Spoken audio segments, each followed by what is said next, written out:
pretty good.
All right. Hey, hello that's and pretty welcome good. everybody. So today, pretty much chill day. We're gonna fuck shit up on the steel path. You know, blaze a trail, complete planets, do the thing. That's pretty much the strategy. Also, before we get started, Narani, Nox, and Broman, thank you all for the resubs and subs. Much appreciated. Also, Nox on fucking 37 months. Holy shit. Also, I finally shaved. Hooray. But yeah. Also, Moriel, if you happen to be here, gifted me 30 catalysts in game, and I was actually out of them. So thank you very much if you are around. Does the derelict have a steel path statue? Yes, it does. Somebody actually sent me an image of that. Speaking of catalysts, there's a Fomorian. No, thank you.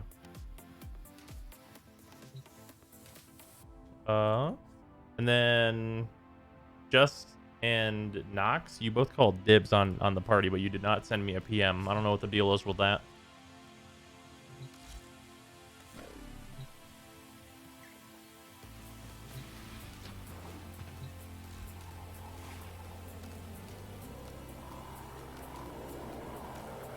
I know I did put this on. I just can't see it because, of course, I can't. So Elatrion is ass. Yeah, so I heard some stuff about Elatrion, and honestly, it seems like they just decided that like the meta builds don't work on it, and that you must bring like specific elemental weapons and stuff, and like that just doesn't really seem that enjoyable. Honestly, it doesn't seem like a lot of people really want to do it. So I have not decided to do Monhun today. Wait, what are we talking about? Elatrion and Monster Hunter. So phone is now plugged in. Hooray. Only fire and ice elements. Yeah, I built 0 fire or ice weapons. So like I don't really have a desire to like go in and completely make brand new armor sets and weapons just to fight one new enemy. That doesn't seem great.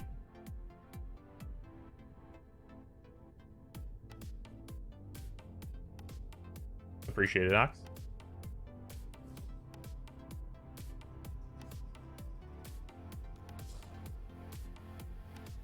But yeah, like Elatrion looks cool, but I just uncraftable. Thank you for the 5,000 fucking bits. Much appreciated. Holy shit. In what way are we folding the steel path? Like into a paper airplane?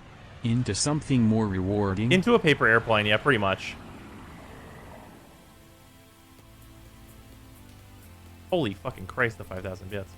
I remember Frostring Barioth next week, I think. I don't know. The Elatrion thing really put a damper on it, because I was like, yeah, I have that really cool sword and shield build that I built up and stuff, and then like being told like, oh no, you need a completely different sword and shield and also set of armor, because like you need to have like a good elemental build, and I'm like, oh, I don't really have the desire for that. Like, I really like Monster Hunter, but like I spent a long time putting that set together. To see your Discord PM? I think so. Let me double check. Yes. About how absolutely terrible the Steel Essence farm is.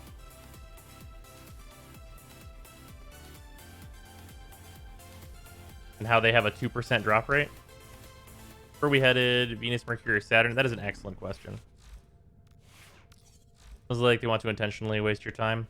Yeah, because, well, not necessarily waste my time, but it seems like the intent behind the way Elatran is designed is to make people have to use something else than what they've been using.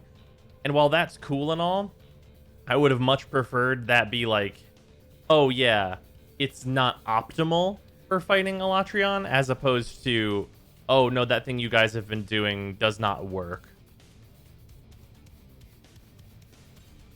My friend got 56 during a Mott survival in 2 hours. Interesting. That's pretty good. Was it like a farming party with a doubler, or what was the group, San? Do you know? 56 in 2 hours is actually not awful. As long as I'm only grabbing the armor and then leaving, that is. Yeah, if it was with a doubler, that's not very impressive. But if it was without a doubler, I'd be like, ooh.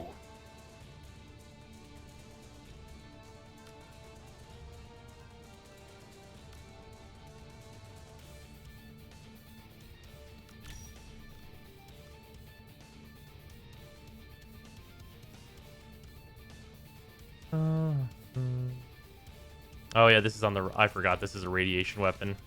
Ah, I never switched this to heat. I really got to get around to doing that. Oh, wait, no. Right, this has to be viral radiation. Well, I know, actually probably should dump the... There's no reason for that anymore. But it's still radiation. It is radiation, isn't it? Oh, it's electric. That's worse. It's an electric comb. I gotta fucking change that shit.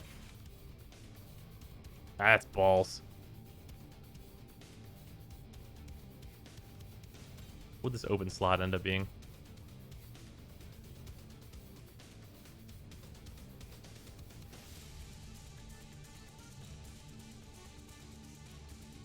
This open slot could be a cleanse mod, but that's so unnecessary. Nice, Sushi. The heat comb is best. You definitely want it to be a heat comb, yeah, because you want to be able to go viral heat. And also you would generally you want to weigh heat so you get more heat procs, which is why you would go with the heat bonus.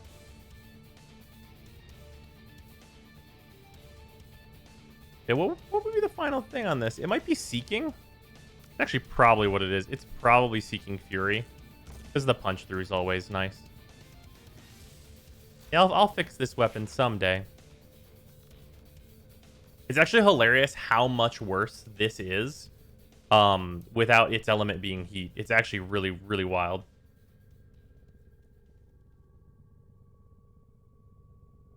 You get a radiation comb, you can run viral radiation heat. Yeah. The radiation status just isn't that useful. Like, it has some applications, sure, but eh. The whole Elatran debacle is blown out of proportion. All I did was switch my attack decos to the element I was using and found the highest elemental weapon and did completely fine against Elatran.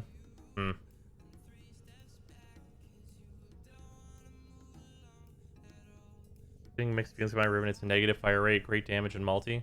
Oh, the comb really wants fire rate. Excellent armaments, operator. In fact, that might actually be what this mod should be, is fire rate. Blood. Safe and sound.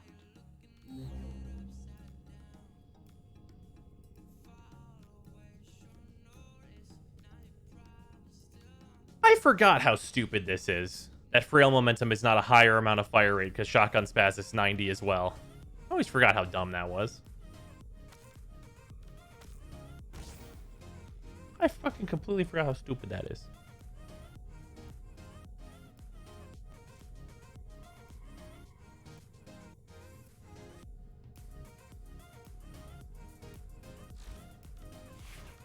Alright. Anyway, we're not using this. Just in case something needs procs on it, Phage is here. Fucking viral corrosive heat. Let's not forget the pitiful 48% crit chance primary mod. Oh, yeah.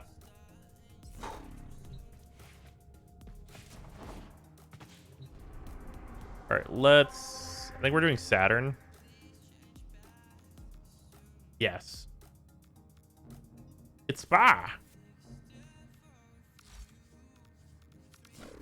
Means I can do a gimmick and be Protea.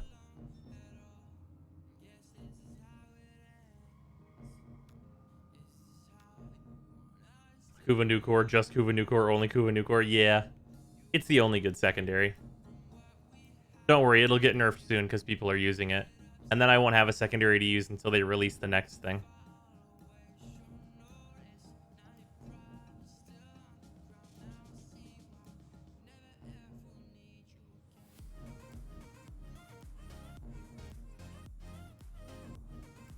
That's a good query. Haven't even talked to Teshin yet. Really don't feel like doing the whole thing for an armor set. Yeah, I want the decorations for my ship and stuff. Yeah, the gaze is okay. It's probably what I'd have to build. Even though I really don't want to. At least they won't touch my Brack. You're not wrong. Chrono Prime is good too, I think. I mean, it's fine with Pistolier on it. But the problem is that, like, unless you're really close range and getting headshots, it's not going to be able to kill most things on the steel path if they have armor. So you're not going to be able to proc Pistolier to get to the good part of the Piranha, which, by the way, in a pre-Pistolier world, was the reason we did not use the Piranha. Because prior to Pistolier giving us full efficiency, the Piranha would simply run out of ammo and not really get a huge bonus out of its ability, ever. So if you're planning on doing the steel path, the Piranha is, like, serviceable, but not great. I like it, but not a lot.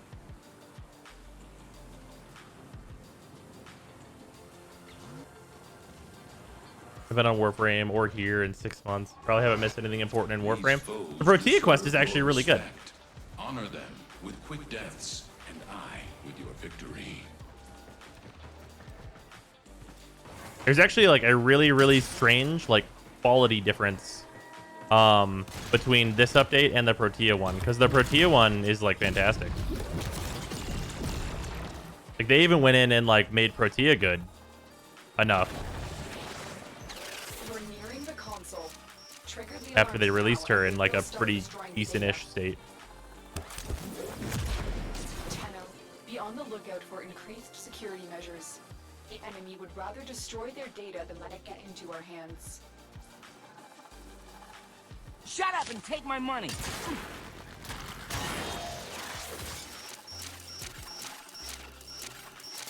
Data extracted. They won't even know it's gone.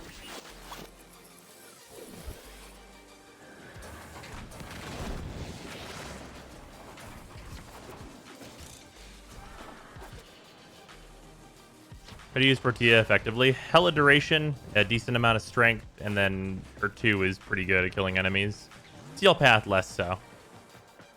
Also, yeah, that's one way to use her ability. If you build a good amount of duration, you can just, like, hit 4, and then just, like, enter the vault, then exit the vault. What's this one? Oh, that one's fun.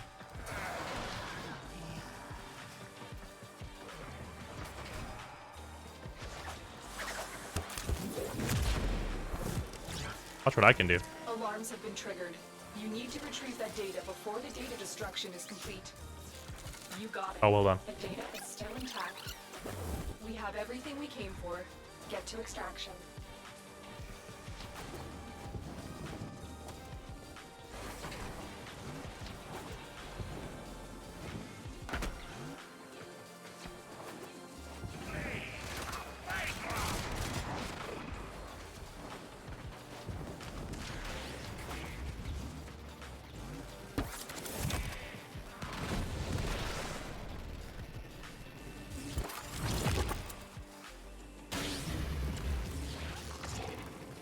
Can't make the other farm frames as good as Cora because I'm super tired of looking at her. Oof, I fucking feel that.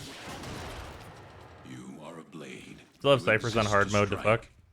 I mean, yeah, they just speed you up. It's not hard to do the things. I'm just sick of doing it. Probably save any steel essence you get for the 2 ephemera coming next week. Well, I would like to get the armor, but I will also get the ephemera.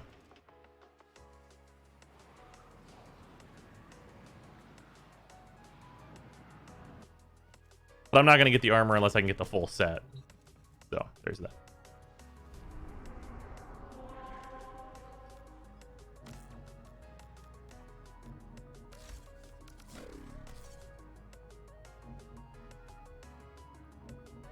Why did Saren get better if this more came out? Yeah, okay, I don't know what word is supposed to be nerfed in that.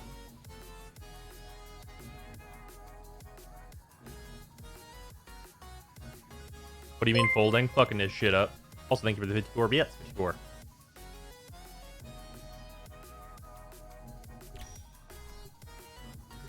Well, they also increased steel essence drops. Who can say? Why did Saren get nerfed if this mode came out? I mean, those two things are so disconnected. Like, they probably weren't even, like, really talking about making this mode a thing whenever the Saren nerf happened, if I'm honest. All that you have learned. Why do I not have... Oh, right, because I took that screenshot. I was like, why don't I have a Sentinel? Saren got nerfed? Yeah, like ages ago.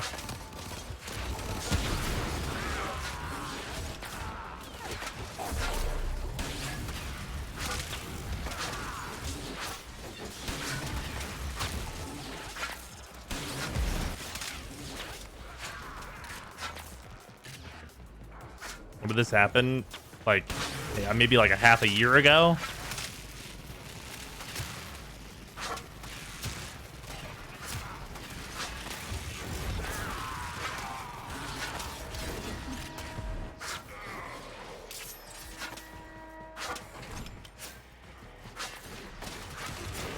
So Pablo said he was gonna. This was literally before that.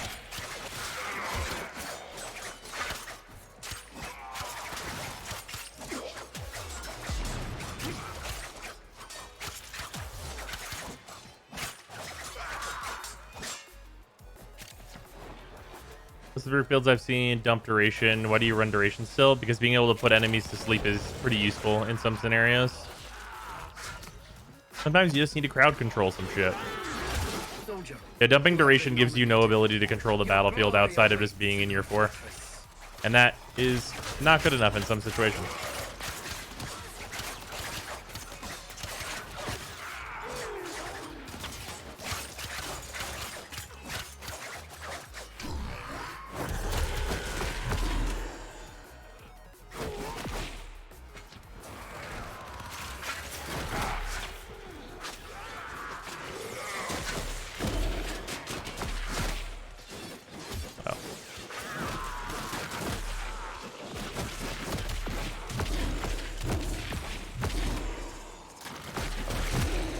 That leech checked him his life.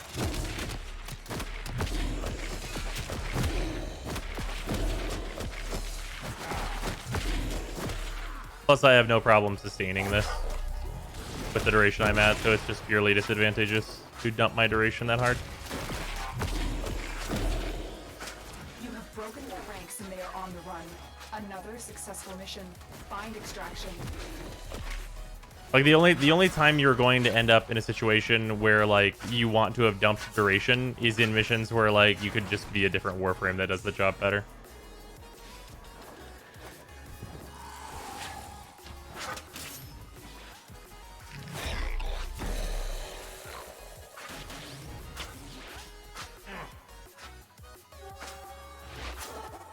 Does Auror's Nerf affect the combo it had with the Gladiator set and Exalted Melees? You just use the Venka again.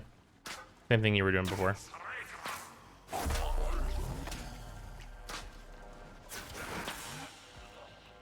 As you conquer the foe, so you conquer yourself. For completing all nodes, ended up having 51 Steel Essence and 2 pieces of the Operator skin. Yeah, yikes. Yeah, I know I'll have to target farm it, unfortunately. Would Hera be more playable in this since enemies aren't deleted as fast? Yes.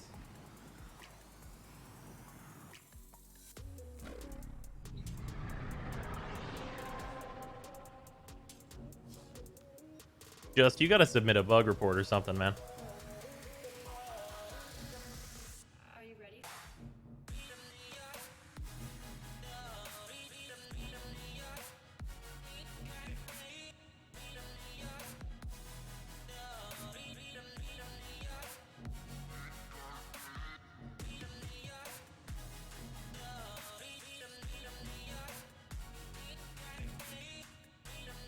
Oh, also, I now have the big water, so I don't have to refill as much.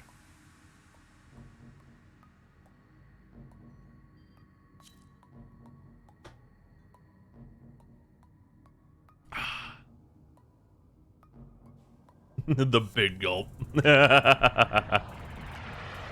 Bros, please use a cup. Absolutely not. I refuse. Why is that a portable dam? Oh, nice, Just.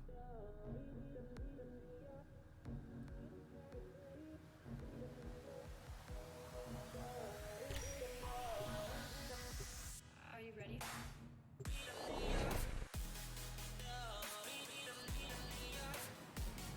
You've never seen male and female operator steel path armors? Yes. How big is that one? Back when I ran cross country, I drank 2 of the gallon ones today. Yeah, this is a gallon one. Hey, that's pretty good. The art of combat must be practiced. You do the 3rd Nightwave crime scene? Haha, I didn't even do the 2nd one.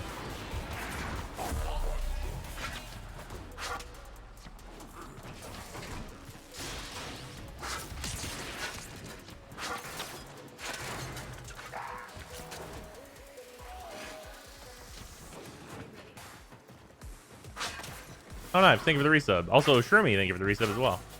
And Nightcar, thank you for the 100 bits. I think I missed that before. Much appreciated. You can't leave without rescuing the prisoner. Keep searching.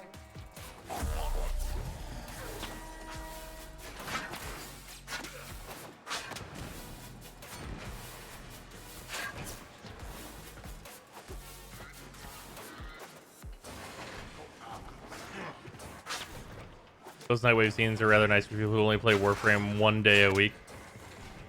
I mean, even for them, they probably forgot about them and then got reminded, like, oh, there's a new one of those? I totally remember the last one.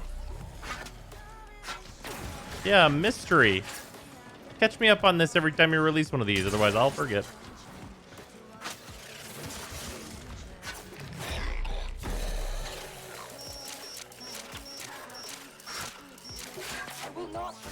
You're taking Nucor. You've located the hostage. Escort the prisoner to the extraction point, and I'll take care of the rest. That's unfortunate, Magus.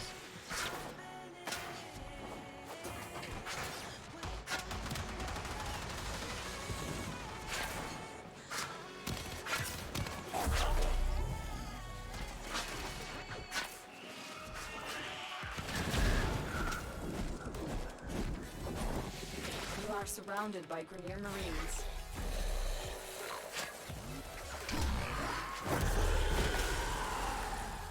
What you have learned here will serve you well. I finished the Steel Pass, so I'm currently dead inside. That follows. I really wish the rewards were better here.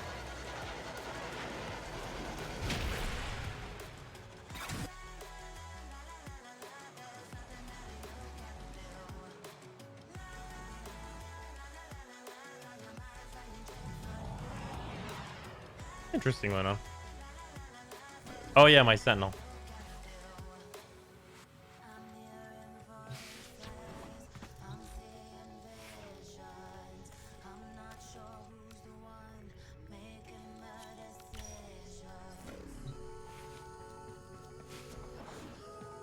Can confirm Cora and Baruch are really all you need. Yeah, that makes sense. Yeah, it's an interception. Chroma Rhino are nice occasionally. Yeah.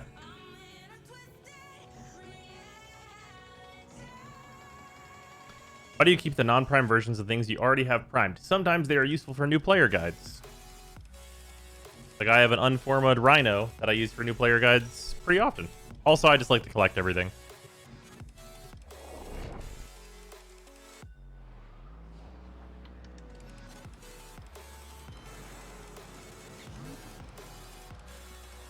Is Railjack remotely enjoyable solo? I think you could find some enjoyment in it. Art of combat must be practiced. Which is weird to say Truly still. master the Because when that came out, holy shit, it was garbage.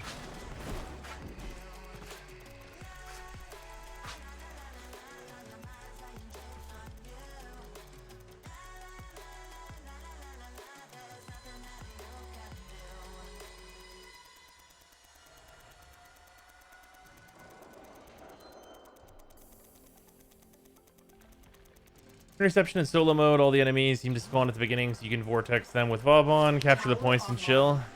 Nice.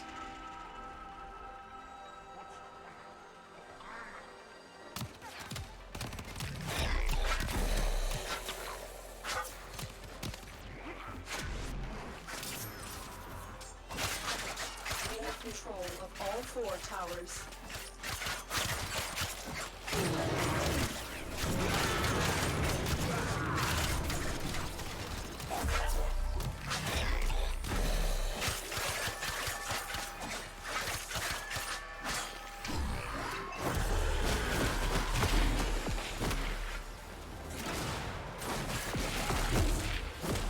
All Eximus must die.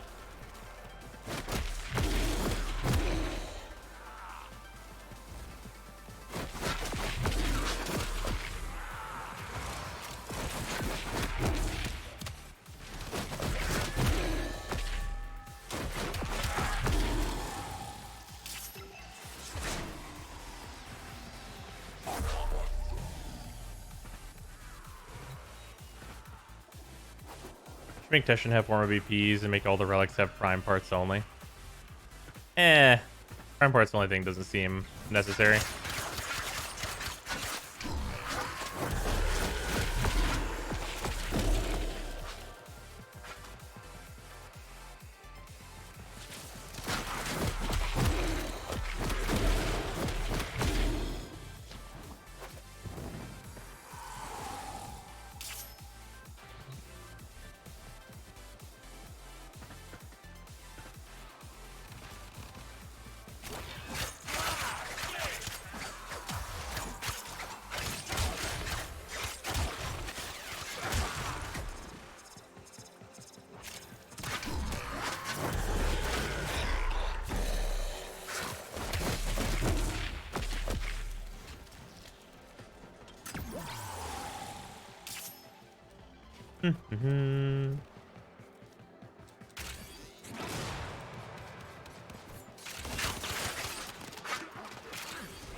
For those red numbers, that calls for a Baruch nerf immediately.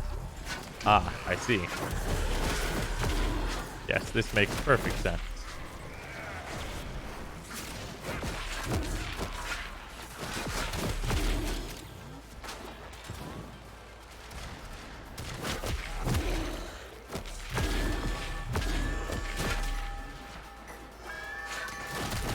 Managed to kill a man with that stat stick build. That's impressive. Yeah, it contains pressure point.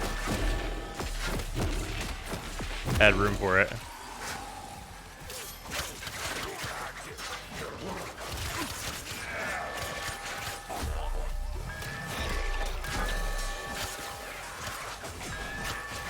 Message decoded. Leave none alive. Clear out the remaining enemy forces.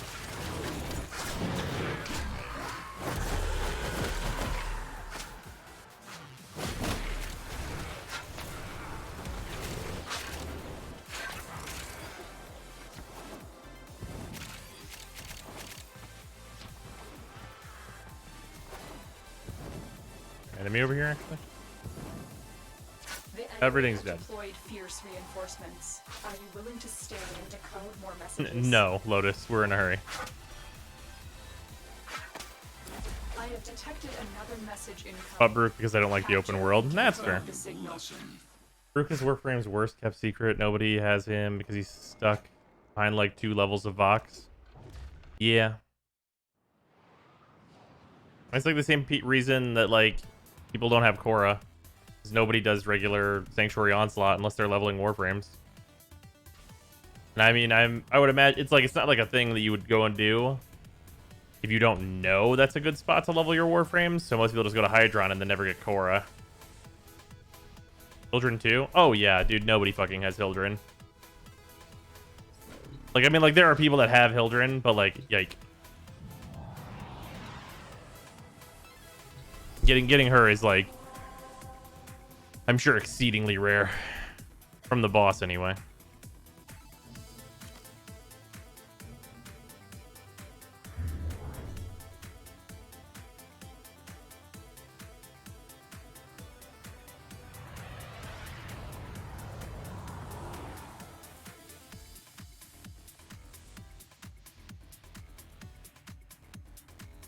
Boban oddly has a really good niche with soloing defense. When you can't find a party, just spam max range vortex. Yeah, that seems about right. Is the normal Mesa grind still awful? They reduced it, but it's still like not amazing.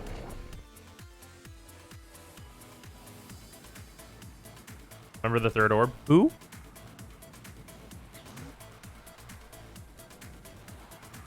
Are orb fights that far removed from regular play now? You must provide cover. I mean, yeah, they don't. I mean, Set off the here's the problem. It's busy. They made those orb fights and they didn't give them like long-term rewards, Are releasing toxic spores which, into the area. as you'll note, Emergency life support is the items exact same problem that hard mode for has. survival. So because there's no long-term reward, that means people are done with the content in the short term, and when they get done with the content, then they don't have to do it anymore. There's no reason to do it. So then nobody talks about it, so nobody does it. Like, what's the reason we go do Profit Taker right now? Oh, it's because it gives a reward that you like might need sometimes, which is credits. It gives a lot of credits even. In fact, it's like the best way to farm credits if you have like the build to be able to do it really quickly. But people just do the index because it's easier.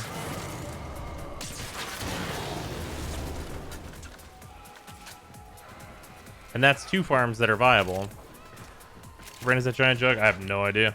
Jug brand?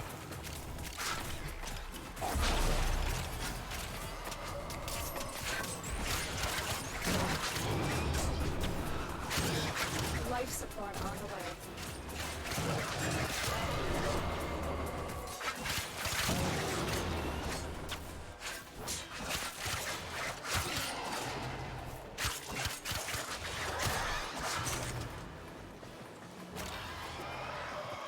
There has lots of resources once you get everything in Fortuna. Yeah, like those resources are not sufficient. I've delivered a life support capsule to the area. Also, at some point, DE really did themselves dirty with resources. And what I mean by that is, they basically made it so that we have like unlimited of all resources. But the reason they did that is because they found it very hard to make an enjoyable farm for the resources, which is like not really a solution.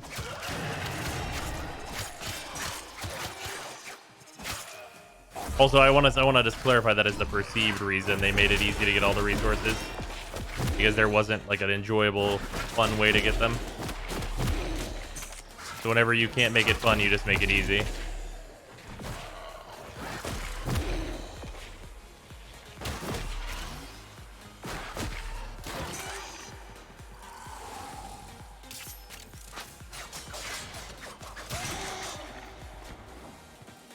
Tenno, prepare for life Could you support. possibly put into the game that would sink that many resources?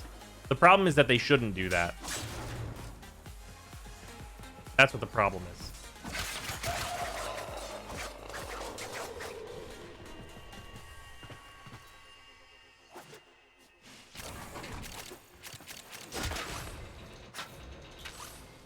The other problem is that, like, so here's the thing. Whenever they make a resource sink, Additional life support has arrived. even okay, so how do I put this?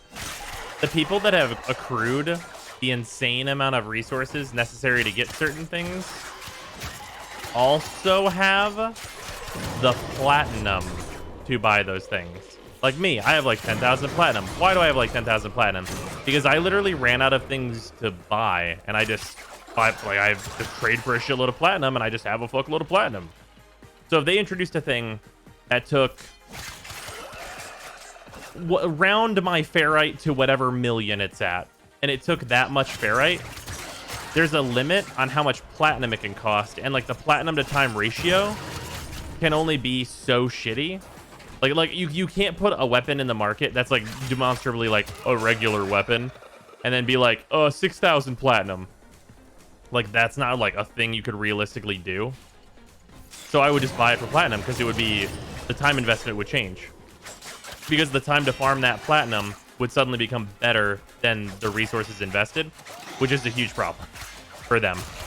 Because like the Cibair is one such weapon. Like, I'm pretty sure you can buy the Sibare, right? That you can buy it for platinum. I'm almost certain that's the case.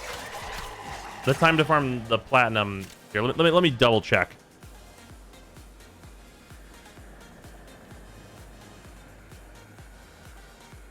I've delivered Yeah, you can buy the blueprint. I'm sure you can buy this as well, right? Oh shit, I tabbed out. Oh, essentially.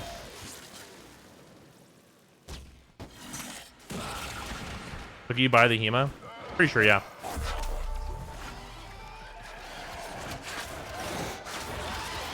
Sibare is 165 platinum. Okay. So the Sibare is 165 platinum, or it's 20,000 cryotic, I believe it is. And cryotic is a thing that you can get 100 of at a time from each individual extractor, which takes like 2.5. Oh, goddamn, I keep not paying attention and not even turning on my abilities. We gotta leave anyway. It's 30k? Okay, it's 30k. So, fucking 30k. Tell me if I'm doing this wrong. 30k divided by 100. It's fucking 300. So it's 300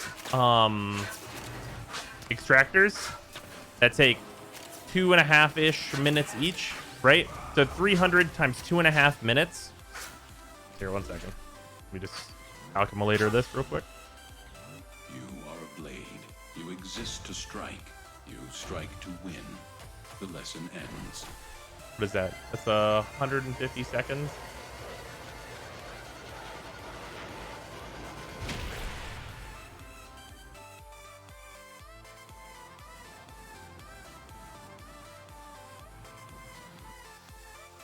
That's 12.5 hours of farming excavations, or you can do the equivalent, farming an item that's worth platinum and sell it.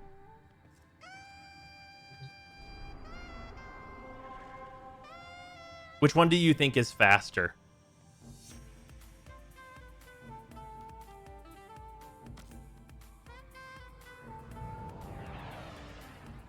Not counting loading times and walking time. Exactly. It's just the raw time of those extractors, so it's actually more than that usually. I can tell you very easily, if you know what you're doing, you can get that much platinum trivially. Like, if you're someone that has had any kind of plan ever when a Prime Access released, you have so much platinum.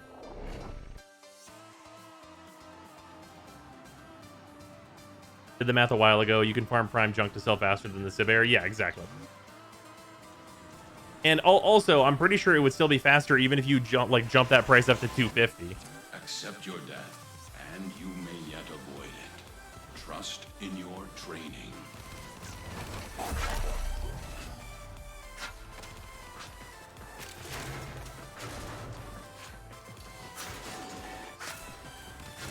Can the average player cannot handle 150 extractors before scaling kills them? Oh yeah, I mean obviously you reset.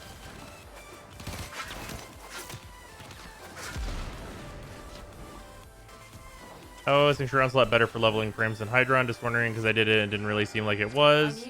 Just without a booster, am I doing it wrong? Was there a Saren in your party? Because that's like the qualifying factor.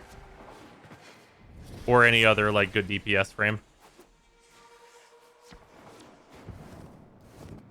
Keep moving. None of the scanners have detected you. Here is a terminal. Get me in and get ready to defend. Well, if I was doing it wrong, yeah. This will take a moment.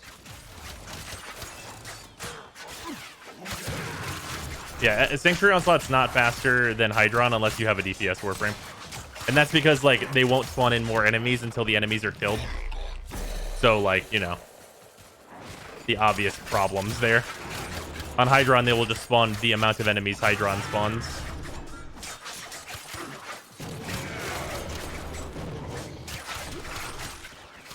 Gotta get carried. You don't even necessarily need to get carried. You can also be killing. But, like, your like, kills per second needs to reach a certain amount.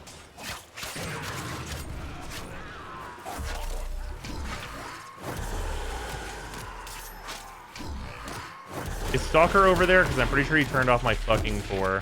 What an asshole. Stalker, stop being a dickhead. Support doesn't even cost energy. God.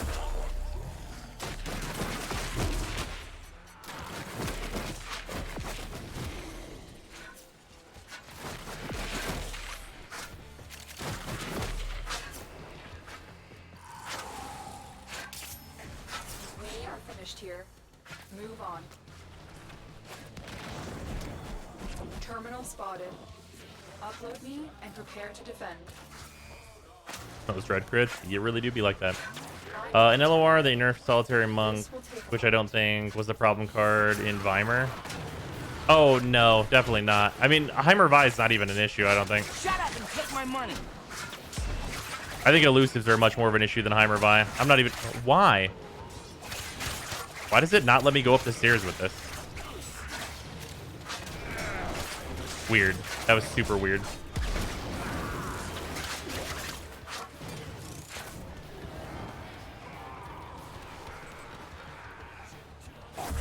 Oop, M11. Thank you for the resub. Much appreciated. Whenever he showed up for me, I let him kill me because it was faster. That seems correct. It's not like Stalker has any rewards worth getting anymore. Unless somebody doesn't have the ephemera, and then it's like, okay, I guess we'll kill him.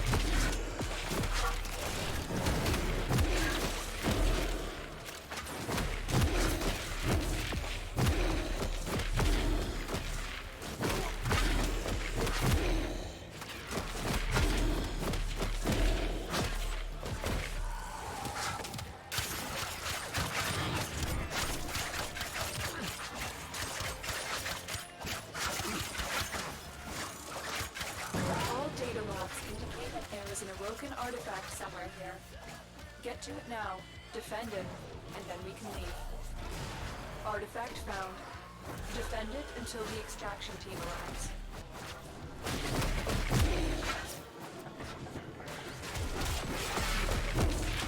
I need Tenno. This will take a moment. Hey, an orange star. You don't see those every day. Imagine if they replaced every single credit reward in the Steel Path with orange stars. It'd be like, wow, there's a reason to do this.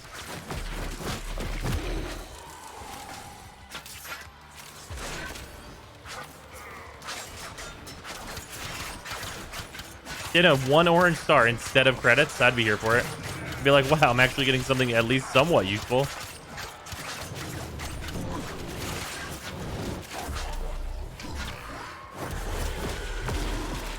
Still working on it. Continue to defend.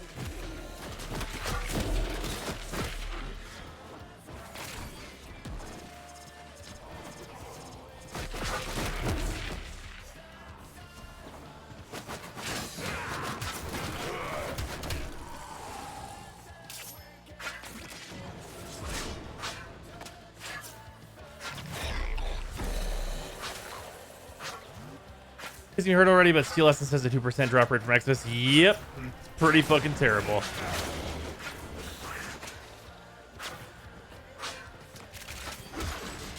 The odds were against us, Tenno, but we did it.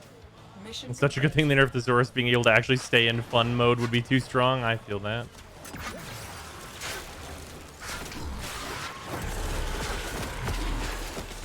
Ooh, Steel Essence.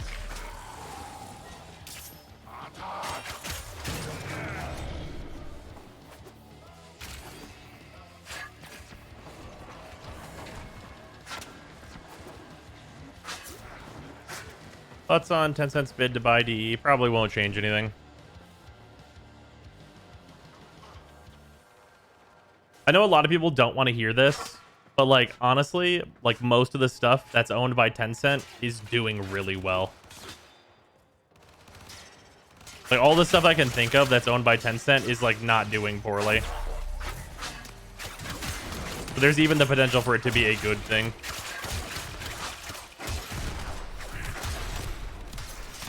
Yeah, Path of Exile, League of Legends, Legends of Runeterra, Will serve you like, well. is Epic as well? But Epic wasn't.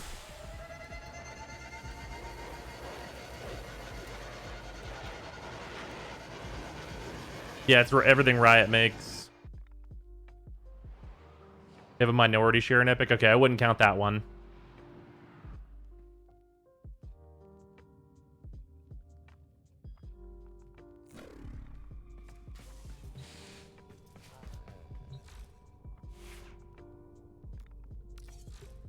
put together, operator.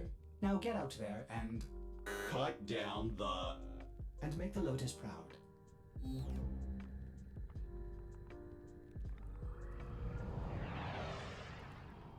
Talking about profit and not the game's well-being, then yeah, Tencent's a great idea. What do you mean? Not all the games under their banners are like poorly monetized or anything. Like Legends of Runeterra and like League are great for that. Path of Exile is totally fine. Why Rolling Guard? Because I can roll and be completely invulnerable. So anytime I'm in a poor situation, I just hit roll and then I fix it.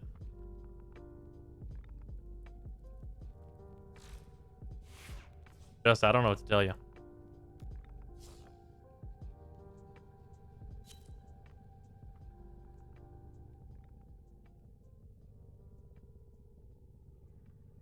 League well monetized. Okay. They sell skins. I don't know what you want. I understand that League is like not a fun game to play and has like one of the most toxic communities that exist, but like they mostly just sell skins.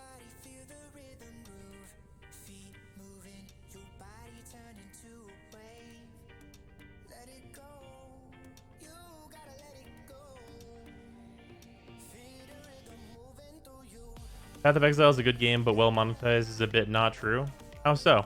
They sell inventory slots and skins. What?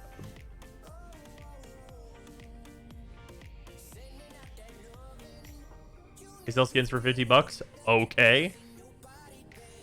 And if people are paying for that, then more power to them.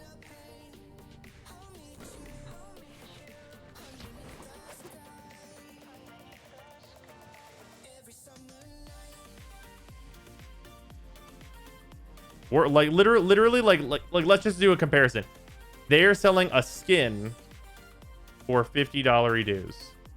In Warframe, we get a part of a skin for $50 dues.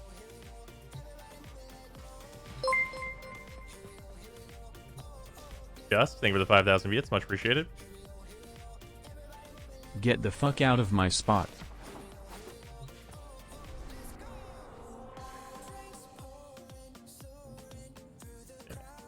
That's a lot of emotes.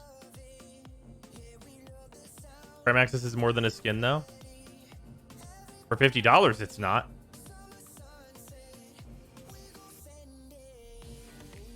I mean, it's also some boosters, but, like, let's be honest. A credit booster, an affinity booster, not really a big deal at all.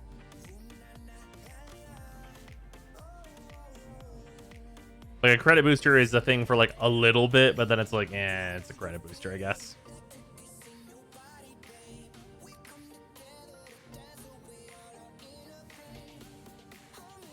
A photoshopped image of an Umbra Forma being one of the Steel Path rewards. How much better would that make the situation? It would depend entirely on its token cost.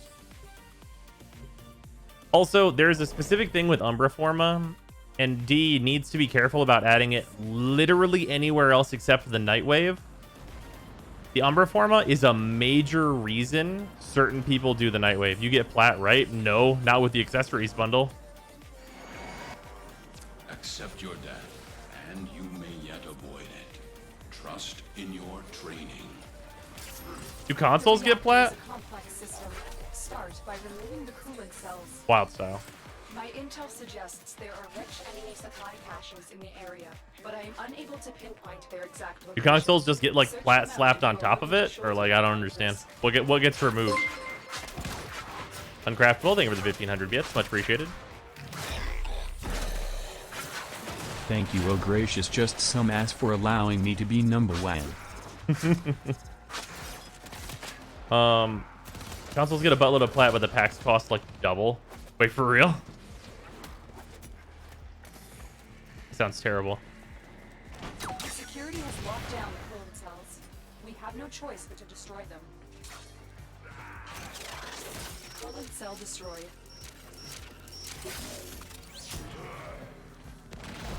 Consoles don't get plat discounts, so that's the reason. Now is your chance to That's complete the unfortunate. sabotage. Use whatever you can to make sure it never works again. Like we're talking about the discounts in the bundle, right? Like they don't get it for like the discounted amount like that exists within the bundle. Is that the case? Because I know they don't get regular plat discounts.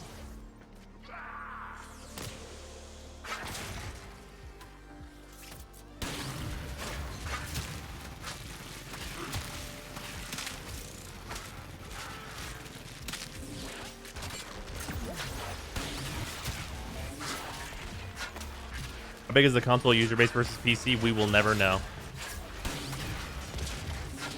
Fuel cell reinserted. When the reactor is restarted, this will trigger a meltdown. Destroy the fuel injectors. A blast door has blocked your evacuation route. Find a way to open it. So you have different bundle system slash pricing. Those are dollar skins suited to free game and people want to flex on their main. Yeah. As people do in PoE. I bought one of the really expensive skins in PoE. I really enjoyed that game.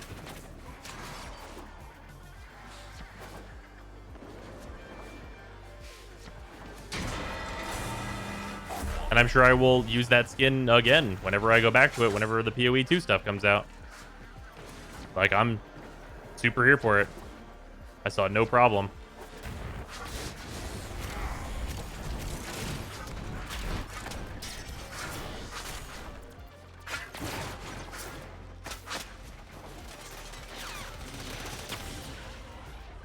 What you have learned here will serve I mean, they're really nice skins, though. They do look really good. Consoles, Prime Access packs are like $79.99 for the Warframe and weapons, with $26.25 plat, or $59.99 for just the accessories, a 2-day, 90-day boosters, and $13.65 platinum. Huh.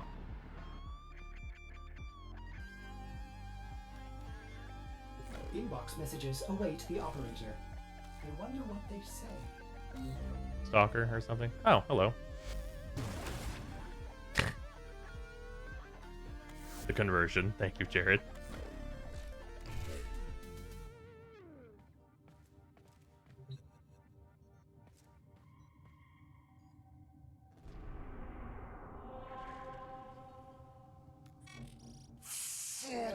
I don't want to do that right now. Let's go to this one.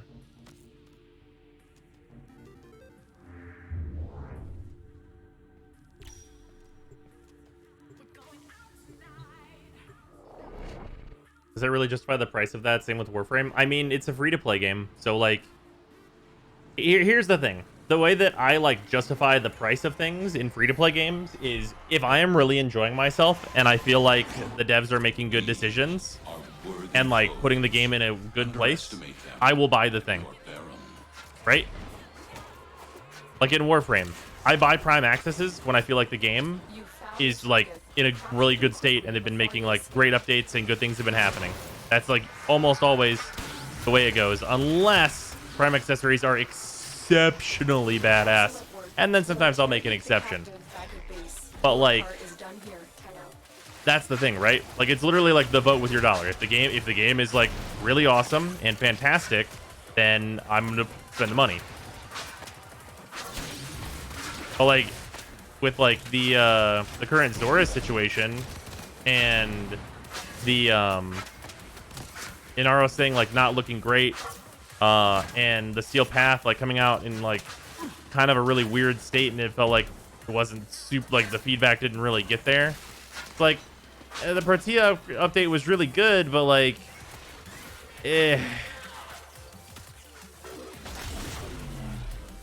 Very good.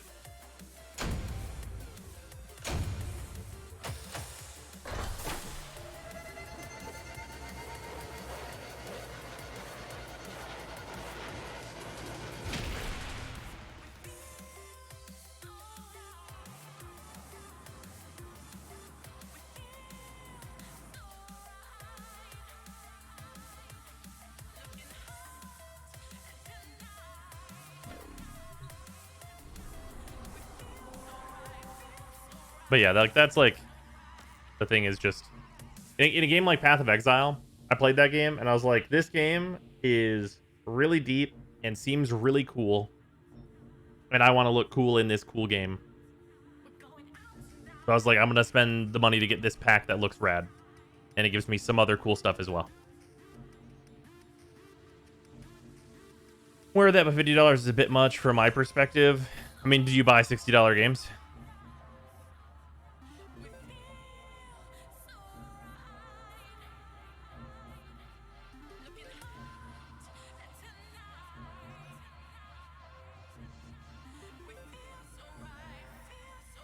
Not the same thing? It definitely is.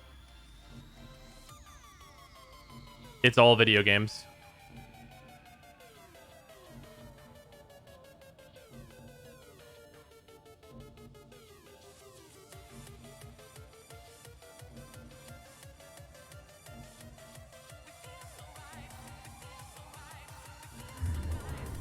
I see the Desert Wind modding configuration. Sure.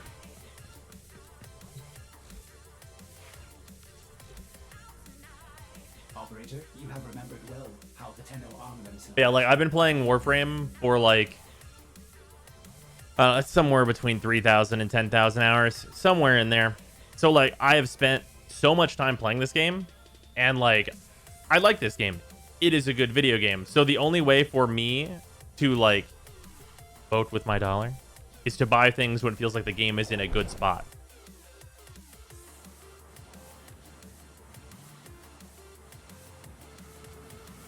Rush Prime himself doesn't look too bad, but his accessory slash weapon skins are kind of sort of very lackluster. Yeah, I feel that.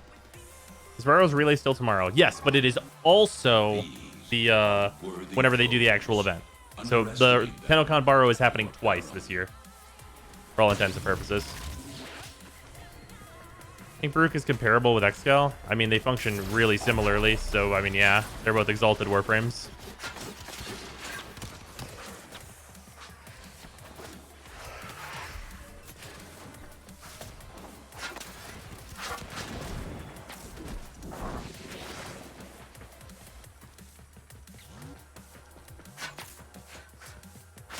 Find the captive as soon as you can. This Baruch We is don't really have ugly. much time. Well, thankfully, he has this very nice skin that makes him considerably less ugly. It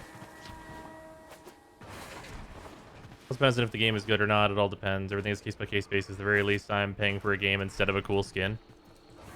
Right, but if the game is free, then you're paying for a cool skin, which pays for the game.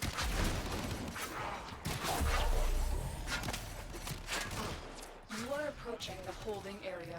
Careful. If the wardens Like that's like kind of the point of like paying for cosmetics and stuff. Is if you like the game, then you pay for the other extra stuff in the game, even though the game is free.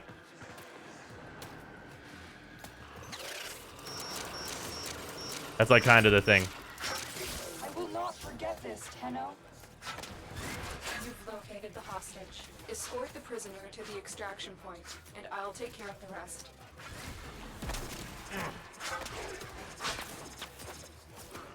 Because like, let me put it this way: whenever you compare a free-to-play game to like a game like The Last of Us 2, what you're doing more so than anything else is in this game you play it and you enjoy it and you really like it. So maybe you'll buy a $50 skin that makes you look a way you want to look in the game. But for The Last of Us 2, you're just trying to buy what you see in the trailers.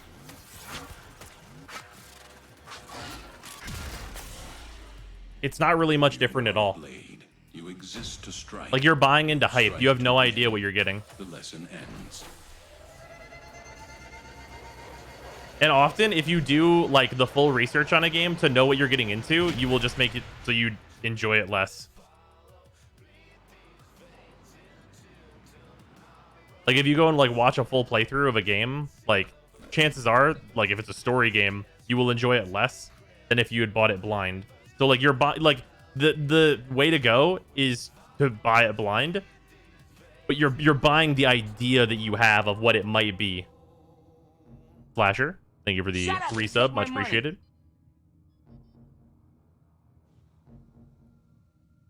That's unfortunate, Giant.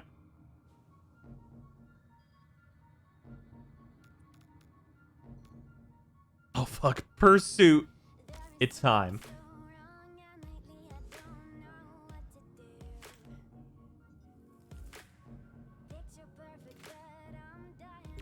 I disagree. I enjoy games more when I know what I am buying. You enjoy, like, if you bought a story game, you would enjoy it more knowing like everything that happens in the whole game.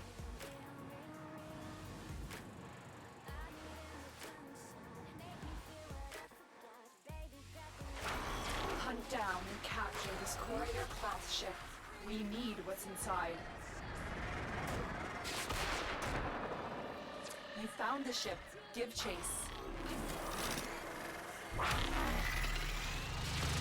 Slow it down. Concentrate fire on its engines.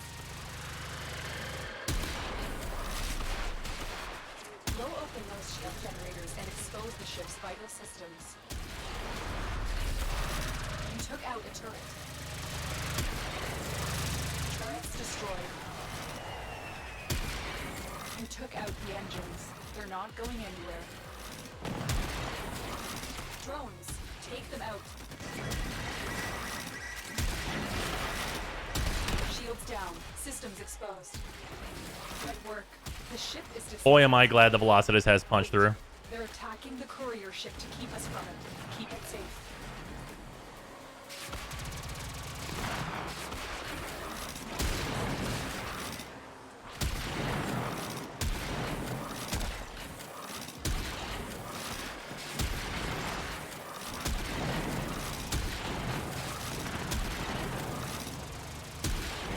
Don't let them hit the courier.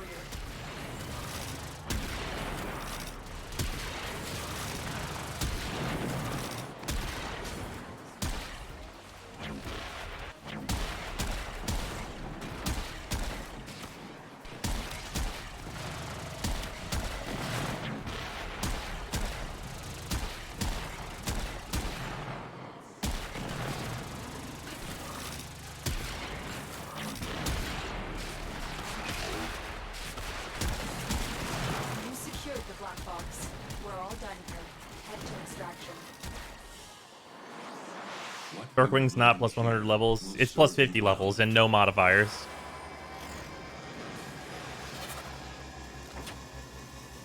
You're wondering how you have normal Lotus and not fake Lotus. Any reason why? Oh yeah, I have a thing called creator mode on. It's basically no spoiler mode. Best element for Arcwing? A lot. I think I'm on radiation.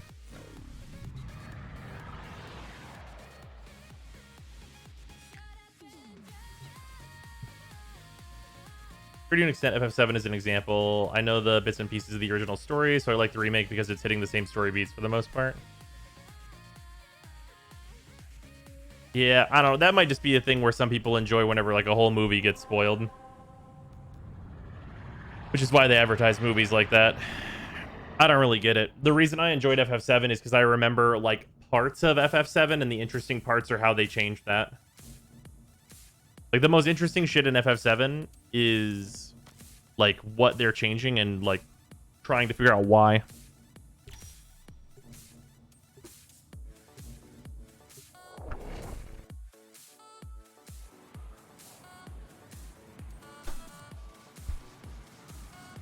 Like the retcon ghosts in FF7 are extremely interesting to me.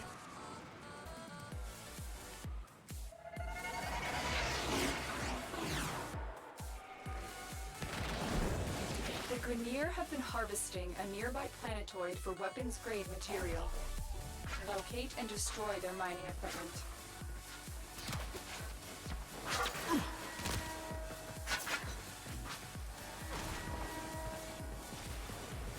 I fucking love hydration. It's a big jug. Yes, it is. It means I do not have to go refill it during stream. Or I shouldn't. Hopefully not.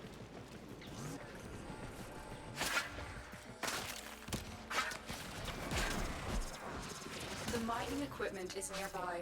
It must be destroyed to prevent the Grineer from developing energy weapons. Target found. Destroy it. Excellent work. You have managed to thwart potentially dangerous discoveries from being fully realized. For now. There is an Xmas in here. There's a couple of Xmas in here even. Subject found. Significant trauma. Removing the galleon to assess Kuvanich viability.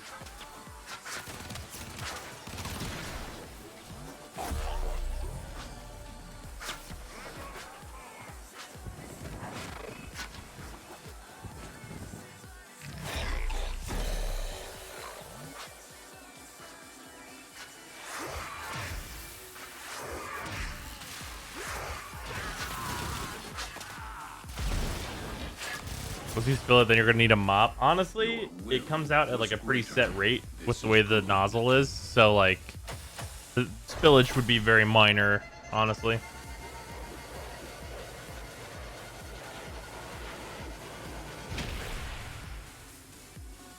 How's the Phage holding up? Asking because I have a Phage ribbon. It's good.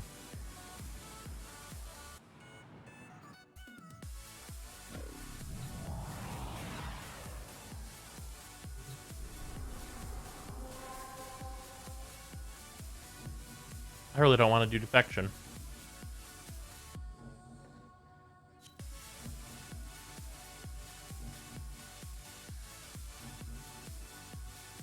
Why don't you leave it on the ground with the lid off and just use a really long straw? Because then I could tip it over, and then that's a problem.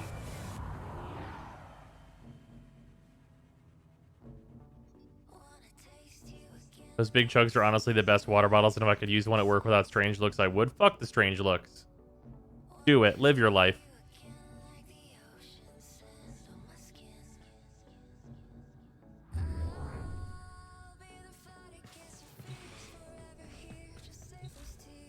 Better do Eidolons or Xmas for Steel Essence. I don't know. I haven't done the Eidolons at all. Partially because I don't really have the desire to. Apparently, they're not changed very much.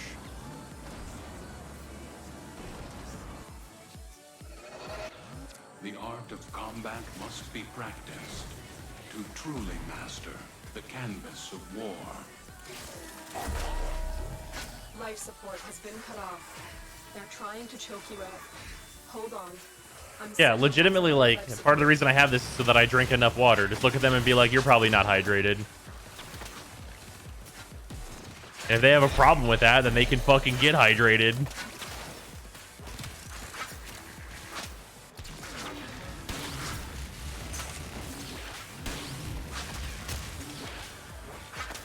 I deal with customers? Fuck them. If you deal with customers, you know fuck them.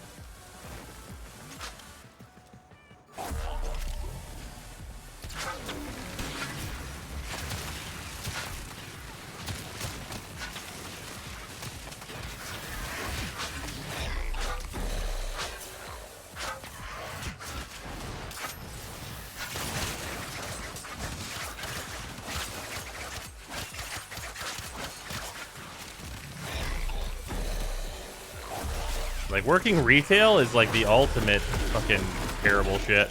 Life support incoming.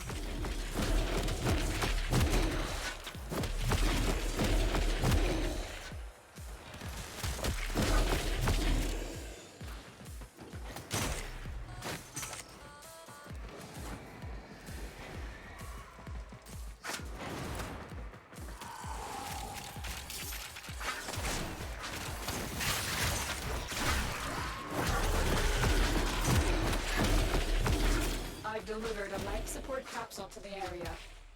Activating it will buy you more time.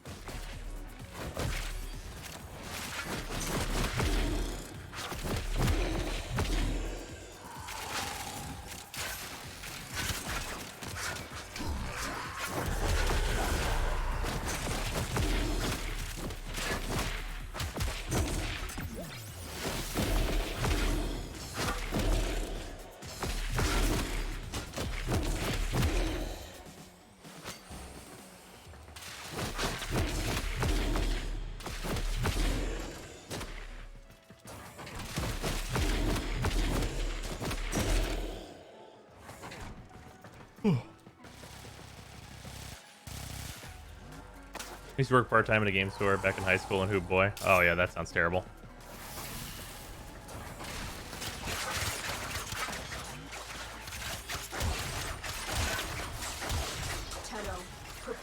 Yeah, there was like a point in time where I was extra naive, and I wanted to work at a GameStop, and thank God I didn't do that.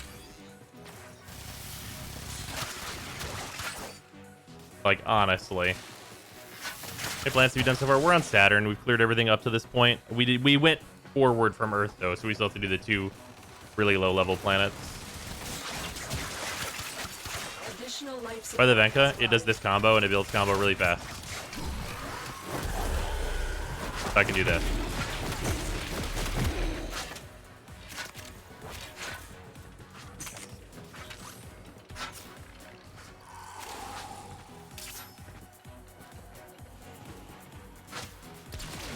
As I suggested, I worked at a GameStop. Wanted to work in the games industry until I learned more about it. Yeah, it turns out, like, from all impressions, most games industry jobs are not all they're cracked up to be.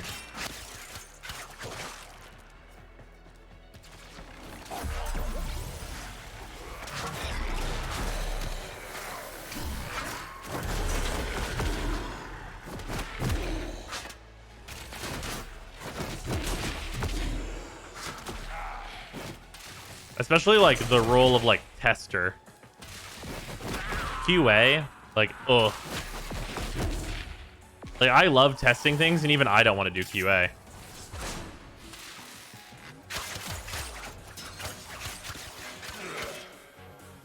Like, what people think they want to do in QA is what, like, a designer role is.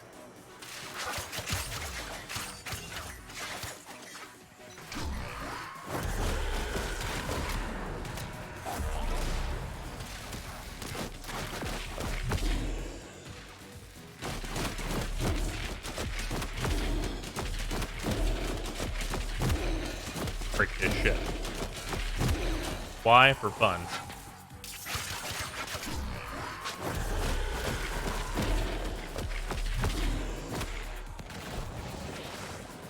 Video game tester isn't playing the newest video games early. It's played through the same fucking level over and over again until it's mostly bug free. Yeah. Which, like, hey, that can be fun, but it's also like looking for bugs, right? Like, ram your face against all these walls and make sure you can't walk through any of them.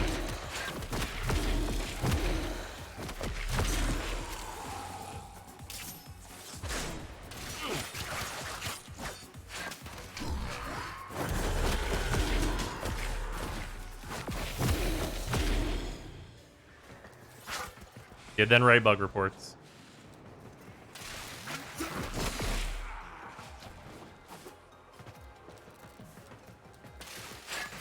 In charge of QA on a construction site and can say no matter the industry, QA can be exhausting. Well, that absolutely follows. Makes perfect sense.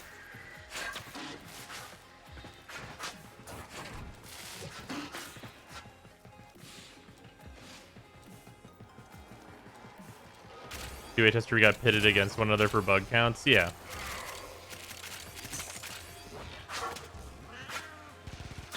And have your bug reports ignored because release is next week and there isn't time to fix it.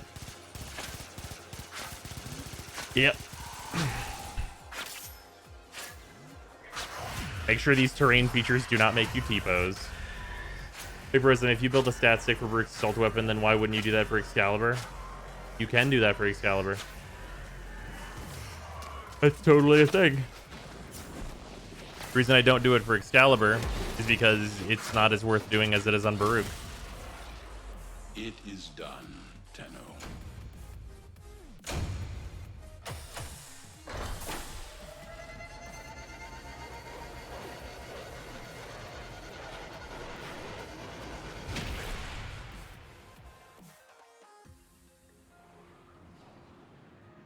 How did console Anthem ever launch, dear God? How did PC Anthem ever launch? Although, it is worth noting that, like, as far to my knowledge, there's not a QA role where you can just be like, submitting bug, game suck. That doesn't exist, unfortunately, for Anthem.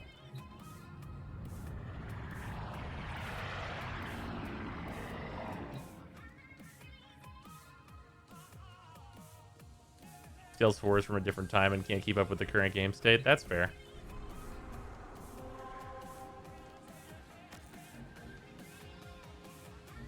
Resolved. Won't fix. You can walk through this wall on level 4 if you turn around and go left. Response shippable.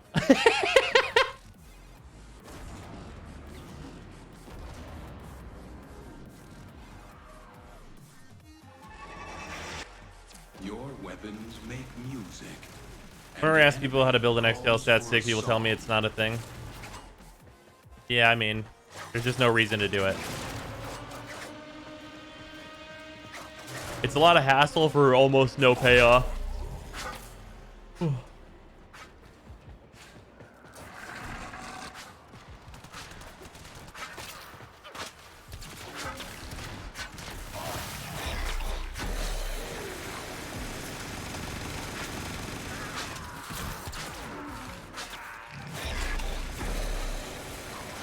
What if I just want to do it? Yeah, right.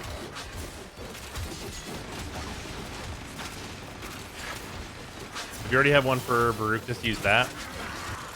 Problem with that is I can bring a better melee weapon than Excal's 4.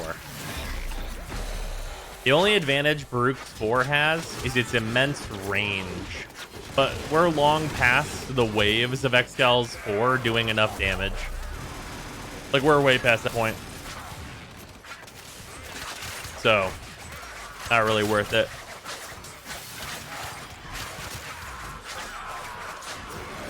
Also, yeah, the waves are super slow.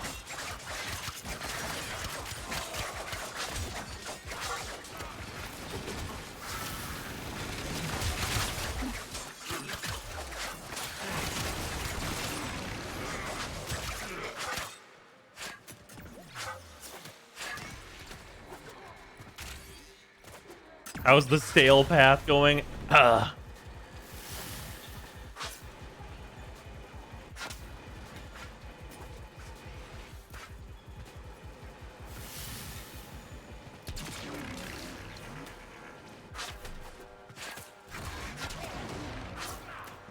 The styrofoam path.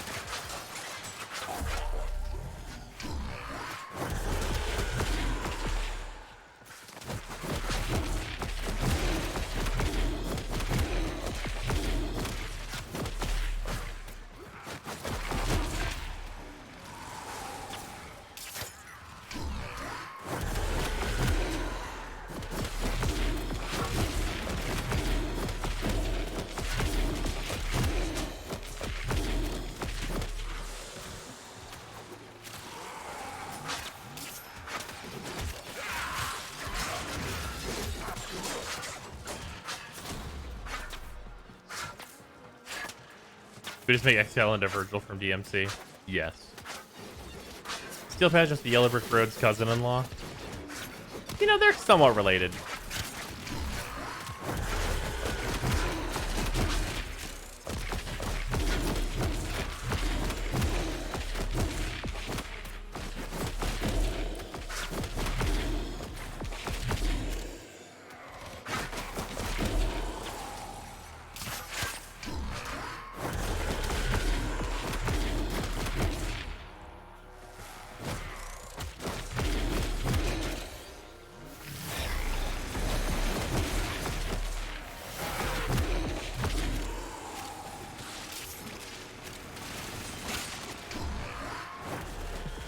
Eyes open.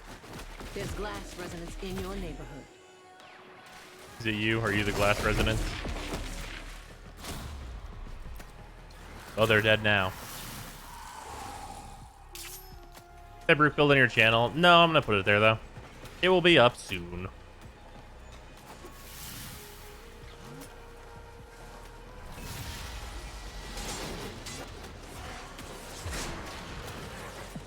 Cephalites. Time to smash some glass.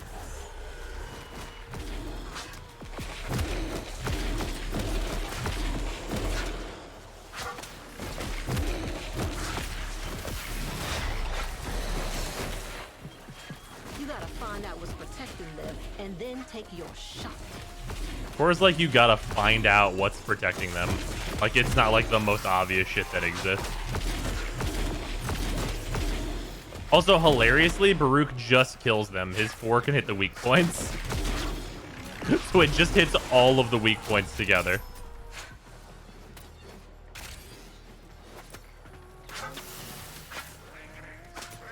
Oh yeah, it is in the Steel Path impressions video with the build section. But it's not like explained how and why it works. Which, hey, that might be a mistake to explain why it works. The last time I explained that something was good and fun and worked, you got nerfed.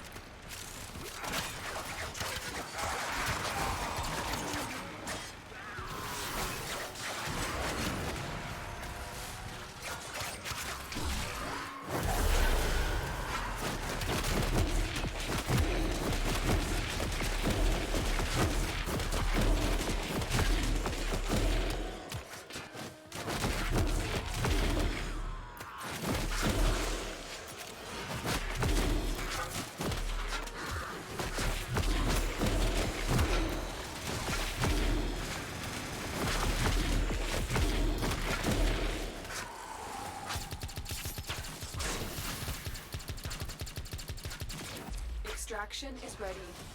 Unless you can handle more What of the you have enemy. learned here will serve you well.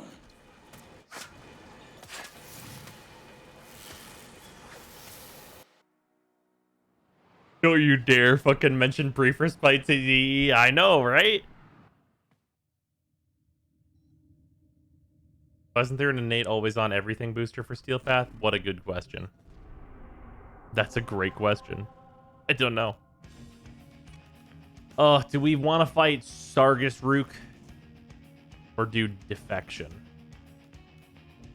Oh, there's a wisp in the party. That means it's defection time.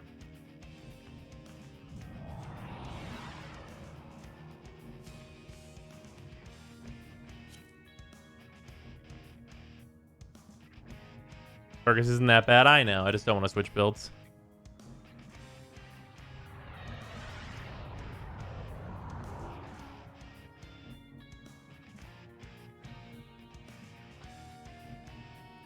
Suggestions for solo Alad V. Punch him in the mouth. That's like my main suggestion. You can use something that strips shields like Hildren if you're really feeling feisty.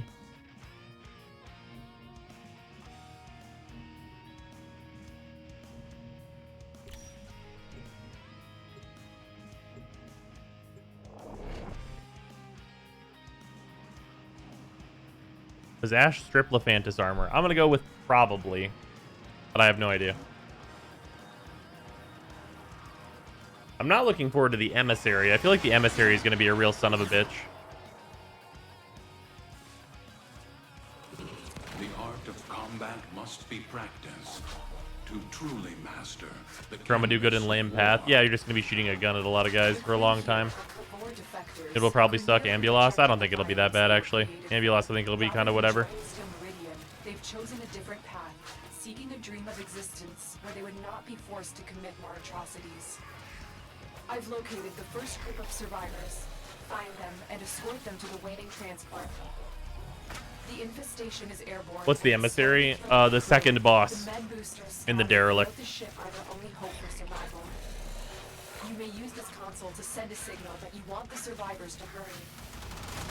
Go, motherfuckers, go.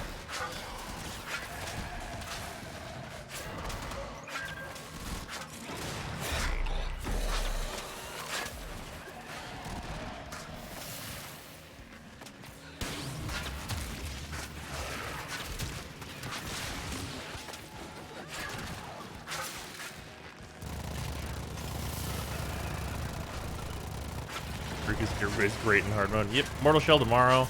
Also Devolver presentation and Ubisoft one. Is that all tomorrow? Oh, good lord. Yeah, probably. Holy shit, what time do these things start? Scanning for additional crew. Survivors have just reached the safety of our transport. UB is Sunday? Okay.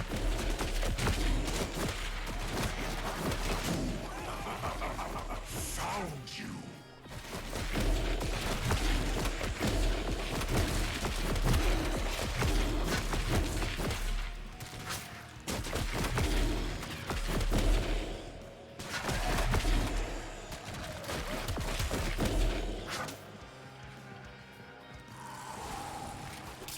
Does Ashes 1 have a headshot bonus if it's impossible to get headshots with it because it homes in on the torso?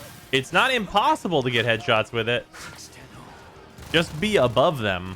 And then when it homes in on the torso, it'll hit them in the head, maybe.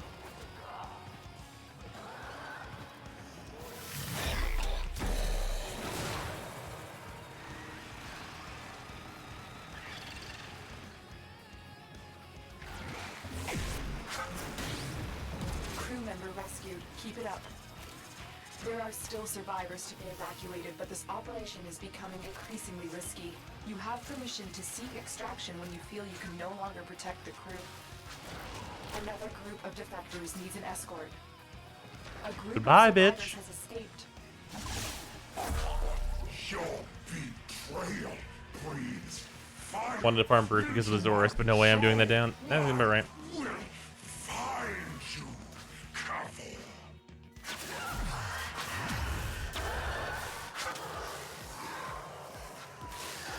The possibility of D being picked up by Tencent, I'm glad you have a diverse stream. What you have learned We here streamed a bunch of will games serve you owned by well. Tencent. Is your master rank 29?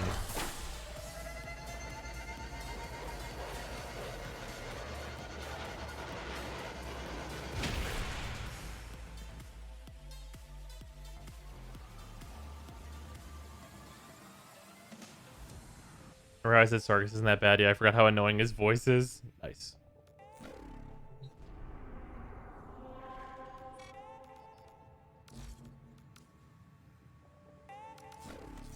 We're gonna trust the Redeemer.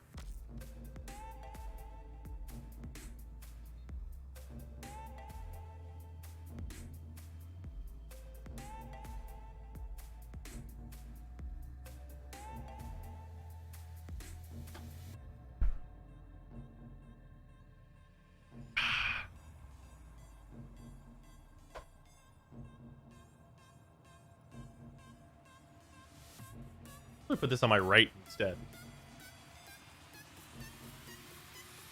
There we go. That's a better spot for that.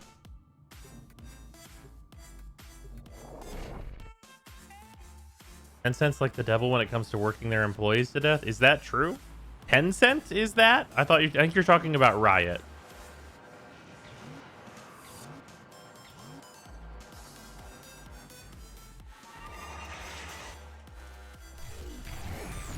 We contracted you with a mark. You are here to find your mark and eliminate the assigned target.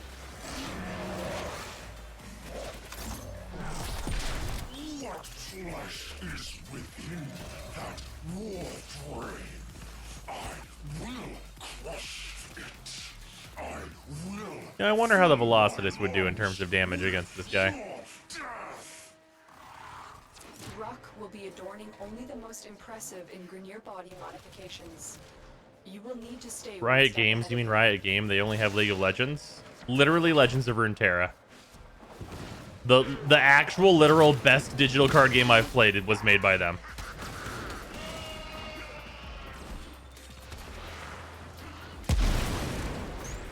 And Valorant, sure, whatever.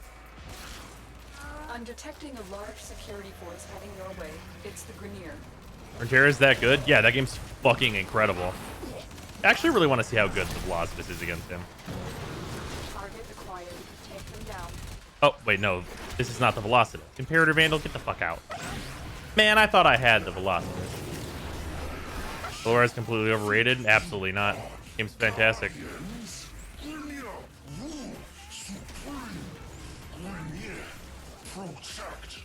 Why are we slow-baiting this boy?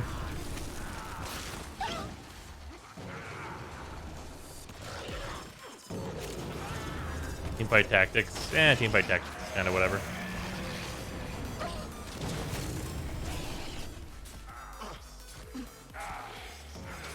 Till every deck turned into Yu-Gi-Oh style uncounterable victory? That's literally not... I literally play that game. That's literally not what goes on in that game.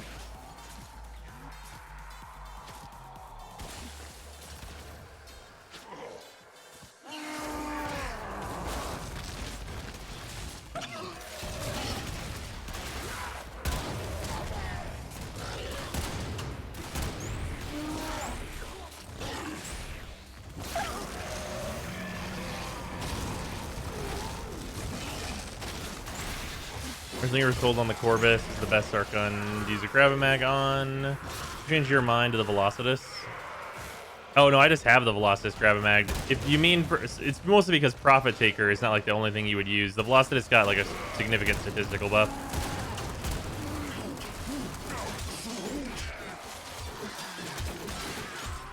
In terms of its ground usage.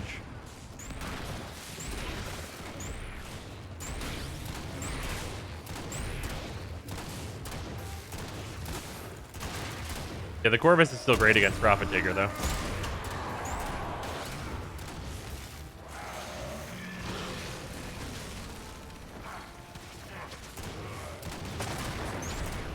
Are you just mercenaries? Fighting for scraps? Where is this Sonko Tenno honor? Open your back up.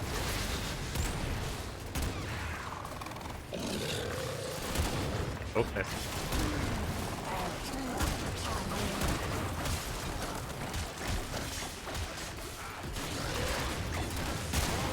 There we go.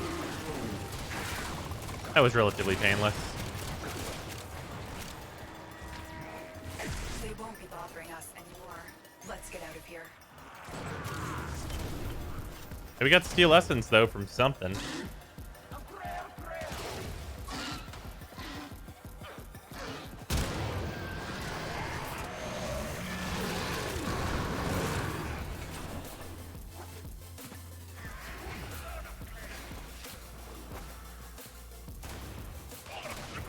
The most oppressive deck in LOR right now is the control deck, and it's only relatively decent. Which control deck do you mean?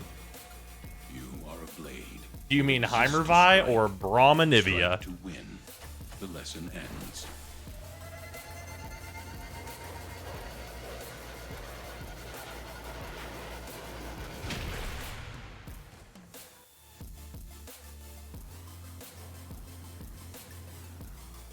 Kuva Archon with pair against Profit Taker? Not good.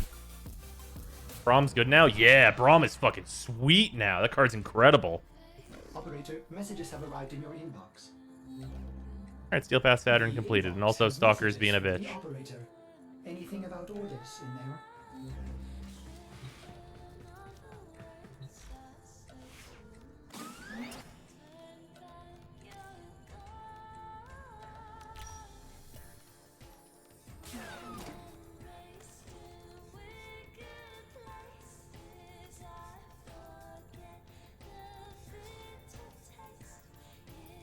Yeah, Braum right now, he is a 4-mana 1/5, and the first time he takes damage, he makes the 3/3 Overwhelm Poro. Which is great. And then otherwise he evolves into a 2/7, I think it is. But like legitimately him just being a 1/5 challenger that makes a 3/3 the first time he gets hit is fantastic.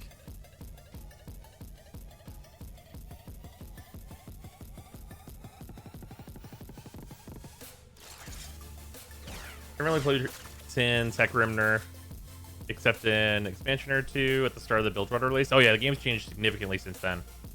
Play Yu-Gi-Oh! The old-fashioned way or with link cards now? With link cards. I play the relevant format.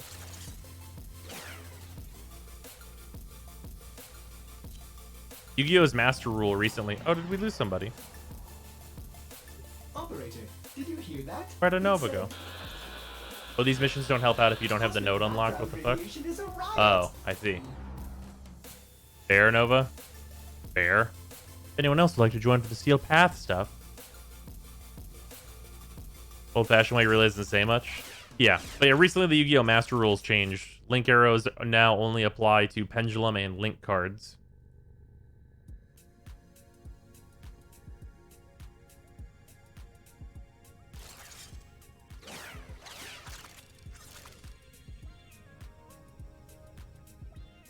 For your Tomb Finger build? It's the same as all of their secondary builds.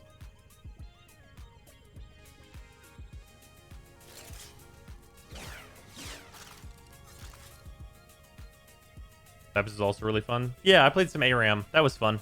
It's really cool how they launched that with the ability to challenge your friends, so me and Sarah could play some. That was a good time. Link cards are 100% must-have now. Nope, not at all. Link card's really good, but like you can summon non-link cards to whatever zone you want. Your links do a help. You probably have some link cards. Like I know, like in my Madolche deck, I'm gonna run the Madolche link because it's got a fucking solid effect. Am I gonna run 3 of it? Nah, probably run 2, maybe 1.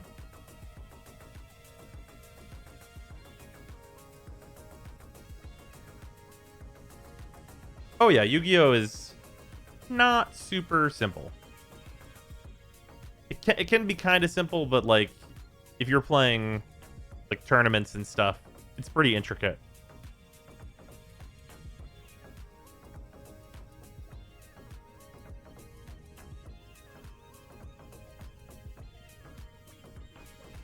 Doing everything solo, at least I have some difficult content. I don't know about that. Operator, you have remembered. I do Steel Path Grendel missions? No, thank you. I like to have fun. Rank 10 Trains deck now doesn't need a link. Yeah. God, fucking, I love rank 10 Trains. That shit's fun. Oh, Nox and Just, I'll re-invite you two. We're gonna fuck up the guy at the Uranus Junction. Shut up and take my money.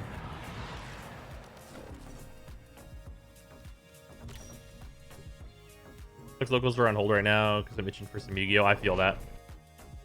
Xavier, thank you for the resub. Much appreciated. Rank 10 Train really wants this link though, but no longer needs it.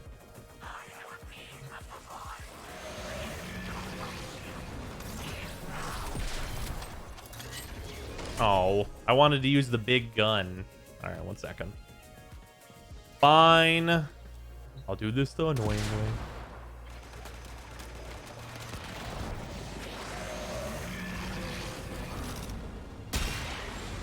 Nice.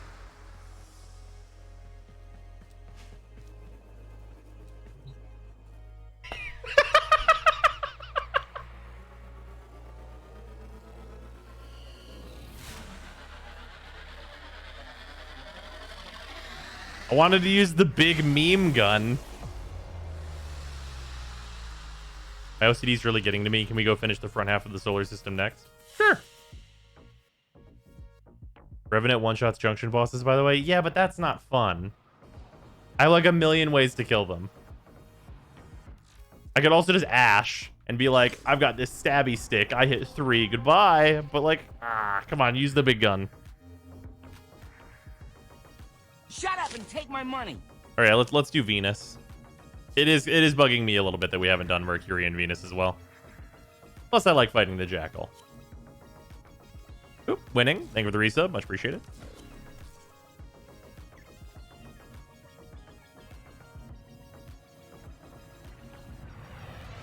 Actual money sub in 2 days. Link. Much appreciated. Oh, wait. Corpus element swap. I'm okay. I'll be fine.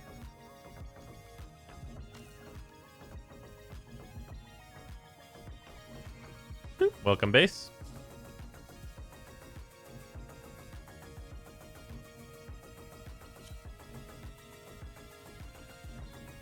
I did the Naramon memes and opened them to finishers, then sunlocked them. That's fair.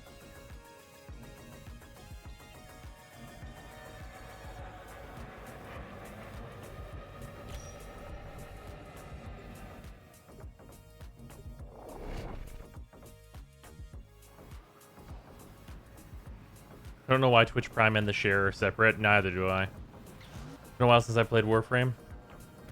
That sounds about right. I get that a lot since the release of Railjack and the Liches. Each enemy is more powerful than before. I'm just gonna be honest. I noticed a significant uptick in that about a month after Railjack launched. Of people saying, it's been a while since I've played this game.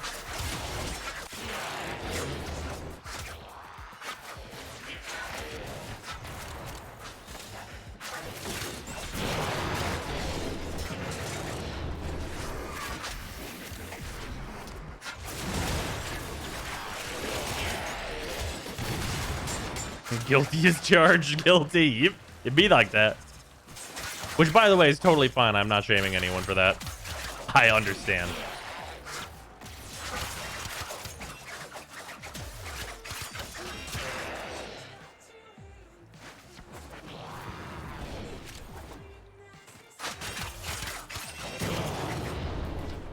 Any major changes since Liches, by the way? Protea and the Protea quest came out. And that quest is fantastic. If you enjoyed Warframe, I would suggest that you play that quest because it's super fun. Also, Protea is a pretty cool Warframe. She came out and she had like 2-ish good abilities. And now she has like 3.5 good abilities, which is pretty nice.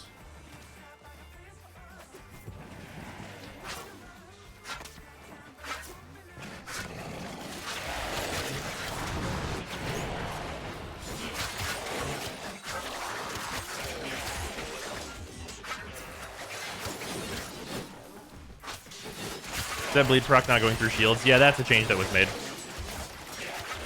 Yep. Slash procs no longer go through shields. There's a steel essence. Don't see those every day.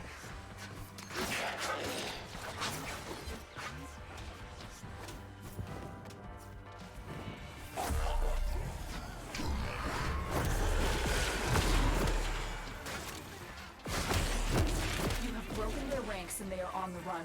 Another successful mission. Find extraction.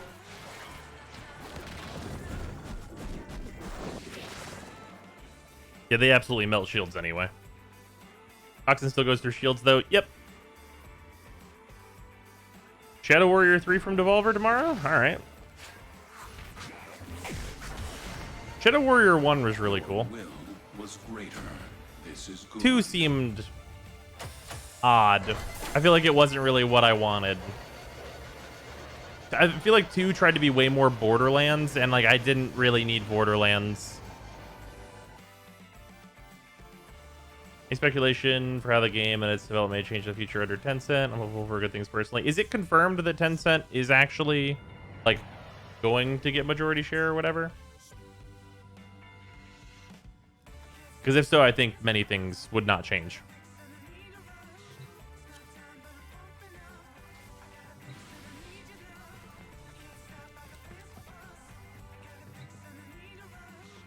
I made it seem like it. Shy also made a video that they were going to be bought by Sony, did she not? It's just rumors. Many things would not change, but you can say bye-bye to your privacy. Ugh. You have a Twitch account. Goodbye. You have a Google account. Goodbye. You have a Twitter. Goodbye. You have a Facebook. Goodbye. They all do the same thing.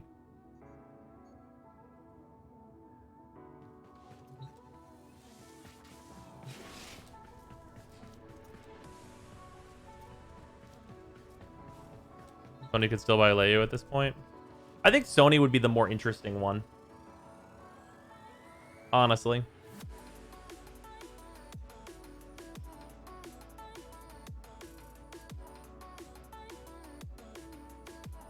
Tencent knocked out Sony, apparently. Exclusive talks. What happened to the Tigris Prime? They completely redid how shotgun status works, which means that the Tigris Prime sucks.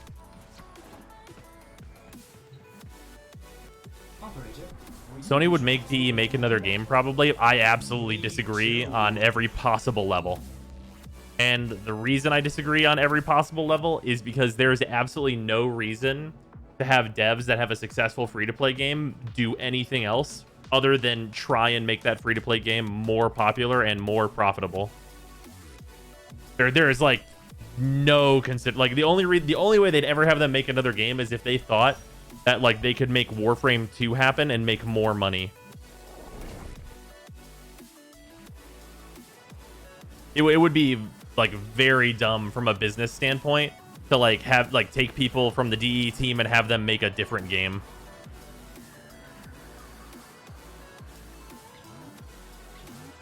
Like that would just be like, that would be a monumentally bad decision. Deserve your respect. Honor them with quick deaths, and I with your victory. They have just shut down all systems. I'm sending life support. EA bought BioWare, and BioWare made Nito RPG, so we had them make Anthem. By the time EA had them make Anthem, they weren't BioWare anymore. Like they've been so far past being BioWare for so long. Like to even call them BioWare is like kind of a joke. Just speaking honestly.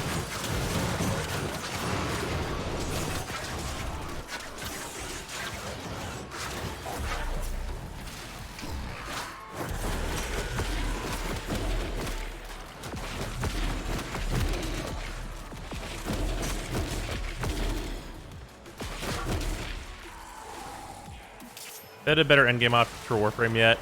There are new skins and stuff, yeah.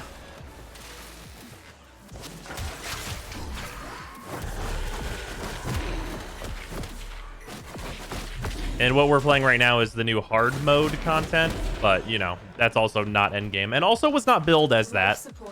That's not really a criticism.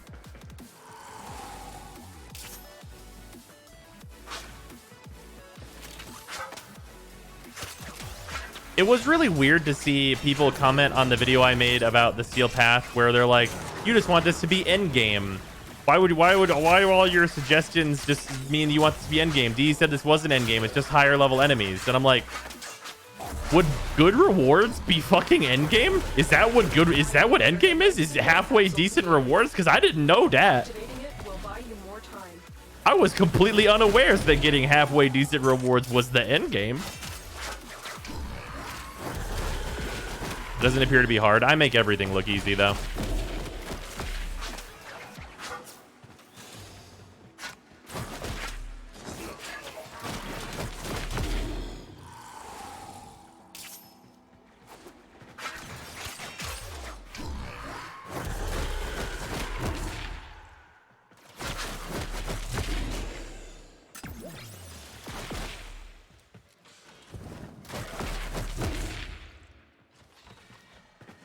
Like for me, I just play Warframe regularly, and that's like how I play hard mode. But for a lot of people, they encountered hard mode and were like, these enemies are really, really difficult to kill, and it takes a long time, so I'm not going to play this. Like those are the two reactions. It's either nothing has changed for me. I do this the exact same way. I've been doing this for a good long time now. Or, wow, these enemies take a long time to kill. I guess I'm not doing this. Those are like the exact two reactions I've seen from people. Oh, wait, no. There's a third reaction. This doesn't seem like the rewards are good enough for me to do it, so I'm not going to waste the time on it. Weeds out the casuals. That is not what you want to do as a game developer. I'm just going to point that out. If your goal as a developer is ever to weed out the casuals, you will fucking fail.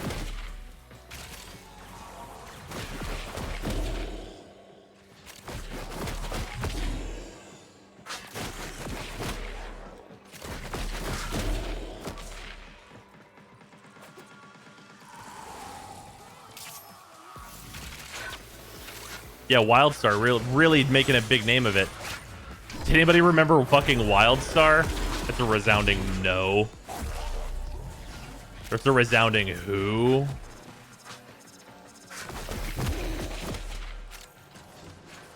Oh, fourth reaction. These enemies take slightly longer to kill. I should change my loadout. That's true.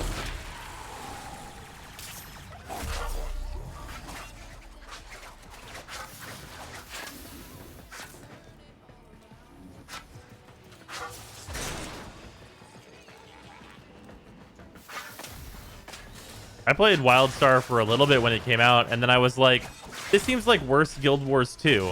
And like, I already played Guild Wars 2. And I'm done with that game, so why would I play this? God, you want to talk about... So, here, this is... Man, the fucking... Here's the thing. Okay, you guys want to hear a story? I've told this story multiple times, but I love to tell it, because it's just a fucking good time. Guild Wars 2. That game... is easy. That game's super easy to get through the gigantic majority of its content. And then they introduced this content called Fractals, which was like pretty much objectively in-game stuff. And it was almost impossible to find one player with a brain in their fucking head that could like fucking consistently do fractals. This will help our cause. When you are ready. Like, holy shit.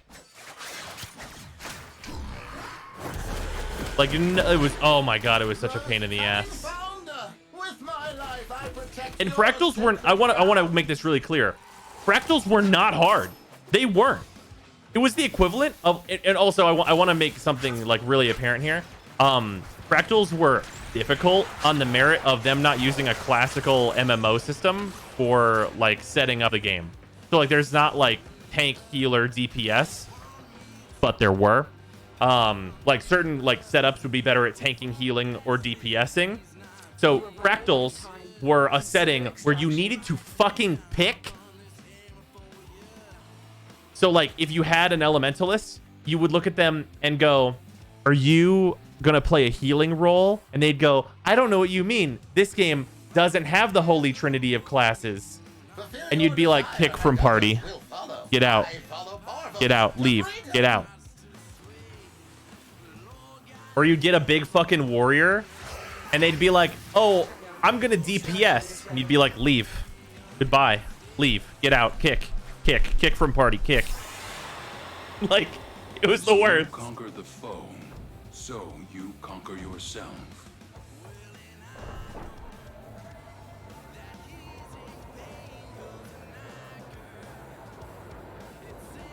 Fractals were easy enough so long as everyone had their head screwed on straight, which was rare. Oh, yeah. Oh, my God. My fucking fractal group consisted of only majority people that knew what they were doing. One guy was just like, he played warrior, and he was not good at playing warrior, but he was there. And like the other people, like we all took care of it.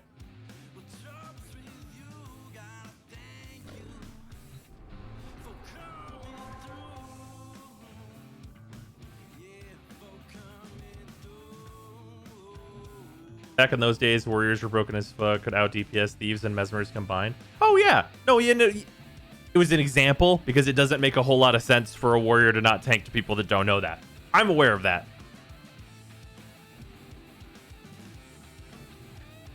Only 4 essence have dropped, by the way. That seems about right.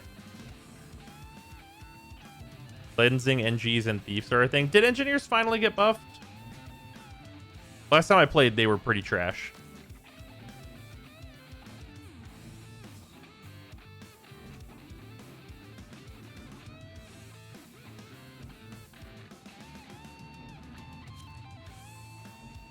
What is the tiny class called in that game? Are they the Asura? I had an Asura engineer, if that's their name.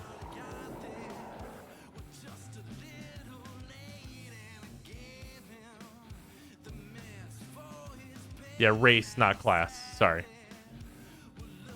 Did 140 steel missions and only 5 steel essence dropped. Solo, what the fuck? How do I get all 85? Get bent. Will you begin another mission? Nice, Link. Yeah, Asura, Norn, Char, Human, and Sylvari. And how are you gonna have Norn and humans? Like, right? Like, how are you gonna have humans and also big humans? Like, fuck off. The least interesting thing you can do.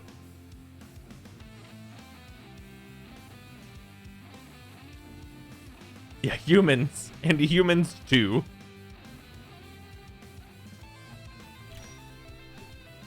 What other games are you interested in playing on stream? I'm quite interested in seeing you play an MMO. I gotta get back to FF14 at some point.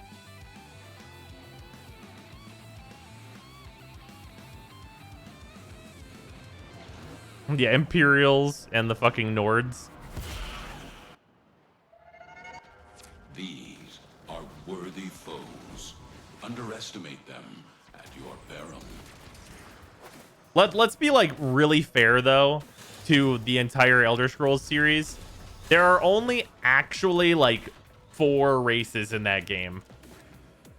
And that's like, is that a stretch? No, that's right. It's elves, humans, Argonians, and Khajiit. That's it.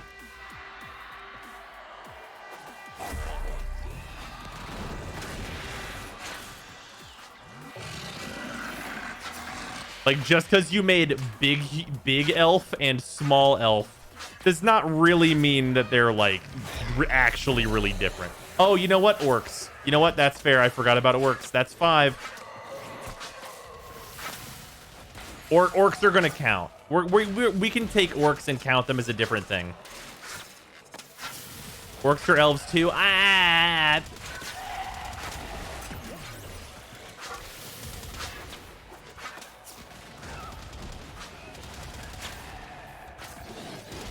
Yeah, the orcs are different enough. I'll give them credit on a different race with orcs. We'll go to 5.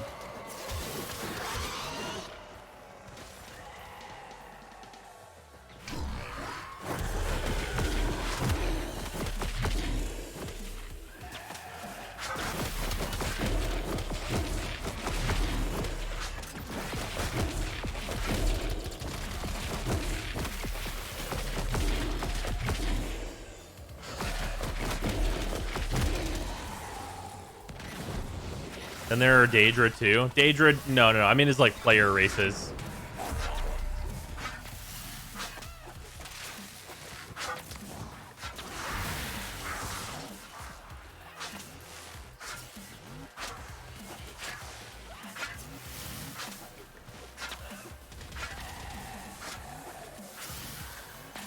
I'm sorry, who the hell okayed this map? This map's really good for interception.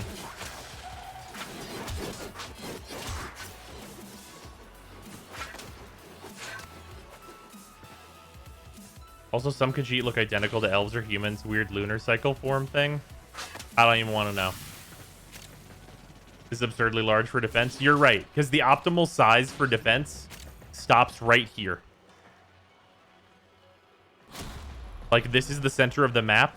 And right about here is the optimal, like, max spawn distance for defense.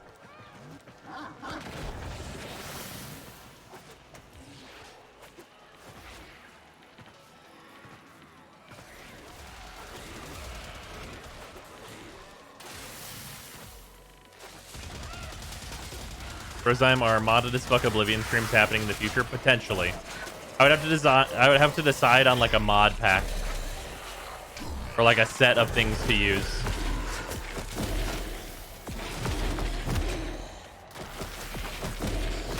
Also, we'd have to not be busy with other games, which is also a thing. Because like Ghost of Tsushima is about to come out. And God, there was something else. There was another thing.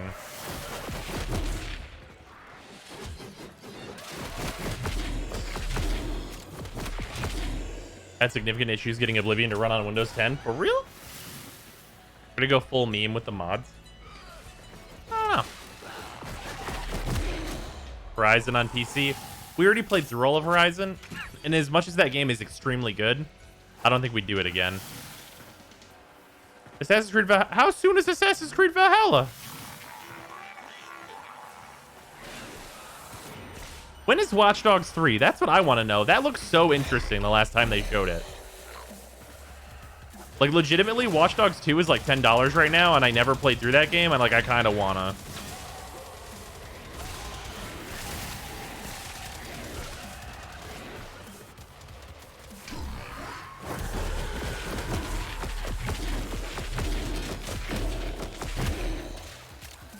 October, November? Alright.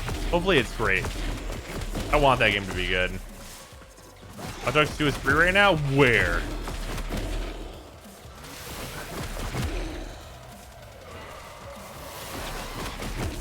They're gonna gift Watch Dogs 2 whenever Ubisoft does the online event? Well, it's a good thing I didn't buy Watch Dogs 2 then. Play like Binding of Isaac? Honestly, I'm not really sure that roguelike stuff like super does it for me when it's in the format of like Binding of Isaac. I'm actually like kind of sick of roguelike games that don't tell you what their fucking items do.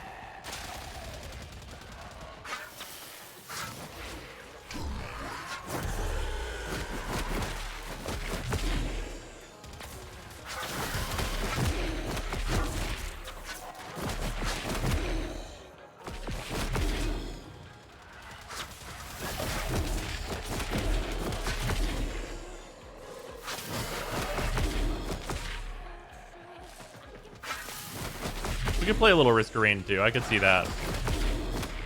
I did really enjoy that game the last time I played it. So the most interesting thing for me in Risk of Rain 1 was like the augment that made it so you could choose what items you pick up. And you just make builds. Super fun. Gonna be playing Cyberpunk. Yes. Yes, yes, yes.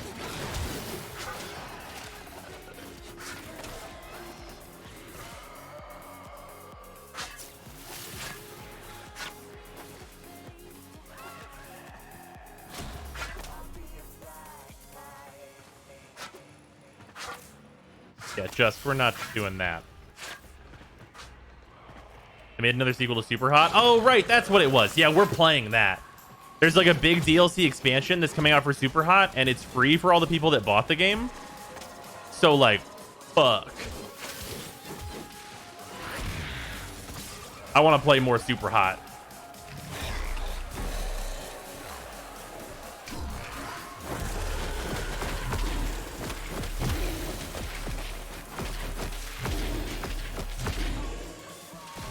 Also, for anyone who like somehow missed Super Hot, that's like, depending on the day, I'd put that on like a top 10 list of like my favorite games ever. Like that game's fucking great.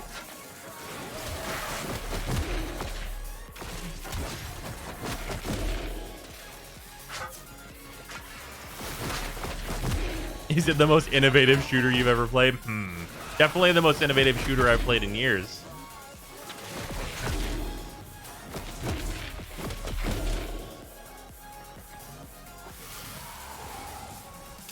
VR is sick. Yeah, Super Hot VR is incredible.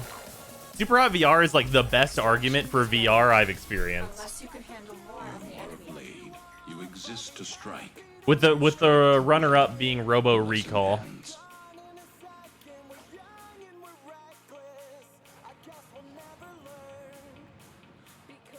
Dusk copied its mechanics with a power-up called the Serum of Blistering Heat. That's cool. You played Half-Life Alyx? I have not. I have the Oculus Quest, so unless it comes to that, I can't play Half-Life Alyx.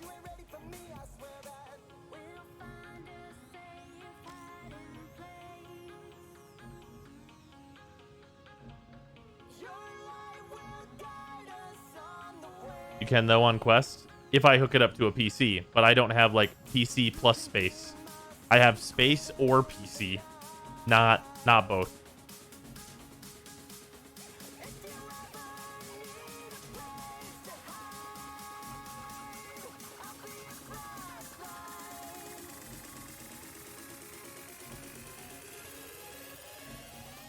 Roguelike game that's been getting a lot of traction on Twitch lately, Gunfire Reborn. All right, I'll look at this.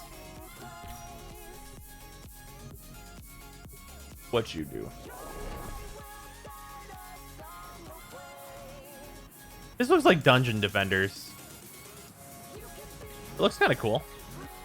I don't mind the Dungeon Defenders visual style. Those are cats. Their focus impressive. Give them all warriors' death.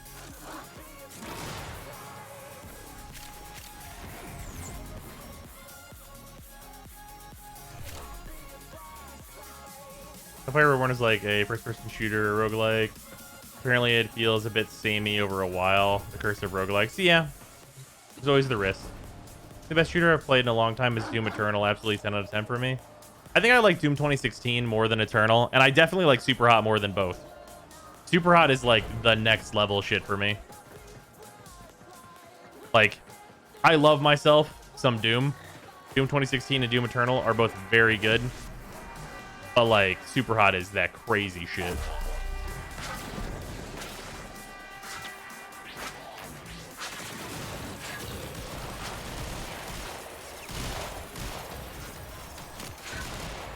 Suggestions for games to get from the Steam Summer Sale besides Super Hot and Dragon's Dogma? I would have to look through them to see what all's there.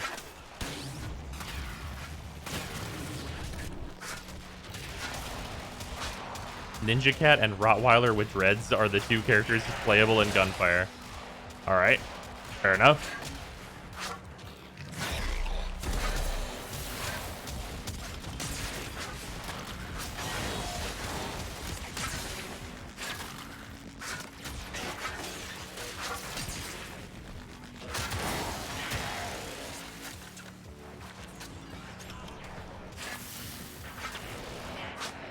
Oh, is the summer sale over now? That's unfortunate.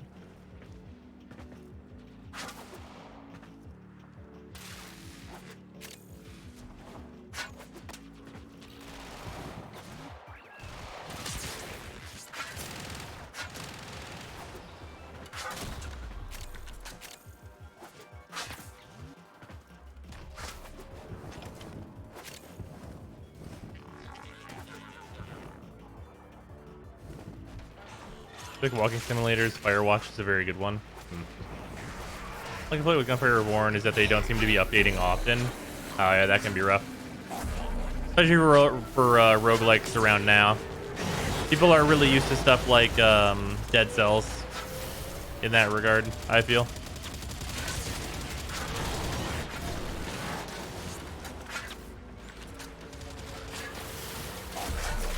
Or Hades, yes sir. We talk about Satisfactory. I have not played that game, but it looks kind of fun. It looks basically like modded Minecraft. Or what we were doing in modded Minecraft, essentially. Except for starting with more. Seems like it'd be like a good relaxed game, but not like a great stream game.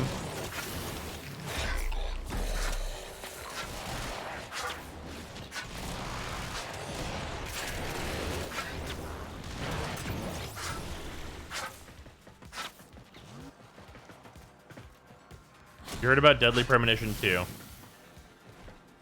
Wait, Deadly Premonition 2 is out? I saw a post on Twitter that I thought was like a preview build of like frame rates in Deadly Premonition 2 are absolutely ass mode. And I was like, oh, I hope that's fixed for launch. Is that game out?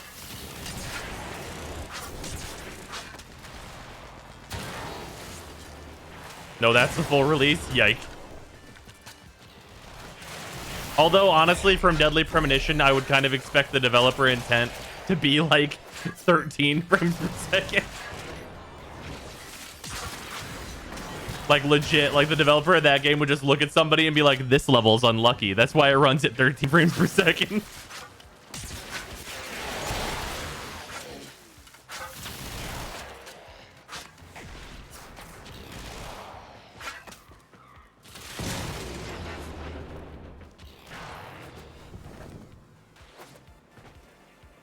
I feel like Hollow Knight and Bloodstained. Ever thought about playing the Ori games? They are amazing. I have thought about playing the Ori games. I just have not gotten to it ever. Eyes open. There's glass resonance in your neighborhood. I mean, having consistent frame rate for Deadly Premonition would be uncharacteristic for them. It's true.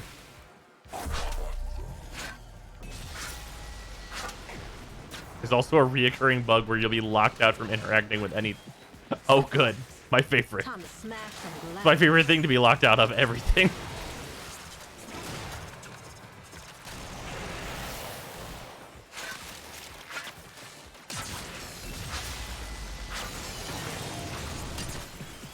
They're tough, but no glass is unbreakable.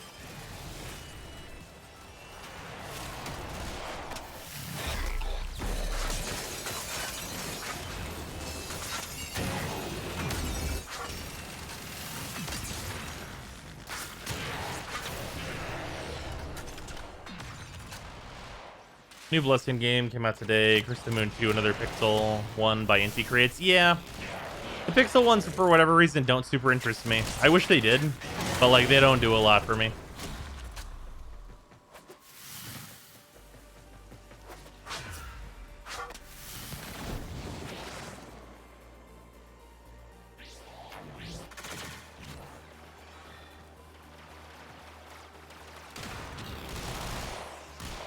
I really enjoyed Bloodstained, though. That game was great.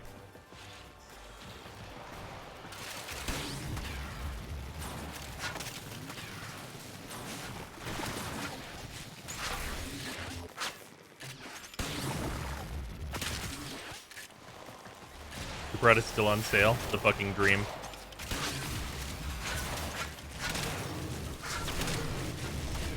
I'm pretty sure the expansion for Superhot is... The expansion, I think, is called Mind Control Delete, which, by the way, is an incredible title.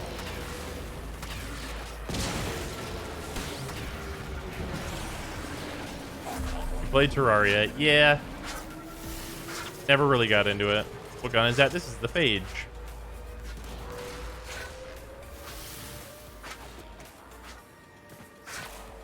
An interesting Kingdoms of Amalur Re-Reckoning. They're making a new expansion along with the remaster. Maybe? I've heard that game was like pretty okay for the time it came out. Maybe better with a remaster.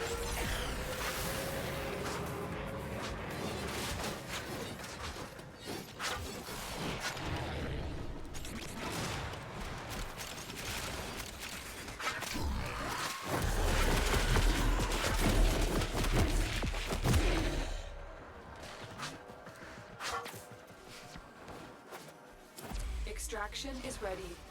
Unless you can handle more of the enemy. What's a better primary tool, the Phage versus the Phantasma? I don't know if I'm spelling that right. I mean, they both seem fine. I would say the Phage is generally a little better. You transfer accounts from console to PC? Not currently. And probably not at all.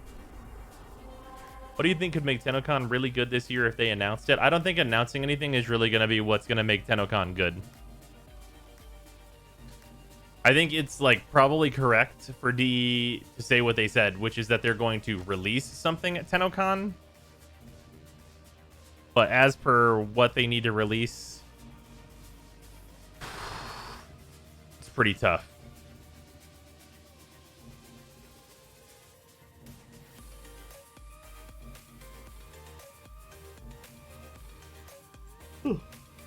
He's kind of in a hard spot. Oxyan Vandal thoughts? Garbage.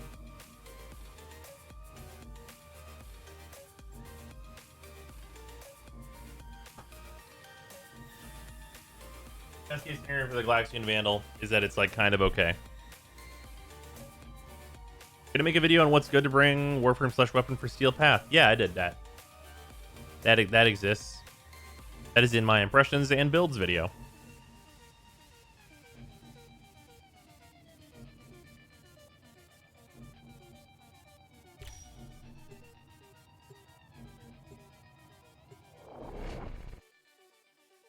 What's that jug? It's got water in it. Stropha versus Redeemer thoughts. The Redeemer has range and pellet count, which are usually a thing that matters. But the Stropha seems alright.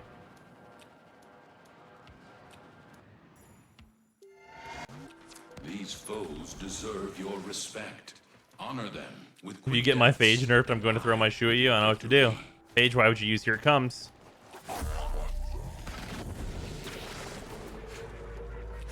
Also, there are people struggling with Junction Specters. Yeah. The Redeemer. Or a finisher from any Warframe that can initiate one. Pretty much deals with all of them.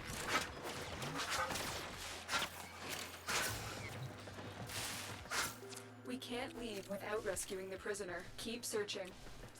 Or yeeting the Spectre out of the map. Yeah, that's an unintended one. We'll can do that.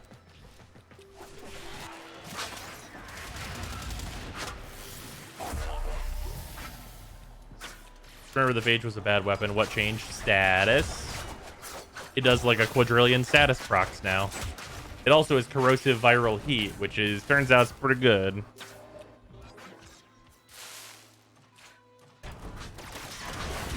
But all else fails Inaros. I mean, yeah, you could just Inaros the junctions for sure. A case. Careful. If the wardens detect you, they will surely initiate the execution sequence. The bypass is done. Go. The captive will be in one of these cells. Search them.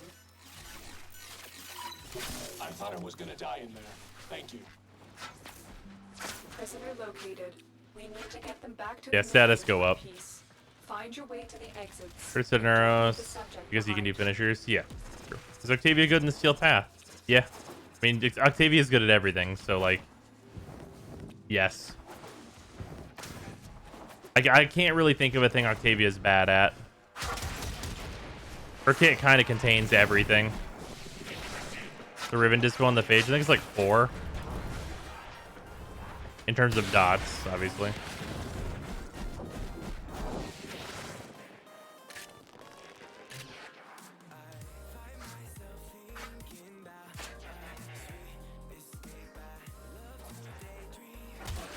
Phage is a 5? Oh wow, I thought it was a 4. A valuable lesson. That definitely seems balanced and good and fair for the game. Moving on. Play Warframe for like 2 years now, so I thought they would have nerfed her by now. Nope. No one uses her, so clearly she needs no nerfs.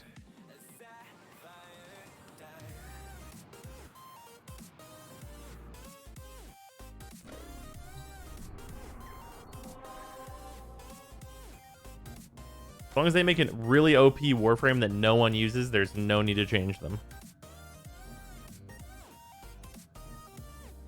Usage is obviously how you figure out something is overpowered, right? Ignore all other context. Oh yeah, absolutely. Oh, you have a Phage Ribbon. This seems like this will be totally fair. I know you weren't a huge fan of it, but I love the Tiny Nova Deluxe skin. Yeah, I mean, the Tiny Nova Deluxe skin is fine. I still use it. Their rage is vehement, their focus impressive. Haha, nice. This seems fair. Warriors down. Why does this exist? The reactor is a complex. It's not even as good as that system. could get. Start by removing the coolant cells. My intel suggests there are rich enemy supply caches in the area, but I'm unable to pinpoint their exact location. Search them out if you are willing to shoulder the added risk.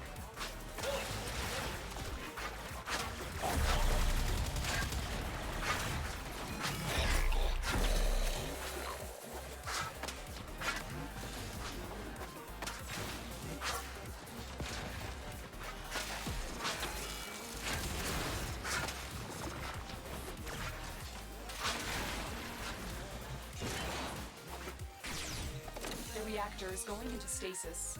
Now is your chance to complete this sabotage. Use whatever you can to make sure it never works again.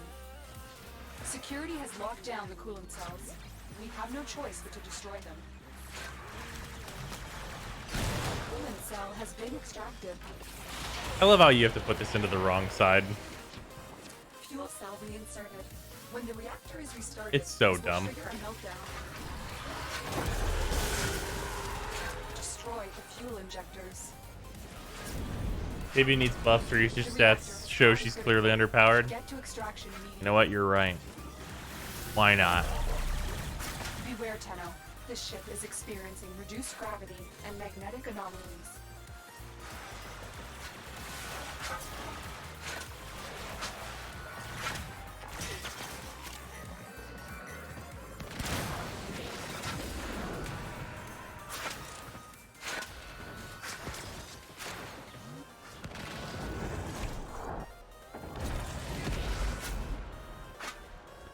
Very point, not just running through the sensors and destroying the coolant. No. But I try and avoid them when I can, just because it's fun. Did you put the fuel cell in the coolant port? It shuts off the lights while you're really there. And so we learn the importance You of see on the Reddit someone made a post about an endurance run in Mott? I did not see that. Worth running the Nova 1 augment if you run Shield Gate. No? What's up, Gun?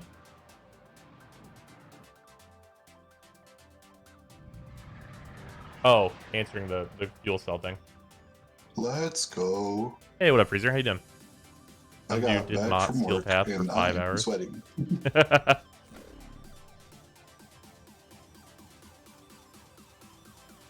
Tomorrow's the day.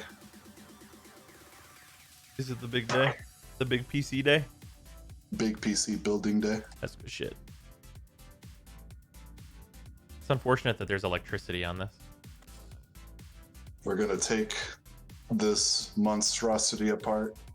We're gonna Frankenstein half of it into the good parts. Is there any mod that can help me survive better? My Saren while tanky still dies sometimes and I really can't figure out how to fix. You could use the 2 augment. 2 augment, adaptation, vitality, having supportive allies. Yeah. Bring a wisp with you. Trinity also helps. Rolling guard. Yep, that's the thing as well.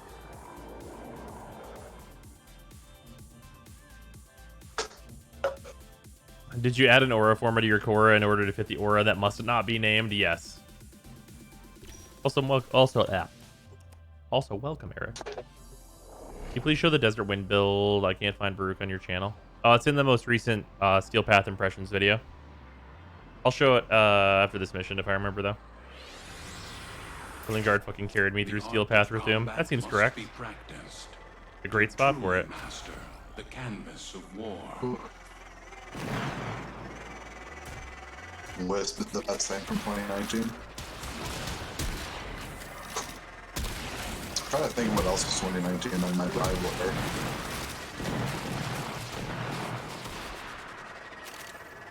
Not much comes to mind, really.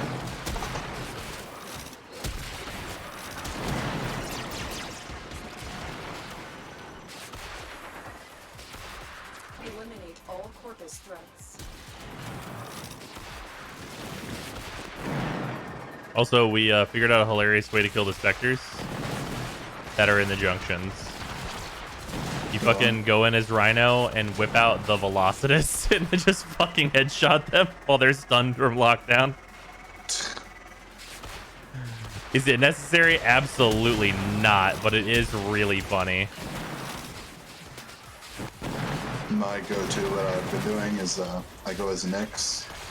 I have enough power strength to strip all of their defenses with her 2. I'm in her 4. And then I Phantasma them and they don't like it. Now get to extraction.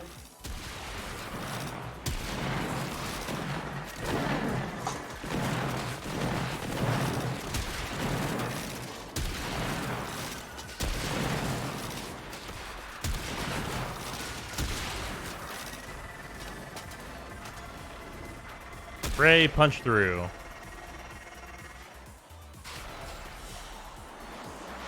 As you conquer the foe, so you conquer yourself. Having a blast wiping the Steel Path star chart with my Riven Korra. Glad I don't have a silly Zorus slowing me down. Shit.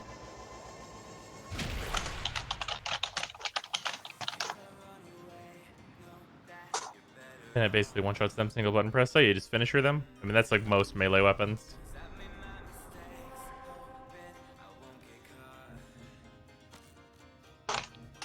It's a survival.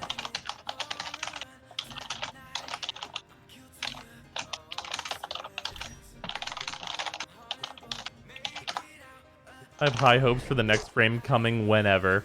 Very nice. Gonna make an updated build for Mesa. I don't know if she changed a lot. I could form a Mesa and stuff, but like, I really don't want to form a Warframes because it's really annoying to do so. The hope. Specifically, Go on. more specifically, you don't want to form a Warframes for the MR fodder star chart. Yeah, that's true. Because you're gonna form a them for this, and then you're gonna finish this, and then you're gonna have a build that you don't need at all because it was only built for this. Yeah, exactly.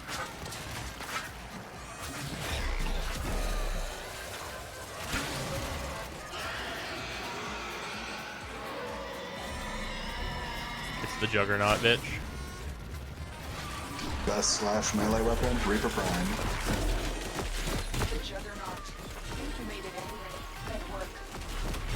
Damn, that Juggernaut's looking like an old Juggernaut. Yeah, you're not wrong.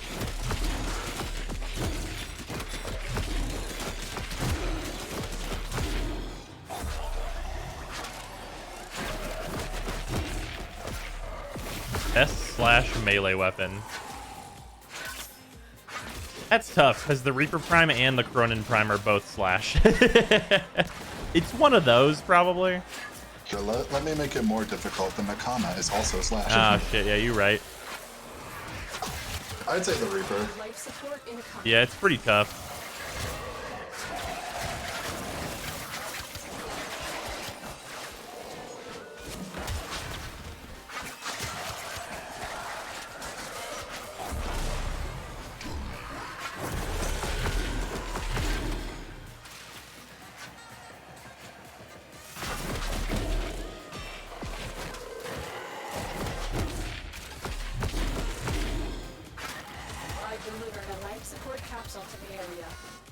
Activating it will buy you more time.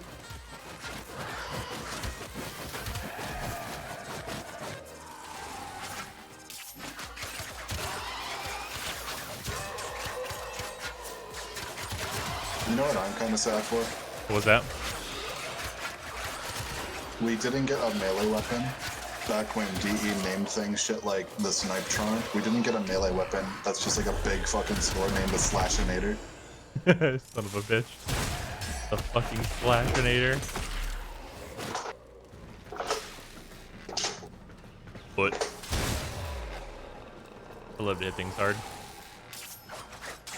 Very unnecessary, but funny.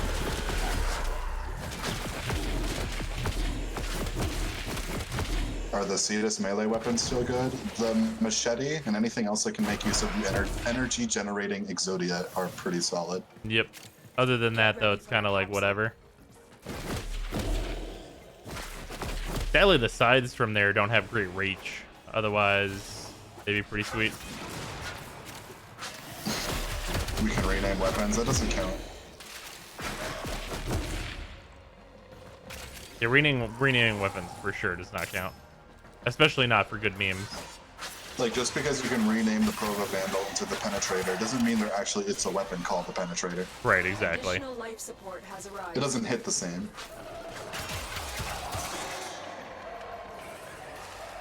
The Impactinator Heavy Hammer. Only need Amalgam Organ Shatter for my Reaper build, but I have the normal Organ Shatter, it still works. Oh yeah.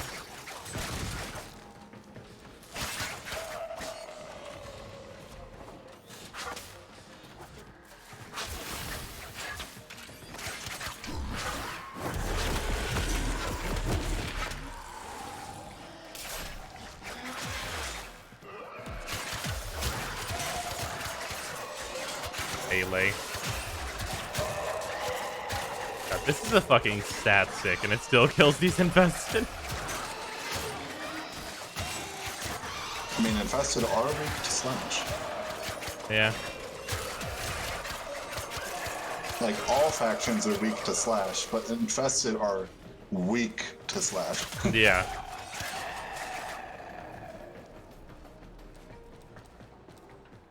That Wisp has a lot of power strength. I like her. Nice. Baruch doesn't build health. Wisp, Baba Booey. Son of a bitch.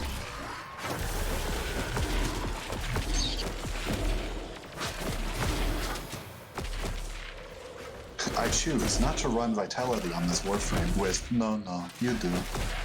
You run Poo Vitality. Better Vitality. Also health regen.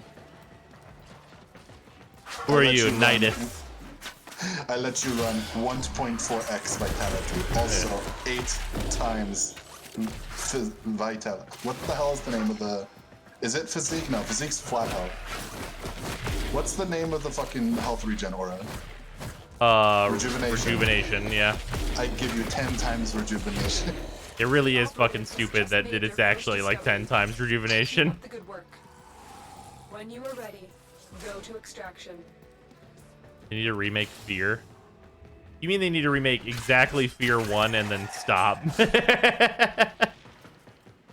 I think the moment you like go past Fear 1 in terms of like remakes, like, Wisp plus Oberon are BFFs. No, Wisp bullies the hell out of Oberon for being a weak bitch. Correct.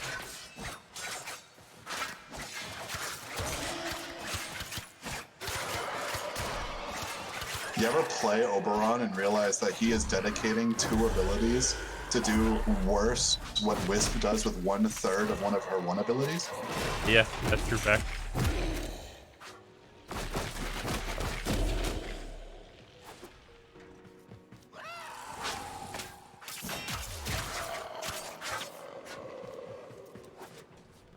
Oh shit, I should go to the exit.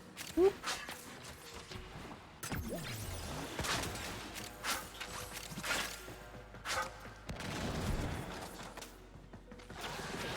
Oberon and Wisp's abilities synergize with each other? Okay, if you're gonna ship a Warframe pairing based off of ability synergy... Wisp and Oberon. Mesa. No, Wisp and Gara. Oh yeah, Wisp and Gara, you right. What's holding Wisp from... DR. Hold on. What's holding Wisp from A tier? Fucking nothing. She's A+. That is in the most recent review. From S tier?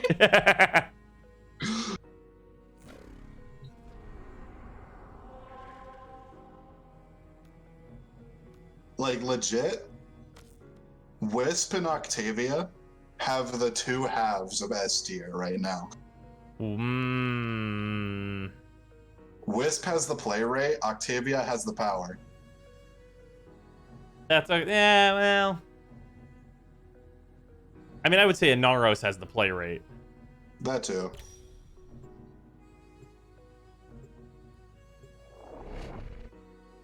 Which means that Naros nerfs, boys. Here we go. Also, y'all sleeping on Korra X Hero? Shut the fuck up. I was into that. God damn it. You son of a bitch. Hero sees Korra, red crit for 800k, and he starts set. Give them all warriors death. You found a target. Capture them quickly before they escape. Hero sees a 1 million damage red crit, and he's like, I'm glad I have shield gates for that.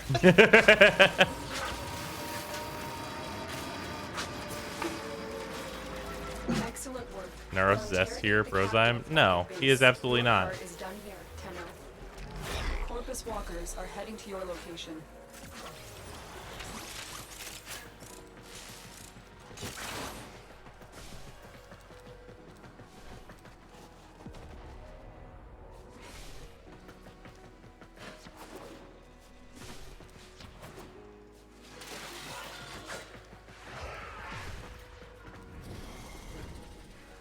Naros needs a rework.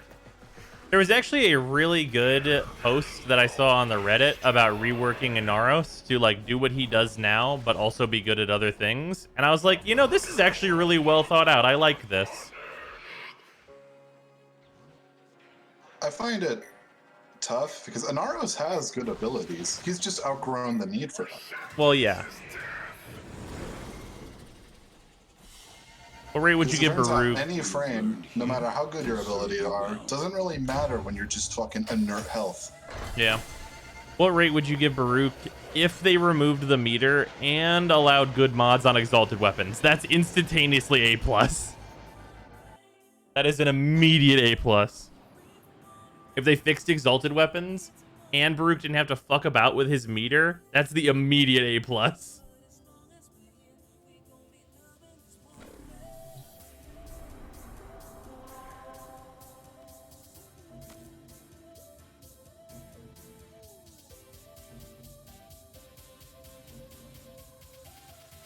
But imagine if Inaros was fun to play. Fun is irrelevant. I mean, subjective.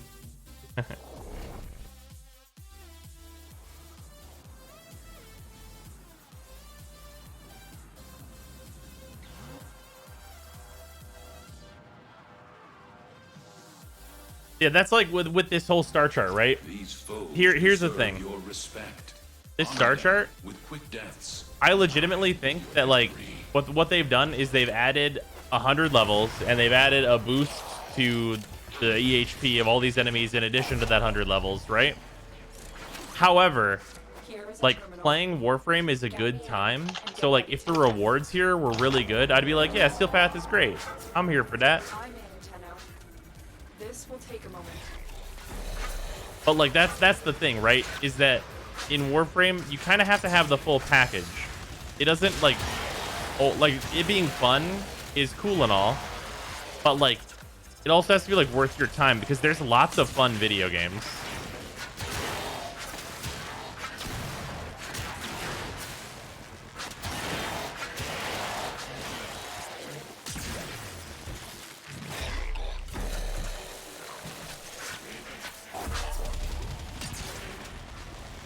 Still working on it. Continue to defend.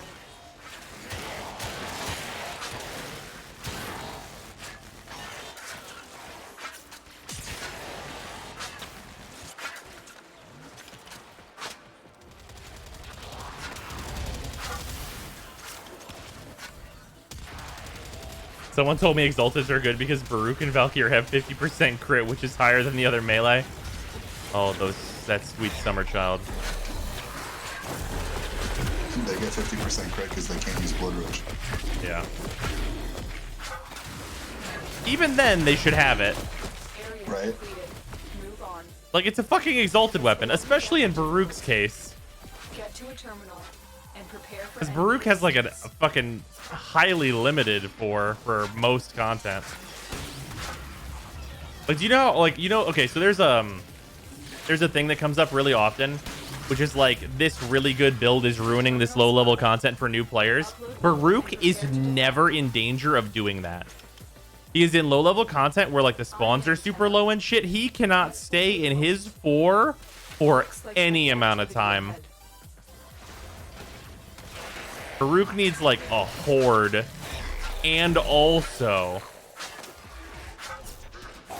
and also enemies that stay alive long enough.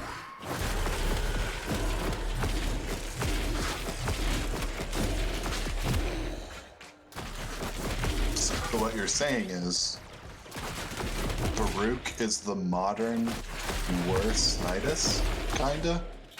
Still working on it. Continue to defend. Would you say Baruch is worse than Nidus? I feel like Nidus has more use cases potentially. No. I don't know. Well, yeah, I mean, yeah. Nidus kind of like lost his thing whenever Korra got her thing.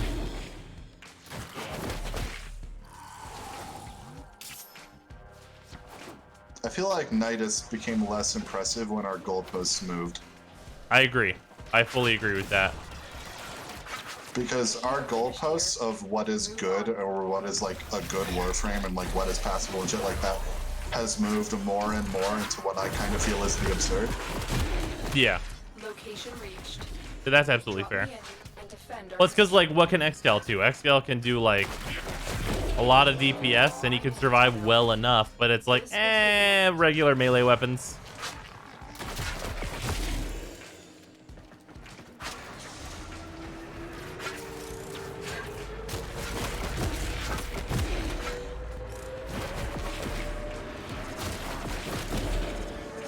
I just know at some point, D is going to try and, like, fix where the game is right now, and I hope they don't break the whole thing. Because I think it would be really easy to. Like, there's some things to an extent that I can understand why they would. Right. Because, like, we've had the conversation where, like, I feel like they kind of ruined the balance of the game when Anaros plus adaptation became a thing. Yeah, adaptation, I actually fully agree, was completely a mistake.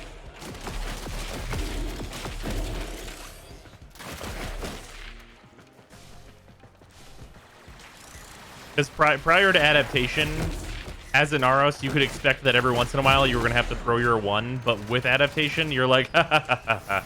Like on Steel Path, it sorta sometimes is a thing, but like even then. Because it introduces the dilemma of should they balance around adaptation, Arcane Grace, and Aros? The answer is no. Yeah, the answer is absolutely not. Because the question on top of that one is like, okay, you've balanced around Arcane Grace, adaptation, and Naros. Now, what the fuck Banshee are you is going? Now roasting alive. Yeah, Banshee is roasting alive. Now, what are you going to do about adaptation Chroma? And so we learn the Or let me give you the real heavy hitter. Adaptation, if you actually build for defense, is fucking Gara. Yeah. Don't balance for the outlier, Gara, exactly. Like, Gara, with like 700 health, is like infinitely tankier than a Naros with his 5,000 health. Because of fucking 90% DR stacking with adaptation. Yep, exactly. But it turns out that's 99%.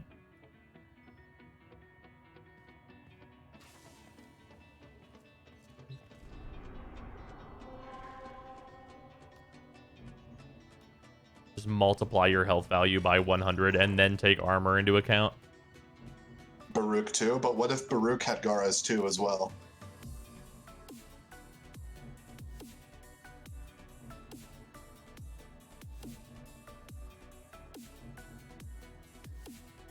And like the idea of adaptation plus Wisp on like any party. I'm sure. Hold on. I'm sure damage reduction is capped at 95%. Oh, sweet summer child. That's hilarious.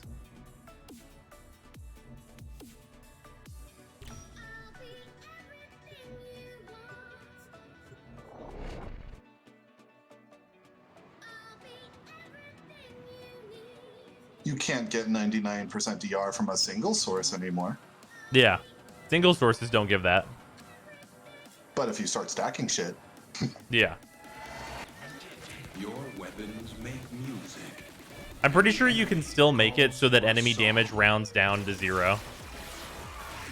I mean, if you stack enough stuff, like Neja 3 plus Gara, Baruch 3 plus Gara, Trinity plus Gara. Gara, turns out. It turns out Gara is really good.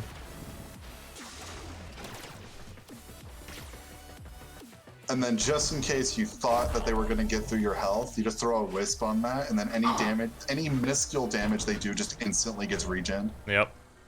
Tenno, be on the lookout for increased security measures. The bean dip is not enough when the guac and the cheese arrive.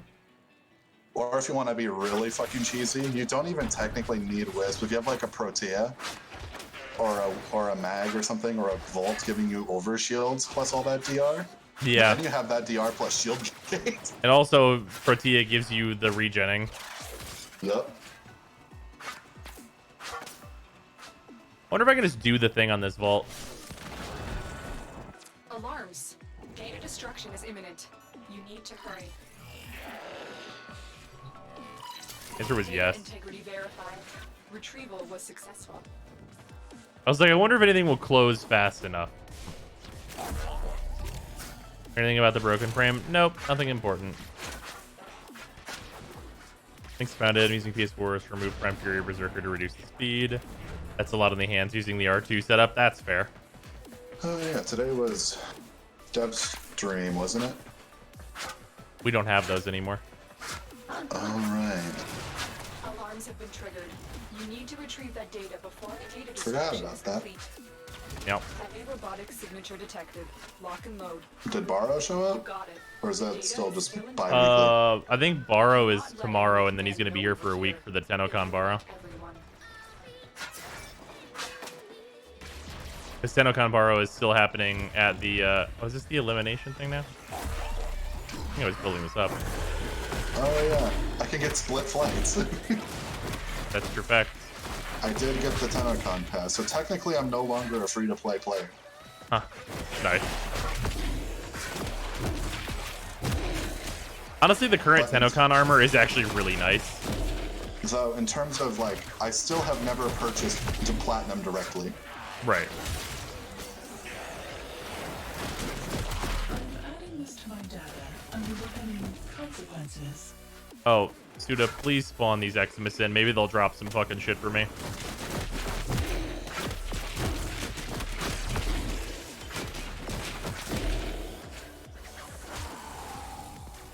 Nothing.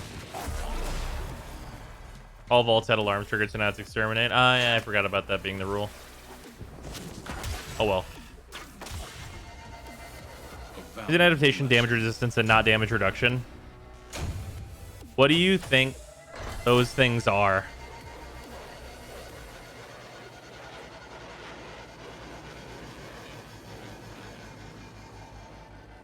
Can you tell me the difference between those two things?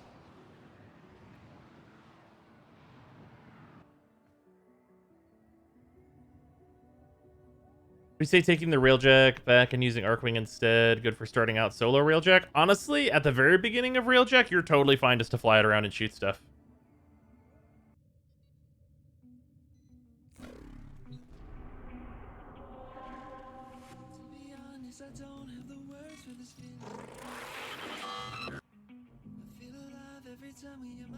Some games actually do differentiate those two terms.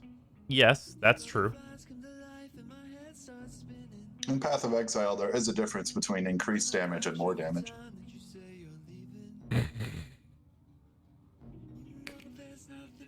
Did that hit you different? That sounds real fucking stupid whenever you say that. Even if you've never done Railjack beforehand, yeah, there was a big like balance pass change on Railjack. And like the base ship, like on Earth, you're gonna be okay actually. I would suggest that you like hopefully try and get the health mod for your Railjack as soon as possible, but you'll be okay.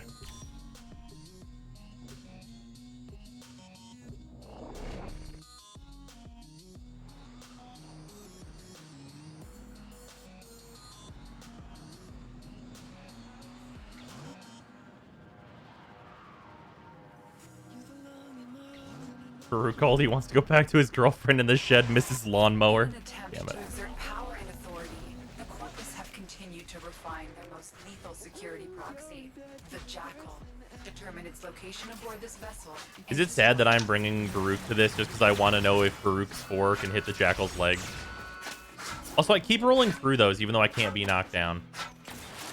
Which is also going to be an interesting thing during this fight. I can't be knocked down. Warframe has at its disposal a special blade, a Parazon, as lethal to technology as it is to flesh. Disrupting the Jackal's auto-repair may require it. Remember, the Jackal's auto-repair precepts could... Jackal's immune to Baruch's waves. Sad days. That's okay.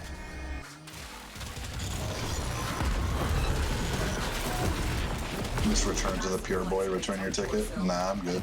I still need split flights. I think that's the only thing from Borrow I'm missing. I don't think I've skipped anything else. Like, that was just a day I completely blanked that Borrow was coming. Nice. Tenno, use your Parazon.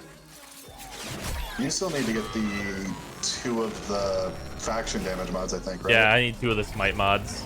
I knew Tennokan Borrow was coming up, so I was like, whatever. I didn't end up buying them from people. Which was a good call.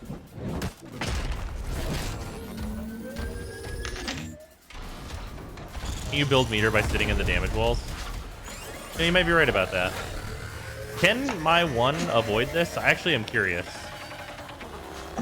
No. No, it cannot.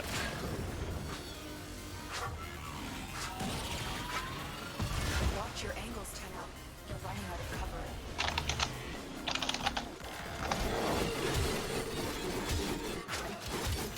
Overdrive presets. Watch for increased... Okay, so you know how math stuff works, right? Yeah. For the most part. There's a few things I probably just wouldn't... saying this, you'll yeah. understand what this means. So in PoE, increased is additive and more is multiplicative. Oh, okay. Fair enough.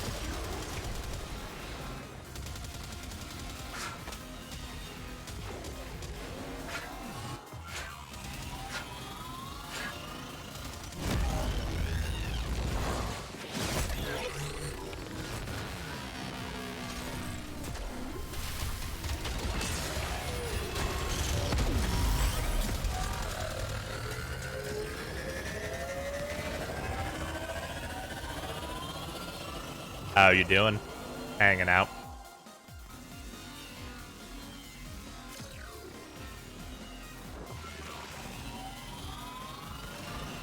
Critically damaged. Finish it off. Another Stropha blueprint. Helix sent a clear message to the corpse. Soloing the Ropalo list in Steel Path was super annoying. Oh, I can only fucking imagine. That shit was annoying whenever I just like didn't think about bringing a really good weapon for it.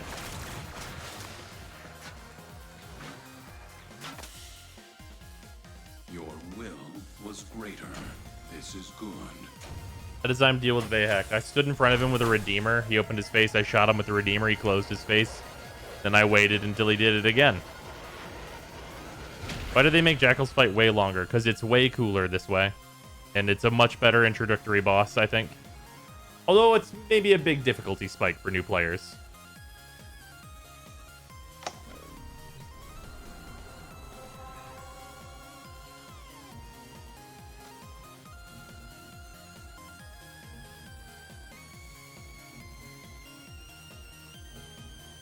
Verify a lot of games use damage resistance to specify percent reduction, but damage reduction means flat damage reduction, i.e. 15 damage reduction means if you're hit for 30, it's reduced to 15.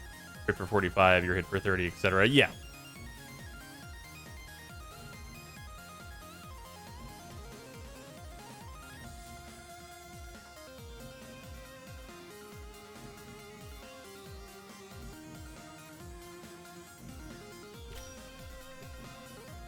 Fun fact, that's actually the way Dragon's Dogma works. There is not percentile reduction, to my knowledge, in Dragon's Dogma. Breath of the Wild does the same thing. Is Breath of the Wild's damage system that way? Yeah. Huh. I guess I never paid that close attention to it.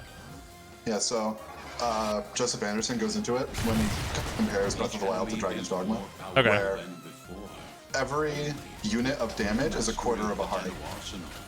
Right. So if a enemy of a bokoblin, like a red bokoblin, will deal a quarter of a heart's worth of damage unarmed. Right. And then whatever weapon they're holding, so if they are holding a royal broadsword that deals 36 hearts, or 36 damage, 36 divided by 4 is 9 hearts. So if he swings, he'll deal 9 1/4 hearts. He tested that by being unarmed and letting him hit him with a royal broadsword. Interesting. So if you equip, say, 18 defense, yeah, you will reduce that bokoblin's damage by a flat 18. So you will do 18 divided by 4. He'll do 4.75 hearts if you put 18 defense instead of 9. Interesting. I never realized that Breath of the Wild worked that way. Yeah, so that's why if you ever equip like 68 defense in Breath of the Wild, everything does like a quarter heart because you're flat reducing it. Huh. To the dig site. That would explain why I gravitated towards the barbarian armor, because I would assume it's the same for enemies. Like damage you deal. Most enemies, I think, doesn't have much defense. It's like a rare couple. And then barbarian armor, when you have like 4 hearts on 4 on everything, like 4, like fully maxed. Right. It's like enough defense to mitigate most things. And then fun fact, the only thing that will deal more than that is like a guardian laser, because they deal heat damage. So that's why if you fully upgrade the heat resistance set, it's technically more defense than the highest defense sets. Because it resists the guardian lasers? You'll mitigate all of their regular damage and the fire damage, so you'll take like a quarter heart from a laser. Huh, interesting. Artifact has been located. PDDA have 2 defensive values, flat amount, and a % modifier before armor.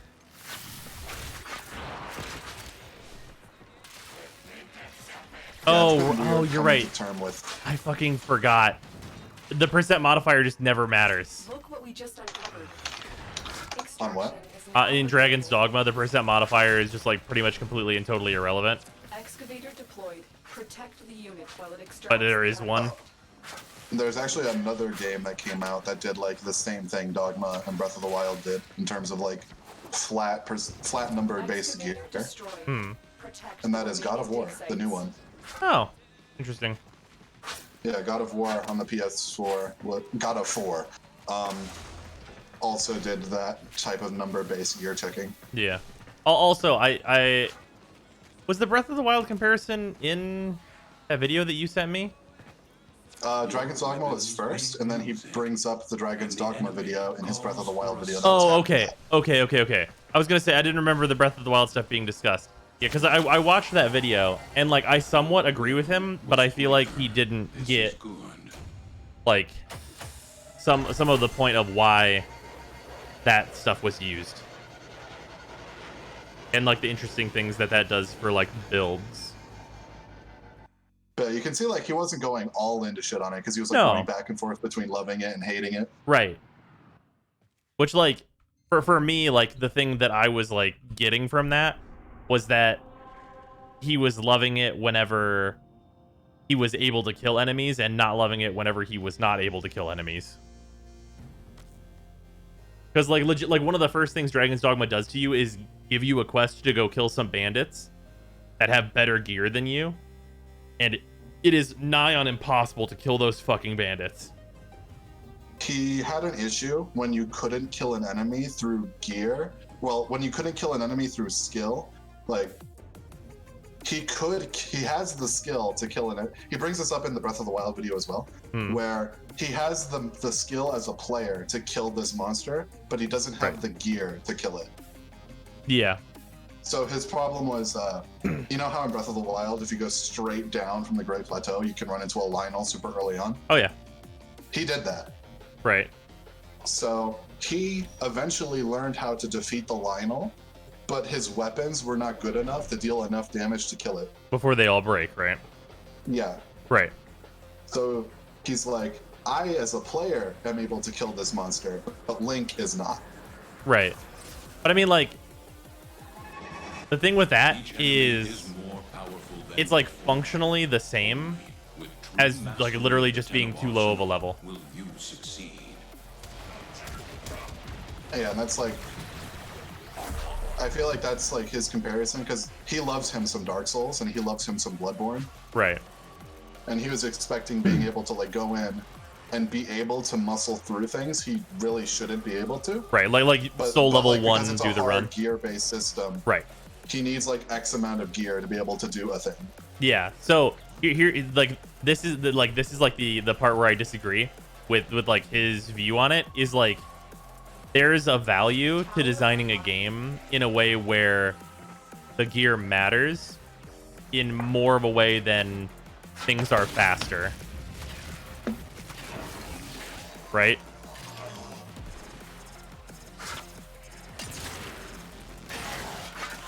In a way that things are faster. Like, if you're Soul level 1 Dark Souls, right? If you're doing a Soul level 1 Dark Souls run, and your stuff can only get so good because you can't use the things that do more damage, and, like, you're limited in all these different aspects, like, that's fine. Like, you can kill the final boss with no weapon by just punching him in the dick 7,000 times. And, like, your skill will get you there. But, like... We're discussing this video, chat. Yeah. Thank you, Freezer, for linking that in there.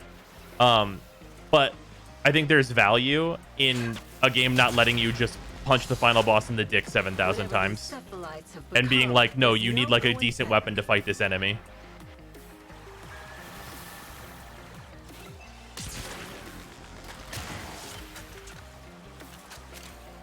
You know what I mean? Yeah. Whereas, like, from his point of view, he just doesn't like the binariness of it. Yeah, which is fine. Like, it's super valid. Like, I get why he dislikes it, but I just see, like, a lot of merit in the reverse as well. And I like both, so...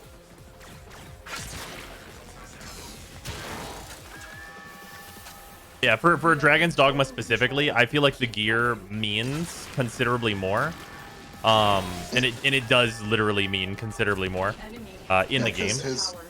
Because that was one of his like 2 major complaints, and his other major complaint was the healing system, which was like brought out because of the way the game was designed. Yeah. And which coincidentally, Breath of the Wild has like a very similar healing system. Right. But yeah, the healing system thing, I understand, but also like the healing system is built on you not just being able to carry everything. Like you're at a huge disadvantage combat wise if you're carrying too much shit in Dragon's Dogma. We are dominating. Keep it up. But also there are some advantages to carrying a lot of shit as well. Like it's a balance of like having enough stamina regen, but carrying enough stamina items to also be able to regen through that.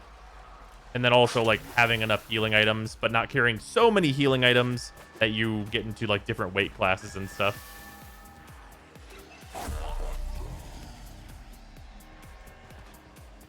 I do think that he like had a good point though with like the infinite Wakestone farming. Because he didn't even... That's the revive thing, right? Yeah, that's the revive thing. He didn't even do like the actual like good way to farm Wakestones. Which is like fine because like knowing about it is like him not even doing the most efficient way and him still showing that this kind of breaks the flow of the game in a way. But the reason for it is pretty specific. The place where you do the farm that he was doing is the original end of the game. You cannot allow the enemy to learn of our espionage. Like pre Dark Arisen, it is like the actual end of the game. Like you need 20 of those items in order to be able to fight the final boss.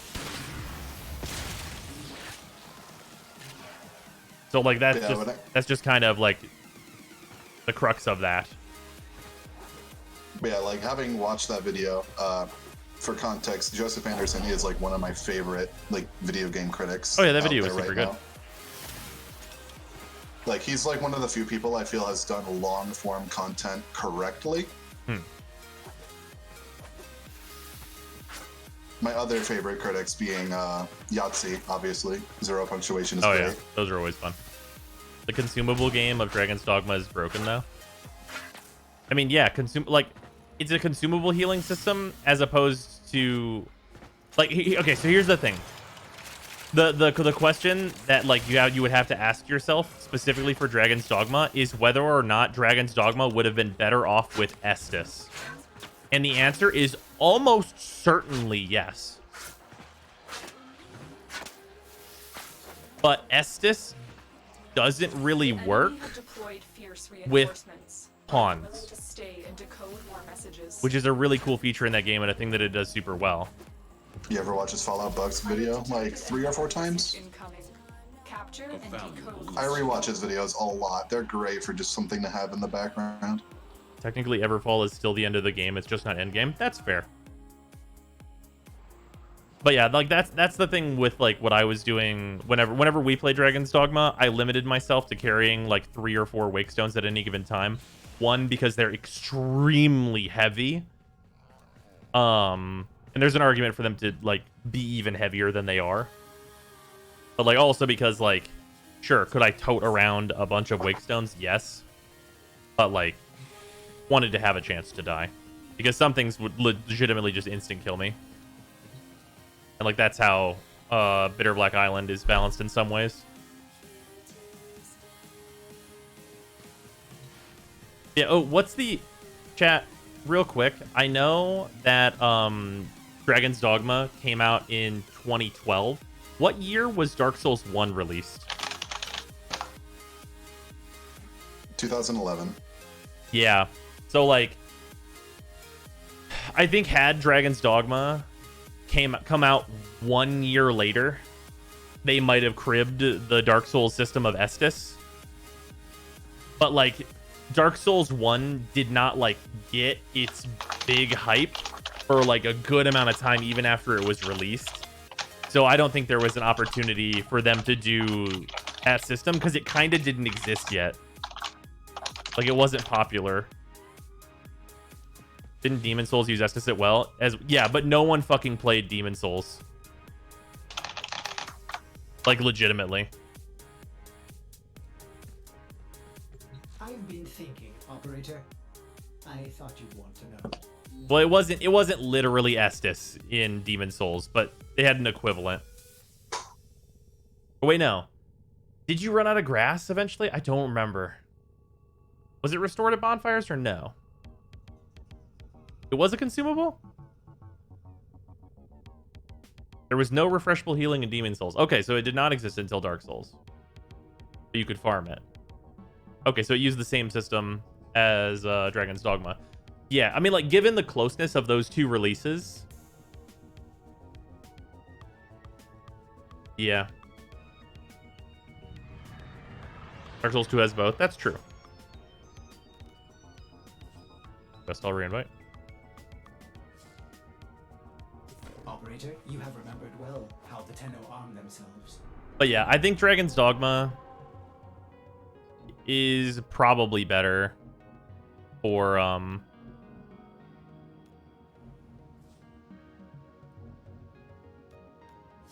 or would probably be better with an Estus-like system. But stuff.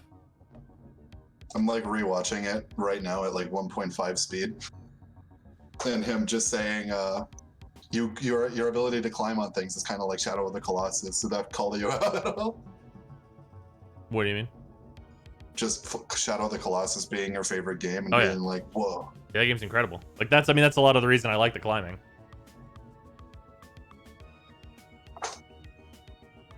Dark Souls 2 has over 50 healing items. You can stack to 99. You can carry like 600 healing items at any moment. Yeah. Heard that the lead developer of Dragon's Dogma said he wanted to make Dragon's Dogma 2 after DMC5. I have. I cannot wait for that shit. I want him to do that. Because like Dragon's Dogma, I love that game, but there are clearly issues that like could be better. Like the healing, instead of what it is being Estus, I think could definitely be a good thing.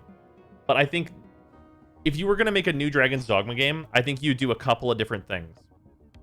You take the pawn system and you expand it and you give the pawns the ability to be all of the classes. And then you probably would add some classes or rework a bunch of the classes or something along those lines.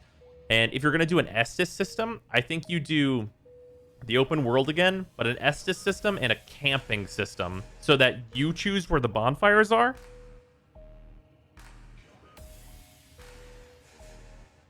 And then I think like stamina items and stuff should kind of stay as they are, but probably be a bit heavier.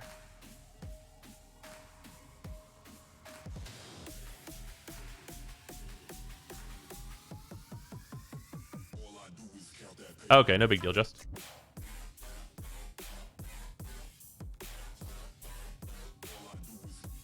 And also, like, the big thing with it, if they made a Dragon's Dogma 2, I really think that, like, it should be drop-in, drop-out co-op, where players can take control of the pawns you're using.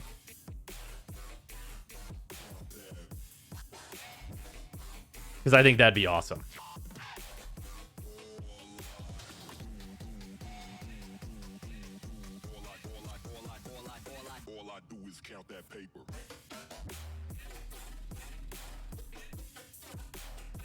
Worst, are you okay? What's happening here?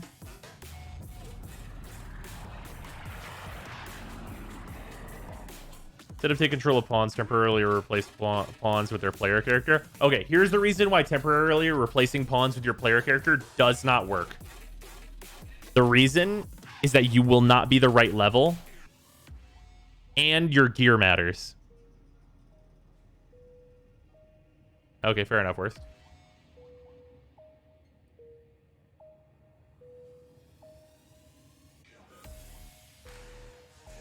It's also the neat little thing in the video is when this was brought up. I'm just gonna DM this to you.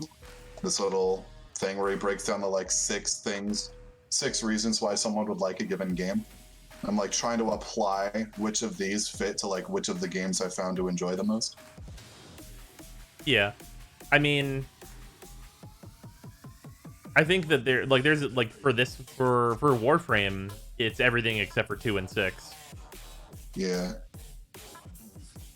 Which you can just link that in chat if you'd like to, so everyone can see that.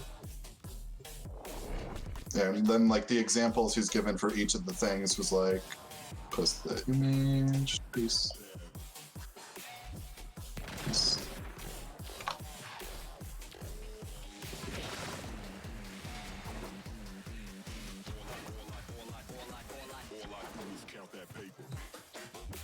From around here. So, for fun, he like describes a game and mechanic that you really enjoy. For that, then he used Portal.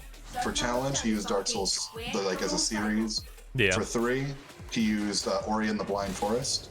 Yep. For story, he used Fallout New Vegas. For 5, for like a farming type simulation game, he used Stardew Valley. That hits that like beat. Yeah. For 6, there's like a bunch of PvP games you could list. Yeah, I mean, you could list anything that's had good PvP. Like League of Legends, fucking Overwatch, shit like that. And you named 2 games where I feel like their PvP is not worth playing anymore, but okay. I mean, they were at a time. Yeah, I know. And I feel like League of Legends is a good game marred by bad balancing. Yeah, that's Like, fair. I still think League of Legends is a good game as a game. It's just that the community and the balancing around it kind of fucked everything up. Yeah. Dragon's Dogma was the game you played the other day. Yes, it was. The game is amazing. Yeah, apparently if we go out here and then just leave, this gets completed, and honestly, I'd rather not waste time doing this. The traps used by the Corpus Feed and Research Division. So let's make sure they can't use them. Wait. One of our picket teams got themselves surrounded. Corpus Patrol. Bring them home. Arguably, Dark Souls could have those 6 elements for certain people. Yeah, that's fair. I would agree with that. 100% another. I feel like, yeah, Dark Souls could probably fit 5. I feel like if you were to hierarchy these from like top to bottom for like your, what's the word, priorities, what would you like rate them? Oh, I mean, that's like, because I feel like it's easier to go from like the bottom up than from the top to the bottom. Because I just put PvP on the bottom. yeah, for me, it's like tougher than that. Because like it's kind of Nox, Base, and Chris. Dark Souls aesthetics is amazing. Kind of disgusting at times, but still amazing. Oh yeah, Dark Souls is great. I mean, also like initial release Dark Souls 1 had some... It was visually interesting, sure. Visually amazing. You know. Depends on how you look at it. Yeah, this stuff, like, it's hard to rank what's, like, the actual tier list for this, because it really is very different. I play a lot of different games. I think it'd be easier to, like, rank what a game does well than, like, what I care about most. Oh, yeah, Junction Time. Thank you for the reminder, Jess. Imagine a totally single-player, story-focused Warframe game. Dark Sector. Dark Sector does not play like Warframe. Nah, not at all. That game, honestly, though, legitimately, the fucking Dark Sector is not even bad. That game's totally okay. It has, like, that old third-party charm to it. Yeah. It's like, you know what? I would play this. If I was, like, aware of this, like, when it actually came out, I'd play that game. It's like going back and playing like the first Metro game. It's just kind of has that old game charm to it. Also, damn, is that Volt? He tanky. What's going on? This boy is a chunk.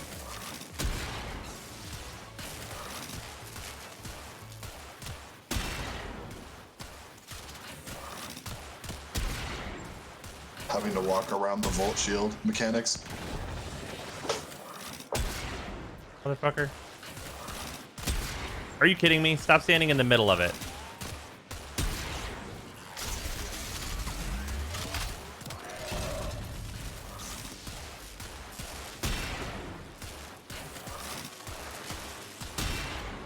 This boy chunky.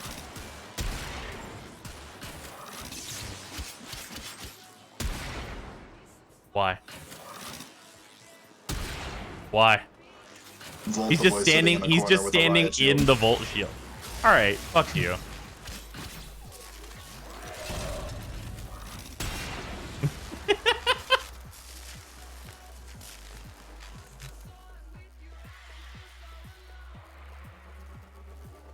Standing inside the Volt shield, like I clip with this, therefore I cannot be hit. Volt shield. Faker, what was that?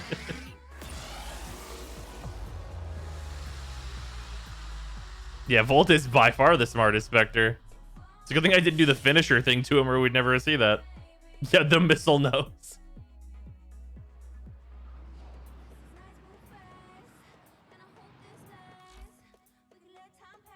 Okay, yeah, I think this sentence is like one where you could like get into it and break it down. How do you feel about the quote from the video? Dragon's Dogma is a progression-based game disguised as a skill-based one. I don't think it's very disguised.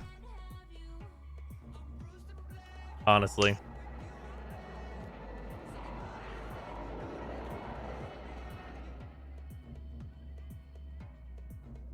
Like, I could see how you could think it would definitely be, like, a fully skill-based game. But, like... Just from, like, the visuals of it. Right. And, like... the presentation. Yeah, and it also depends, like, how you come at it, right? Because, like, it gets compared to Dark Souls a lot. Because there are times whenever they are similar. But, like, if you come at it only with that and not with the other stuff that it gets compared to, then it's like, oh, this is a Dark Souls-like. And it's like, no, it's not a Dark Souls-like. It has Dark Souls elements. But it's also got, like, Shadow of the Colossus elements. And Shadow of the Colossus is a puzzle game. Plain and simple, that is a puzzle game. It's a puzzle game that's presented like an action game. Right, kinda. Exactly.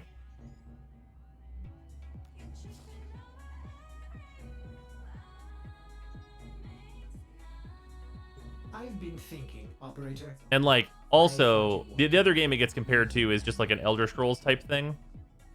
Which it has similarities to that as well.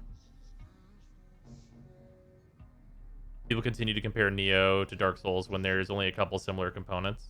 Yeah, like Jedi Fallen Order, a Star Wars game with Dark Souls elements. Yeah, exactly.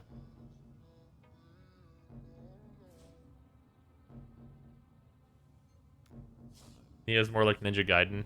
I don't know about that. Yeah, because it's interesting because like him, like going into it, he describes like people who would defend the game on forums and say like, no, the game's all about skill and have the same get good mantra. Whereas you're like, you're not like that at all. You're like admitting, yeah, it is kind of gear based, like straight up. Oh yeah.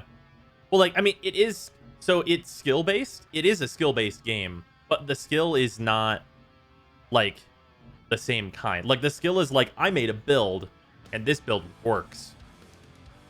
Like whenever I made my Mystic Knight, like I know my Mystic Knight needed to hit certain numbers to be able to deal damage to the final boss, and I was going to need certain elements to make that happen.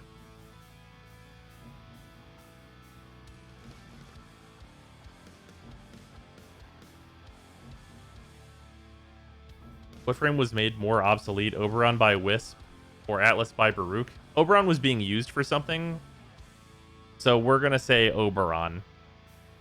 Because Oberon got used for less things, Atlas continued to get used for like basically nothing.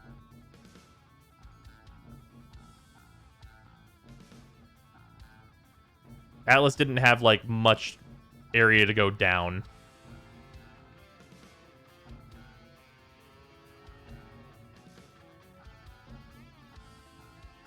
I'm trying to make Neo sound like it's not wearing souls on its sleeve is doing it a disservice.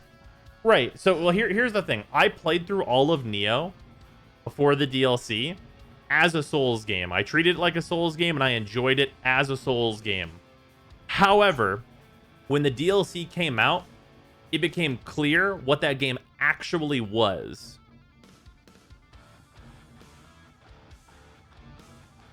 Because the way that they designed that game was to be broken, which is extremely clear when you play the DLC. Playing through that game straight, you'd be like, oh yeah, this is like very Dark Souls-esque. But whenever you get to the DLC, like the enemies and bosses get so like nonsensical and absurd if you're trying to play in a way like Souls, that you go into one of the builds that game has where you throw one ninja star and the boss explodes. Or you do infinite like spirit mode. Like infinite spirit mode, fucking ninja stars that do 10 trillion damage, like shit like that are all builds that are possible. And like in some parts, like they expected you to like do one of those for the DLC. And it's what made the DLC really unenjoyable and like not fun for me. Because like I did the initial fight in the DLC, like 20 levels under leveled or whatever, and like got through it. But by the time you get to like the big guy or whatever that's in there in that chain of bosses in the DLC, it's like, okay, this fight's like not reasonable to do as like a Dark Souls thing. I'm just gonna spam items and have infinite spirit mode and fuck this guy up.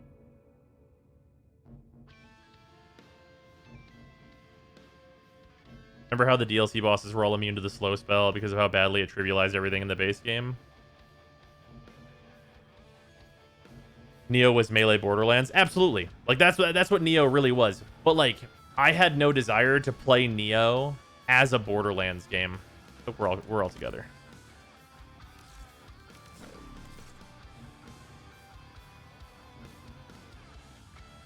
Because like the thing that you needed to do in Neo was not the way I wanted to interact with that game, which was I'm going to get these pieces of gear together that allow me to instantly kill shit. And it's worth noting the DLC was built for the players that did that, right? It was built for the people that like finished the final boss of that game and then we're like, new game plus time. Let's get the green gear. Let's get the crazy drops. I want that psycho shit. Let's get 40 levels. And like that, like clearly because of the gap between like the final level of the last mission and the level of the DLC, that's kind of what they intend you to do, is go replay a bunch of content. But like having not done that, I was put in like the worst possible position to enjoy that DLC. And like it really demystified that game from like being like a good Souls game to me to being like, oh, this is just like you can just farm it out and then just be a god and never try like to use any like it's not like doing like the Souls pattern, which I really liked and wanted from those bosses, and that like works on the base game. But like having gone through the whole game expecting that, coming to the DLC and not getting that, I was extremely disappointed because like it was just unfortunate. to break it down, you are cool with Warframe lacking challenge because that is what you come to Warframe to. Yeah. And you come to Dragon's Dogma and you're like, you're fine with the progression kind of overlaying the skill more so because that's what it's doing. That's what it presented itself as. Whereas Neo presented itself as like a Dark Souls-esque for challenge category, but it was actually, it's like the reverse of Dogma in a way. Yeah, Like basically. you wanted it to be a challenge-based thing, and you wanted it to be like a challenge flavor-based thing. Right. But it was actually a progression system the whole time. Yeah, it was a progression thing that you could brute force as a Souls thing. But like once it got to the DLC, it lost the ability to play it that way. So instead of having both, which is what the base game did, it only had one. So if you were playing it for the way that you had been playing it for, there was like a 50-50 shot that like the DLC was not for you.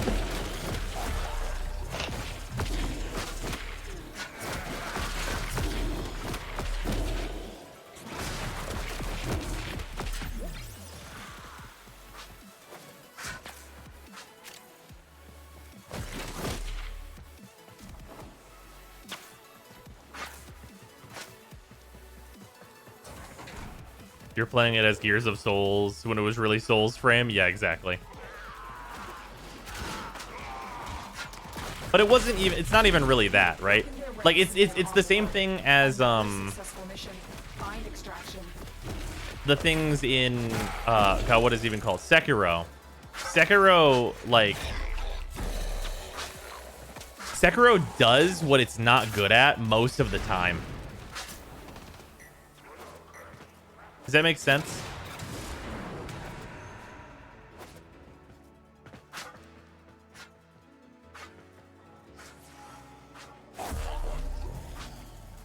Like Neo was like, it had like the movesets and stuff for Souls, but it had like the stats and stuff for like a Borderlands type thing.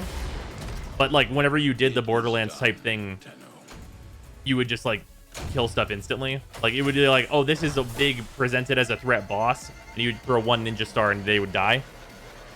So it like didn't do like the things that it did well were like these big cool boss fights and this like great environment and like really good soundtrack stuff was in Neo, and like the level progression was really neat, and like they would hide enemies and do all this stuff that a Souls game does. But whenever you played it optimally, every threat you would throw a ninja star at and it would die, or you would go infinite with your spirit mode and be like, I'm a fucking spirit god, what are you gonna do about it? So like it didn't capitalize on the things it was doing well, didn't mesh with what you should be doing in an optimal sense. And in Sekiro, that game, like the reason why I like didn't even bother to finish the last two bosses in that game was because there are some like excellent fucking fights in that game, like really good, well-paced, like super cinematic, great looking fights that feel fucking cool to play, and that is the good shit in that game. Like the first fight, or like the fight with Owl, the first fight with your rival on the top of the big central tower or whatever, and like the not ghost monk, the fire demon in the last boss. Yeah, I didn't even bother with either of them. Like I tried them and I was like, these aren't fun, and if these are the last two, I don't really care. But like there's a select number of fights in Sekiro that I feel like are just 10s. It is a 10 of a fight. Like there's a good chunk of them. Then all the other shit, I'm like 5.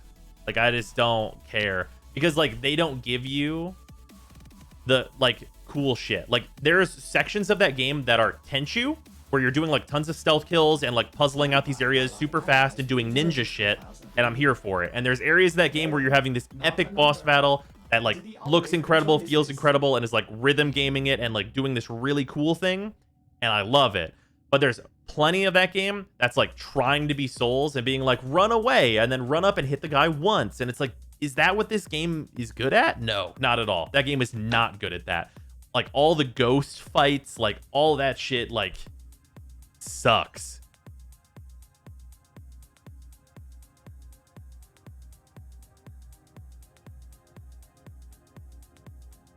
Even the dragon is fucking sweet. The big ass dragon, yeah, that fight's cool as hell. The monkeys? I thought the monkeys were pretty good. The monkeys were decent.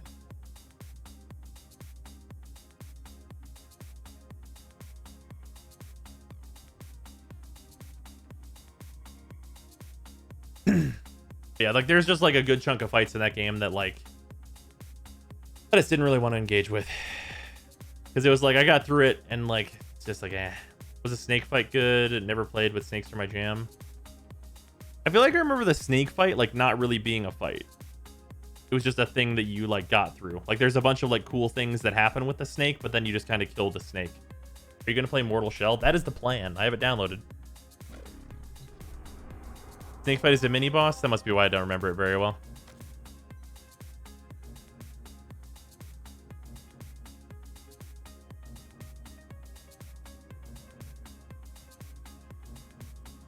But yeah, Sekiro really suffers from you not being able to customize your character in a meaningful way.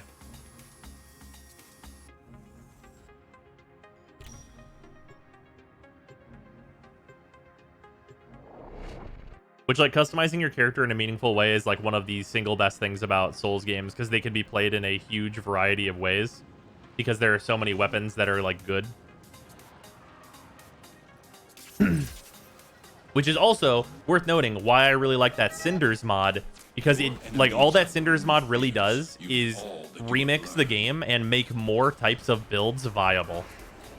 So I get to go into Dark Souls 3, and play a build that previously would be dog shit.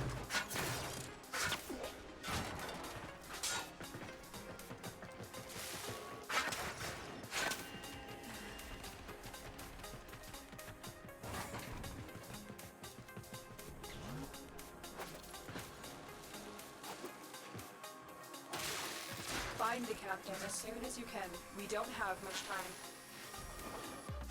I mean, if you can dodge, you can kill with anything. Not when you run out of spells.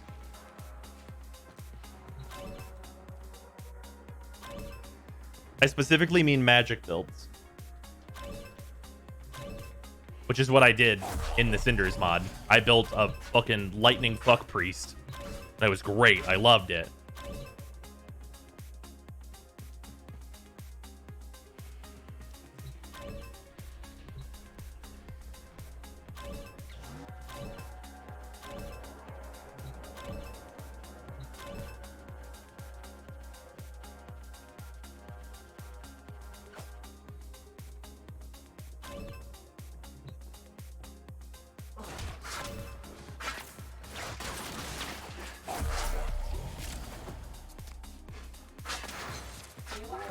The holding area. Lightning fuck priest is gonna be the name of my punk rock band. Surely initiate the execution sequence.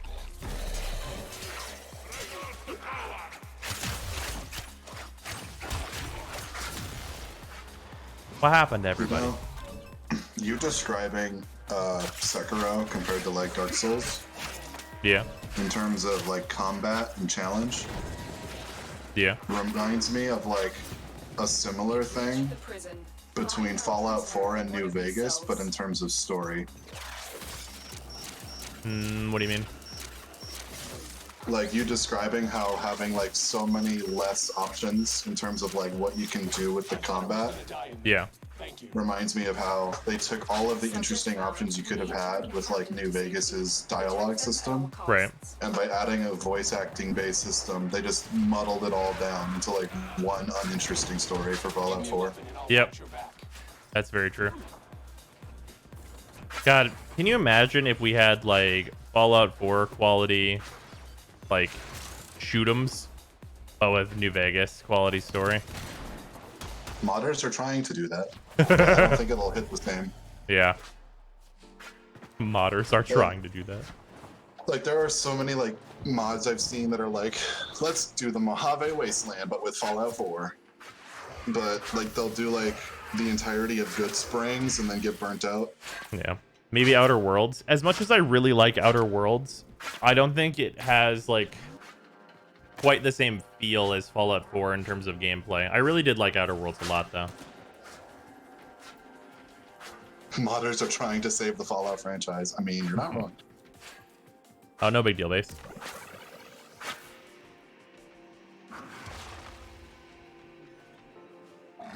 Just got my PC, and switching from Warframe on PS4 for 4 years to PC is absolutely incredible. Glad you're enjoying it. It is very nice. Because like Fallout New Vegas is fun because when it comes to like the politics of each of the endings, I disagree with like all of them, but it's still a good ass story. Yeah. Whereas in Fallout 4, you look at the different factions, it's like y'all are just fucking stupid. Yeah. All of you are idiots. Why are you here? Like the motivations behind like the Fallout 4 factions are just so not there. Have you given Disco Elysium a shot yet? I have not. I unfortunately do not have the time.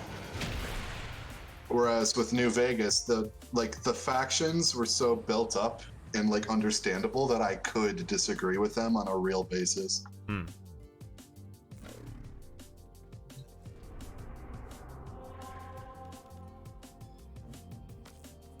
Capture time.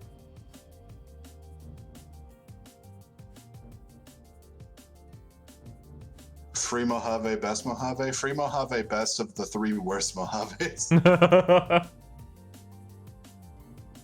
Because Caesar is just objectively bad, and then the NCR and House are like idiots in some way or another. Bullshit that we're dealing with in our current day. Then I'm not really huge on that. I'm not subtle, by the way.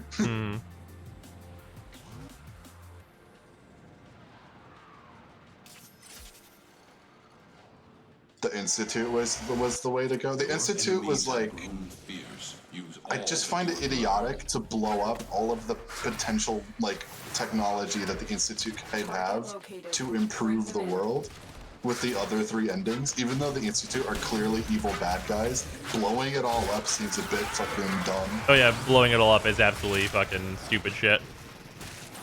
But make no mistake, the Brotherhood of Steel generally being like the let's end all technology while we use technology thing, it has never been super great.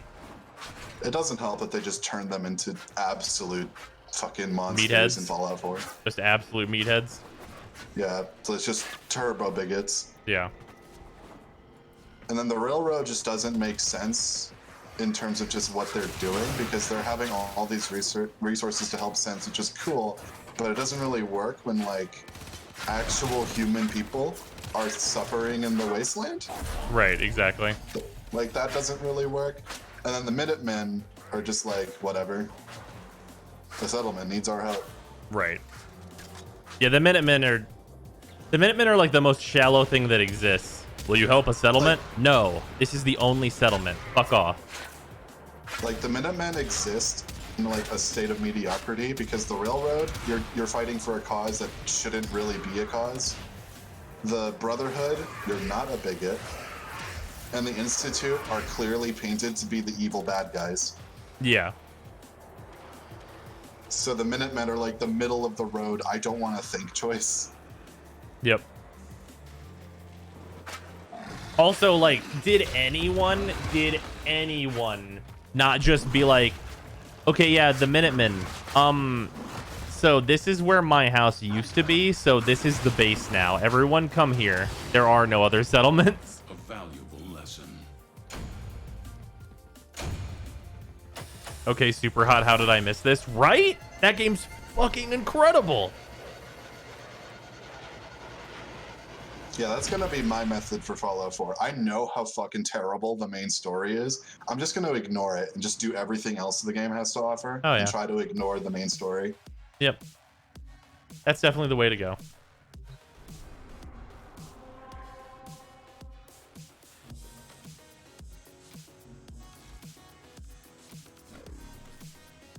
And I did like the same thing for Fallout 3 for the most part until I basically did everything but the story and I just had to finish it at some point. Ah, yeah. And it's like, man, at least with New Vegas, I was having a good time doing the main plot. That's just some solid ass writing. Like going from a game that actively cares about its writing to one that doesn't is like, it's a trip. Well, each enemy is more powerful than before. Only with true mastery of the Tenno arsenal will you succeed.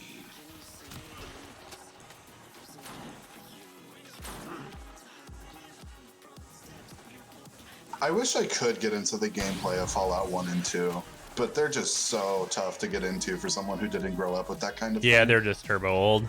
I can't get into them either. Like, that's just some super isometric thing. I feel like Fallout 1 and 2, I'm gonna have to watch like a full playthrough on YouTube with someone who can like tolerate that gameplay system and just absorb the story through that. Valid. Excellent work. A clean extraction with no alarm. Do you like Lonesome Road from Fallout New Vegas? Lonesome Road was pretty good. The only DLC I didn't enjoy was Dead Money. Didn't like Dead Money. It was like fine. Like I'd give Fallout like all the other DLCs I'd give like the one with Joshua Graham in the Canyon would be like a 7. Dead Money is like a 6, and then the other two is they're like the Big Empty is like an 8, and then Lonesome Road is a 9. That's fair. I really enjoyed the environment in Dead Money. I'd probably bump it a point.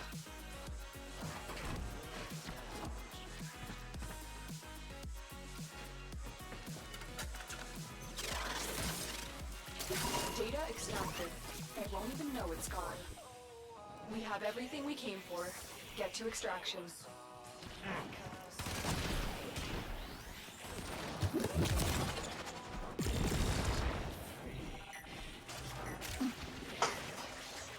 I liked the contrast between Old World Blues and I already forgot the name of like the one. Is Old World Blues the technology one? Yeah. Yeah, that one's Funny really good. haha robots. Yeah, that's really fun. I enjoyed that a lot. Because it shows like the dynamics of like when your writers know what the hell they're doing.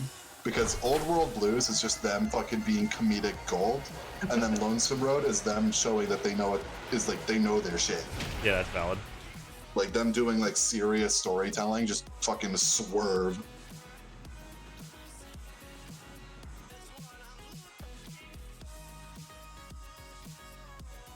That's good shit right there. Also, speech just being broken as hell. Well, yeah. Like talking down Legate Linnaeus and Ulysses, respectively, is fucking great. I mean, just listening to their dialogue, because they had some excellent voice acting. Anytime you fuck some people up with speech checks, it's always a good time. Legate Linnaeus is also fun because he has like completely different dialogue, whether or not you beat him through speech checks or barter checks. Interesting. Because you can either talk him down through speech and like how this all doesn't matter in the end, or you can use bartering to be like, yo, your shit's not gonna work because your army is not gonna be spread through too thin and you're gonna lose all your resources and shit. It's like, yes, you'll hold the West, but what about the East? What of the East? And you're like, holy fuck. God damn it. These foes deserve I miss good writing. Honor them with quick deaths, and I with your victory.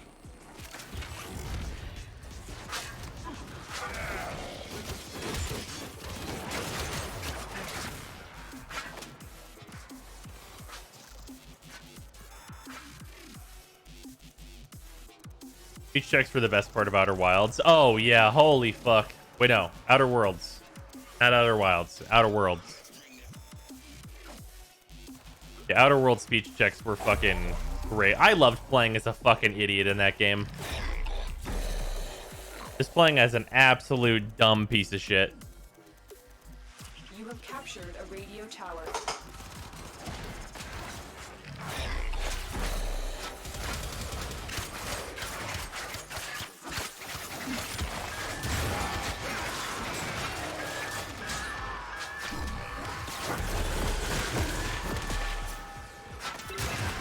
God, the video that's like the best roast I've seen is like just showing, like talking down the final encounter of Fallout 3 versus Fallout New Vegas through just speech checks. And it's like Fallout 3, you again, and then boop, boop, boop, I guess I'll leave. And then Fallout New Vegas is just like, just slamming the fucking, you talking shit, what the fuck you say about Minecraft? Table slam. Oh, Jesus Christ. You know what video I'm talking about, right?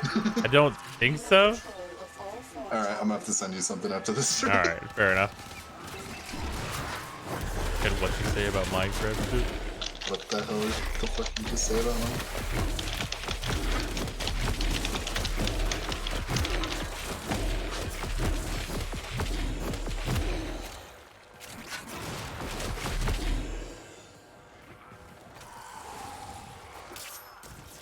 Copy. Here you go, chat. It's like 4 seconds. It's really good.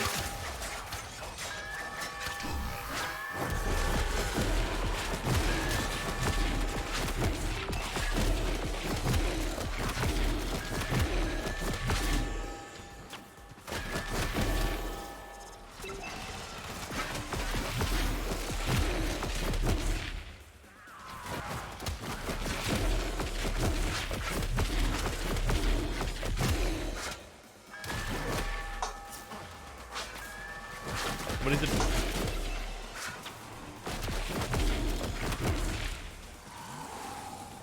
We have lost control of a tower.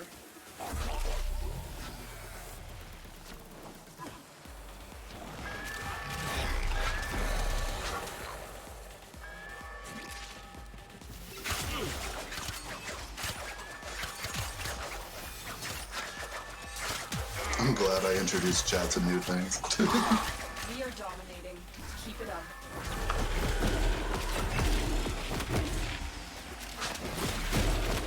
The enemy have taken the tower. We must recapture it.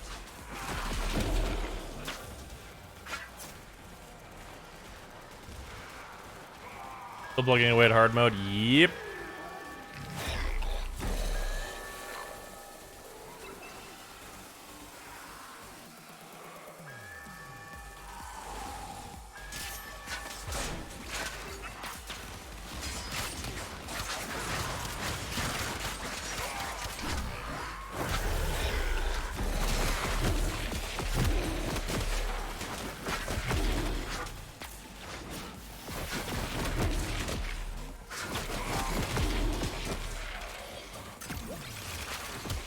We are in total control. Keep fighting.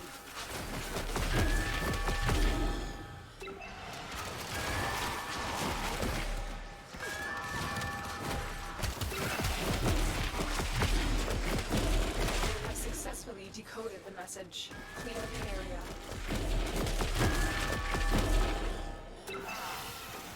Okay.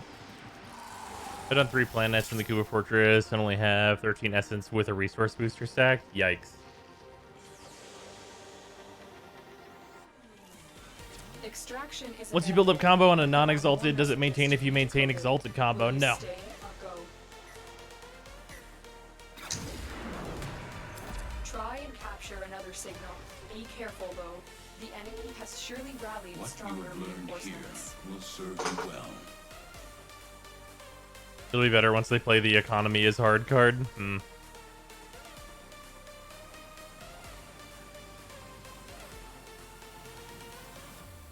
Super low drop rates are why I'm basically done farming ephemera. Fuck, that ain't worth my time.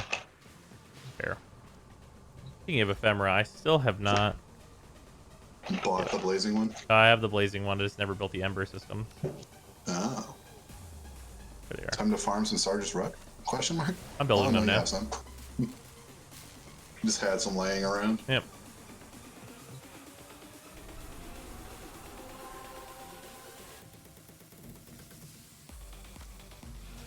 Captain Vor time.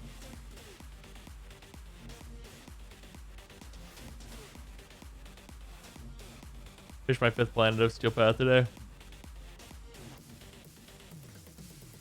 Hope the 2 ephemera they add to the Steel Path are the Exploiter ephemera. Ugh.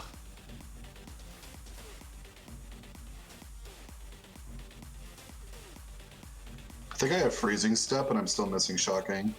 Yeah, I mean, I wouldn't mind if they also added those, but if they weren't new ephemera, I'd be like, really? Is Warframe going to be controlled by our Chinese overlords now? No. Maybe. As someone who played League of Legends and GGG when they both got acquired by Tencent, fucking nothing's gonna happen. Yep, nothing will change. Shocker.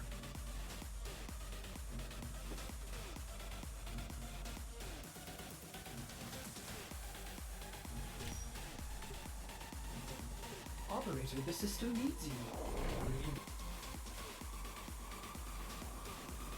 It's all behind the scenes, that data that everyone else already has.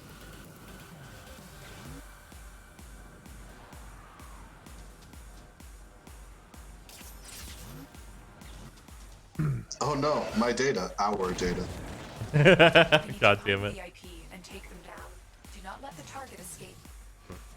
Captain Vor has lived under suspicion of possessing Orokin technology that grants him powerful abilities. Yeah, legitimately, like this whole situation where people are like, Tencent's gonna steal my data is literally 100% this.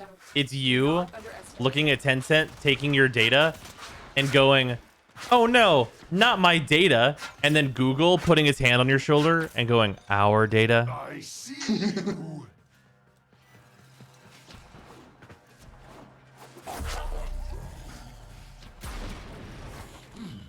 You're making this too easy.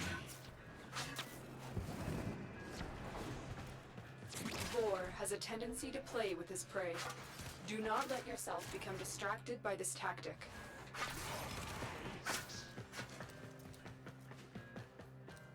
I hope Sony gets Warframe just so DE has one less platform to dev for. Yeah, you know what? That might be a good thing. You're not wrong.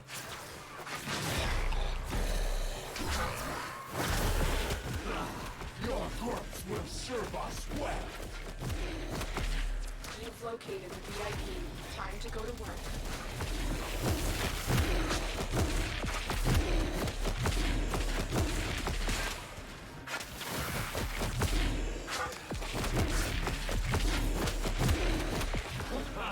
Strike through the brainiac.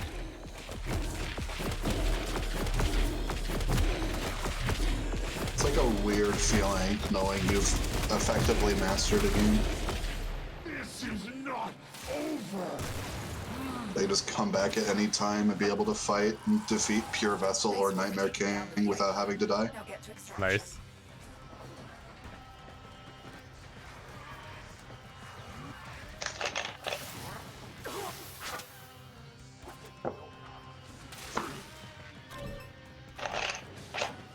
Haven't played Hollow Knight in like 2 weeks. Just roll up, play it, beat both of them first try. Feels good. Nice.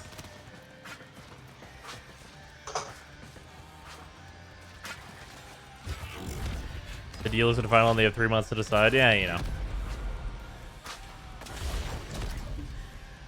Difference is Google, you can avoid, switch to Firefox, DuckDuckGo, and Proton Mail. Okay. Uh-huh. There's also, like, you know, every single social media company. All of them. Literally all of them. And Twitch. Like, You avoiding Google, you say, on Twitch? yeah. Welcome to Amazon. Also your ISP. If you have internet in any way and don't have a VPN. I'm gonna celebrate by getting all the achievements on Steam. Oh, you fucking know it, Grand. I'm gonna do that. By trying to get all the Hollow Knight achievements. Oh, I've already done that on Steam and Twitch. Y'all ever beat the Pantheon of Hollownest? Twice. God damn it.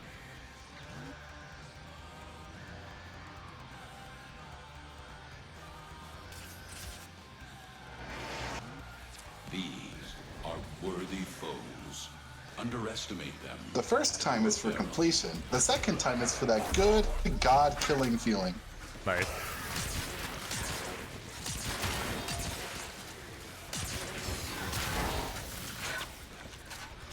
The Baruch experience.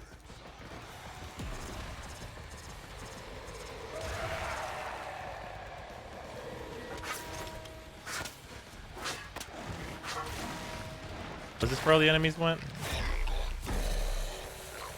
I'm still detecting a lot of infestation activity. Let's clean it up.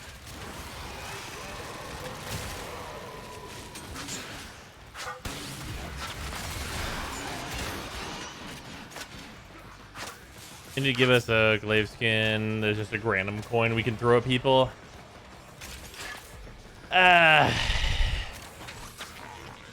Sure.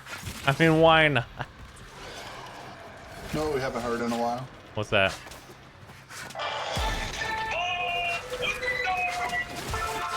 That's fair. That's There you valid. go.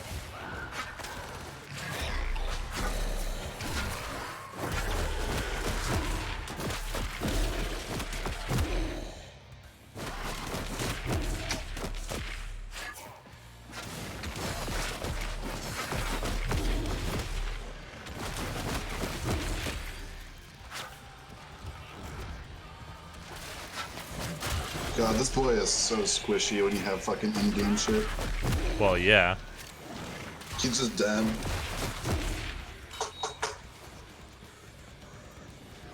They just noticed you throwing a pothole cover. Yeah, I mean, like, I don't know. D's in a really tough position. Like, with all the nerfs they've been doing, I feel like they are, like, confidence in releases go down. With all the nerfs? Yeah, well, like, with, like, the Brahma followed directly by, like, the Zorus and stuff. Oh, I already fucking forgot about the Brahma. I'm gonna be real with you, Chief. Right? That's, like, kind of the problem.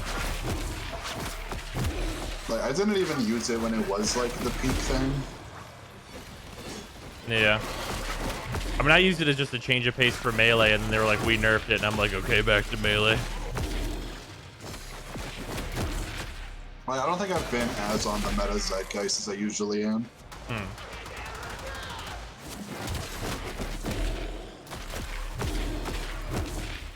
I mean, some of that is just because we can kind of use whatever.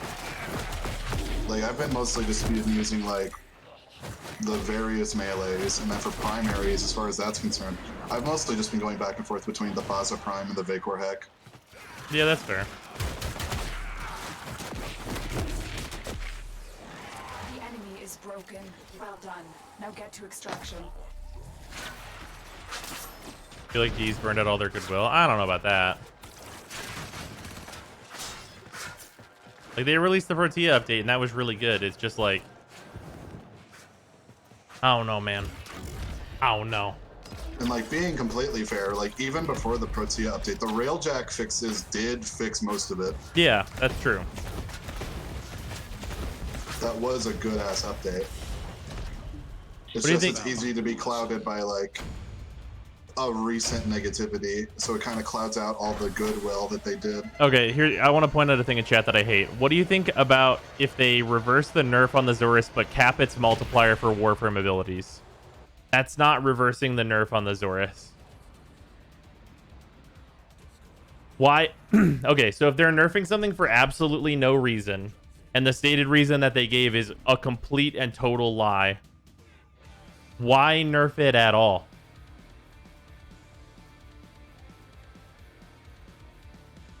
Like, why? Yeah, it's just a new and different nerf for a thing that didn't need to be nerfed at all in the first place. Like, why does there always have to be, like, this middle point? I don't understand why good things can't just be good.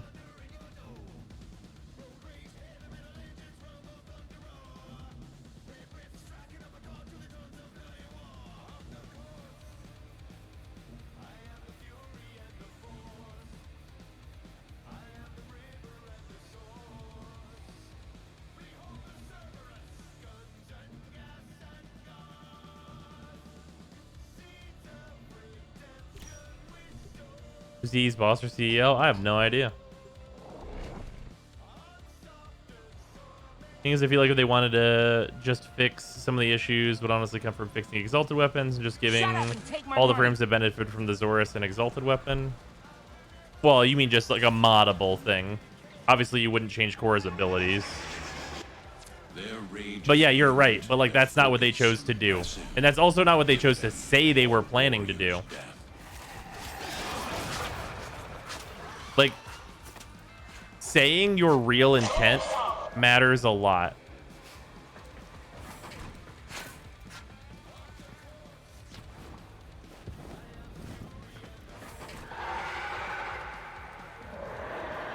That was a juggernaut. They were lured out by the death of Infested. Lay low, and it should go away, or amp up the Very annoyed they didn't acknowledge the pushback We have got to and find getting the called out. Yeah. Well, it's because like Like, whenever they say stuff like, we're going to address this when everyone is calmer, it's like, when everyone is calmer, like, I know what that means. Like, I'm not a fucking idiot. It means when everyone's forgotten about this. That's when we'll, like, choose to maybe say something small. Location reached. Drop me in. And Rip hinted a bunch of news coming next week. Good. I would love a bunch of news.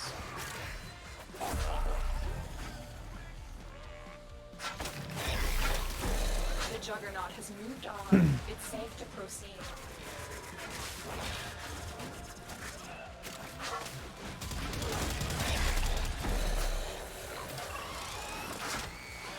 I'm in, Tenno. This will take a moment. Yeah, look at these jangly keys. Look, everyone, Inaros Prime is out. You forgotten about the Zorus yet?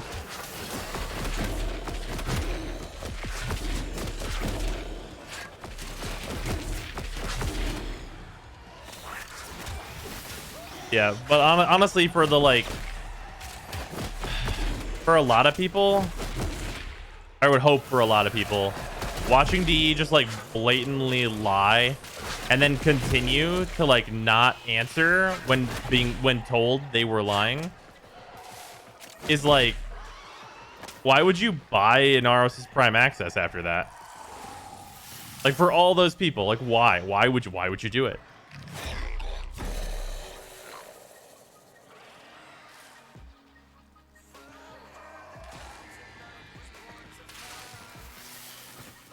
Still working on it. Continue to defend.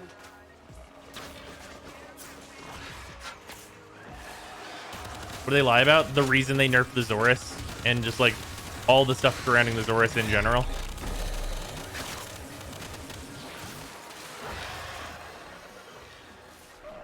Shouldn't need Zorus as a quality of life tool. Alice's punch should do damage on the first punch, as should Whipclaw.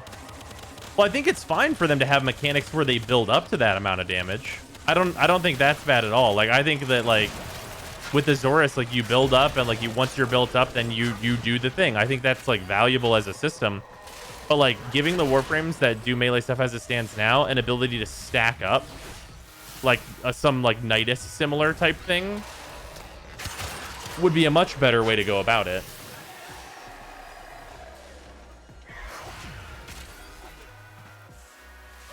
Like, if they didn't want the Zorus to do what it did, then there needed to be more thought on DE's part about how it was going to impact the game. Because, like, I'm going to tell you right now, someone should be a person who would know what the Zorus was going to do. It wasn't hard to see. It didn't come out of nowhere. It's not a niche thing. Like, it is, like, fully known, like, what stat sticks were for on all these different Warframes and stuff. Like, this is not brand new information in any way, shape, or form. It is, like, very old. Build up in the case of Korra is hitting 152 times. Stacking on Nidus is good because it is built into the kit. Spamming one with Korra doesn't seem like good design. That's okay. Okay, because it does not seem like good design to you, her entire kit is based around doing that, except for she has a cat. And the cat is her ability that might as well not exist. Her 2 and her 4 are both synergy abilities for her 1 because you're supposed to hit 1 a lot. That's the whole Warframe. That's literally the whole Warframe. Still working on it. Continue to defend.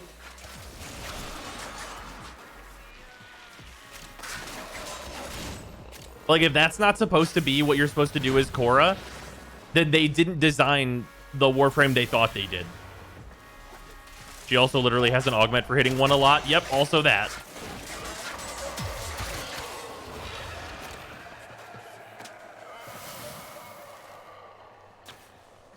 The point is that you have to hit 152 times before it ever does the thing. That's not true.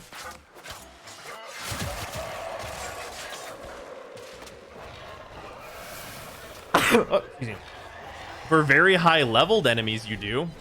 But of course, that's what the ramp up is like. That's why you're ramping up.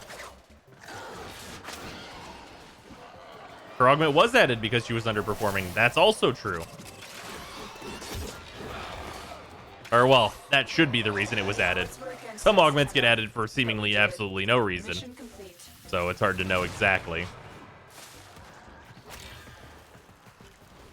Yeah, I mean, Nidus is also a Warframe built around you fucking hit one a whole bunch.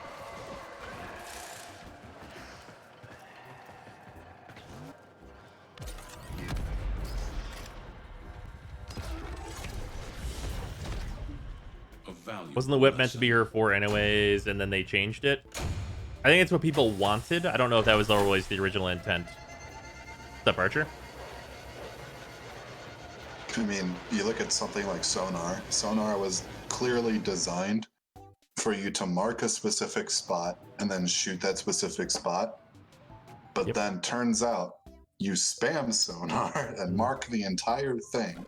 Yep. So they made it so Sonar does not work on almost anything. And by almost anything, I mean nothing relevant, at least.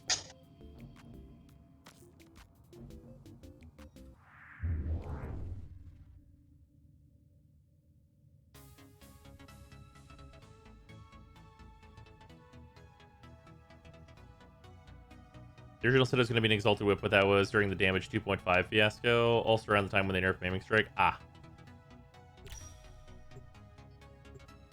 What you doing? Going through the steel path. Better to be active and using / spamming abilities rather than like old Banshee where you press 4 and win. I absolutely agree with that. Fully agree. Korra is like a really high synergy, effective kit.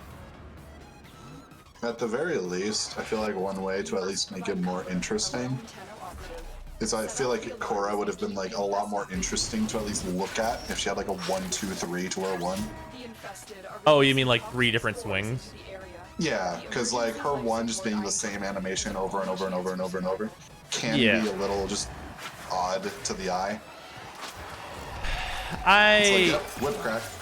Yeah, I get that, but part of the strength of her 1 is that you throw it to an area and then it deals damage over there where you threw it to. Yeah, but what if it did damage over there in like 3 different kind of arcs? What do you mean? Like, first swing is your current swing. Right. Then she does like a crescent swing. And then she does like a downward swing that does like a slam. So, here's the problem with that is that just the way it's designed, her whip doesn't swing. Like there's an animation for it swinging, but all it really is like you look at a point and then that point explodes. That's all that's really happening. Or not even like changing like the area it deals damage, just the animations really. Oh yeah, no, just mixing up the animations, I absolutely agree. Like have her like do her current whipcraft and then she swings it to the right and then she swings it to the left. Yeah. Her having like a 1, 2, 3 in terms of like the animation. Oh yeah, I fully agree with that. Her whip is basically a grenade. Yeah. Like in the actual like gameplay effect, yeah, it's pretty much a grenade. I've delivered a life support capsule to the area. Because like that's why spamming 1 on Atlas doesn't feel as old. Right. Because at least he changes up his punches with the combo. Yeah, the only problem with Atlas is that his 1 does like diddly shit for damage. Even with the Azorius, it wasn't very good. Like even when you could keep your combo, it was like, this is pretty mediocre. And the other main problem with Atlas is because of that, you have to hit your 1 so many goddamn times that like, why does this not have a hold function becomes a thing. Well, yeah, but like we're not talking about like its end game damage though. We're just talking about does it feel good? Yeah, just like the pure design of it. Yeah, I agree. Atlas's 1 is a. It's a satisfying ability to look at. Right, exactly. Which, like, for me, I personally love to look at Korra's 1 go do its thing. Because, like, the interesting part of, like, Korra's 1 for me is putting it in the right spot. Because, like, it has, like, collision with whatever you're looking at. So, like, for example, like, if I was Korra right now, high range Korra, you can use your 1 and whip way down there by, like, that pole. So if I want to hit here, I need to aim at... Oh, goddammit, enemies. I want to aim at, like, this other location or aim at the ground where the enemies are to actually hit them. Or I can go, like, past enemies and hit things behind them to, like, kill ancients and stuff. And do cool shit like that, which, like, I think is really interesting and, like, the cool shit about Korra. Well, is the interesting thing / the cool thing about Korra's one, because I feel like the feedback from the ability itself as like an ability in terms of animations is like kind of weak. Yeah, that's fair. But what makes it feel good is that every time you hit one, you see the damage numbers and you see the affinity numbers. That's the feedback that you're getting that makes the ability feel good. I mean, yeah. Well, like the mechanics of like placing it in the right spot, I think does feel really good as well. Because like the reward for that is seeing like the most of those things, which is like the purpose. Like in this situation, like I hit one and I hit this middle section and it kills enemies on all 4 paths, and like optimally placing the AOE's is really cool. Like seeing the same animation over and over doesn't get old because the animation isn't what the ability is doing visually. It's seeing all of the numbers. Right, exactly. And it's optimizing like the numbers. Being the same every time doesn't matter when the explosion results in like 20 red crits filling your screen. Right, which is hilarious. Yeah, I think animation-wise, it's like not very interesting, her one, but like mechanically, it is really cool. Like just adding like a slight animation change of like whip left right would like make all Korra does is spam one feel a little bit less there. Right. Because it being the same animation every single time makes it like a lot more egregious. Yeah. Because most Warframes have like one single ability that they spam if they're gonna spam abilities. And like also like it's pretty disingenuous to say that Korra only spams her one, because like she's constantly using her 4 at the very least. And then, like, if enemies are high enough level, you use your 2 as well. Well, yeah. But it goes right back into using your 1, to be fair. Right. But I mean, like, that's just the loop. Like, it's a combo ability, but it still just results in Korra basically having a 1 macro. I mean, yeah. That's why my 1 key is bound to my mouse wheel.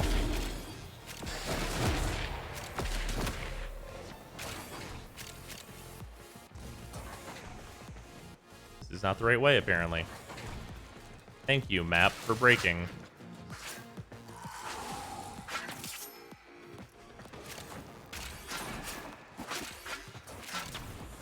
Else doesn't just spam 1, he's got to petrify 2, and then you spam 1. And like adding new animations of it going left and right as well, it would also help with another thing of monotony, and that is her whip always does the exact same sound effect. Well, yeah. They fought well. Good dance. How to macro mouse wheel? You just like spin your mouse wheel. Just you do a spin. Probably doesn't even break the sound gate. Like, what if instead of whipsh, whipsh, whipsh, it went whipsh, whoosh, whoosh?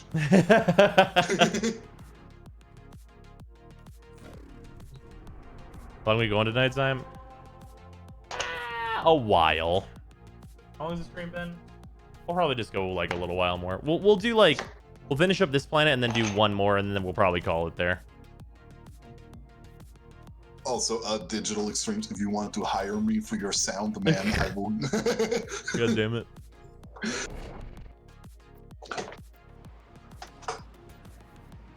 Smarts get pissed, add too much use of the first abilities if you pick the fastest power and use natural talent. I don't think he ever does. Yeah, no, I don't think you'd be able to get to it. In order to check, you'd need an ability you can spam as fast as Saren's too, which I don't think we have. With true mastery of the Tenno arsenal, will you succeed? You could try like entering and leaving Hydroid's puddle a bunch. Well, that wouldn't be his one ability though. Oh, like the fastest spammable one ability. Right.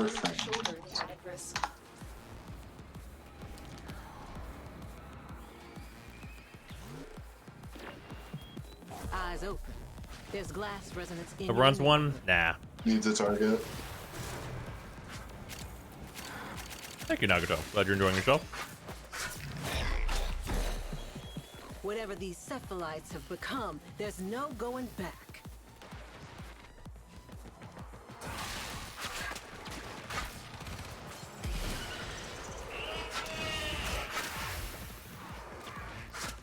Bolt's one's pretty spammable.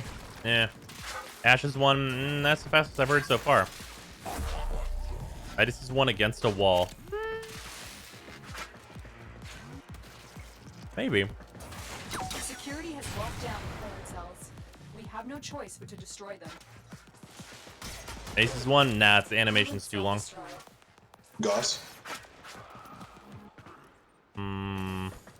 Maybe if you made just it go up against the duration, wall and go nothing. Going into stasis. Maybe. Now is your chance to complete this sabotage.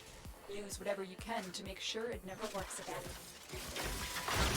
Oh, I wrong think button. Goss is like the fastest one we have. Extracted.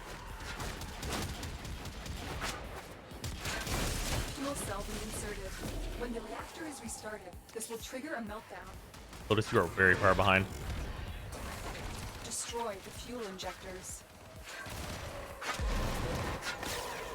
A blast door has blocked your evacuation route. Find a way to open it.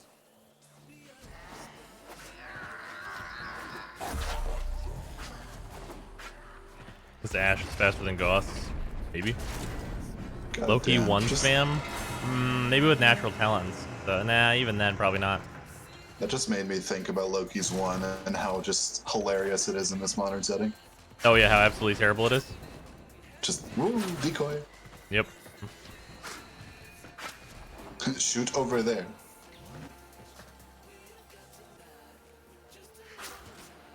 Which UI bug is tilting me out the face of the planet right now? Which UI bug?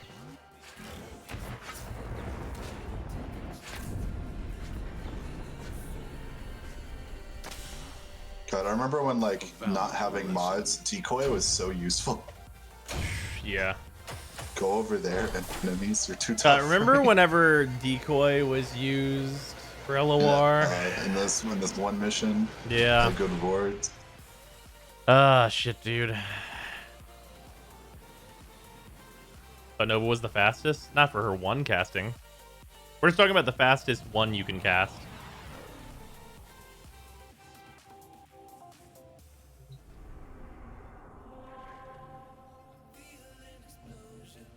People mess with AI by hiding decoy in between textures. Oh yeah, that's basically what we used it for in LOR. Heck couldn't target it, but you put it under him. So he couldn't shoot anyone else. Or rather, Heck couldn't hit it. He could target it. Oh, it's either Goss or Neja. Neja hopping around on his 1. I feel like Goss would be faster against the wall, potentially. Oh, Avara shooting her 1 with her 4? I don't think that counts for the purposes of Samaris. But that would be really fast. Is garbage tile set defense or good tile set defense? Probably garbage. I don't even remember. It's been so long. How do you hold your 1? What do you mean? Your weapons make music. Would be your modern LOR team? Calls for a song. EV Train would still have to be in it because of the bomb. Yeah.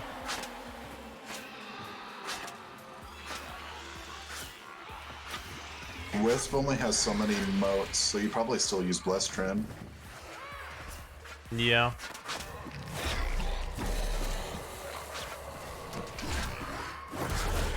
I don't think it really changes that much, honestly. Yeah, probably not really. There's probably something we're not thinking of.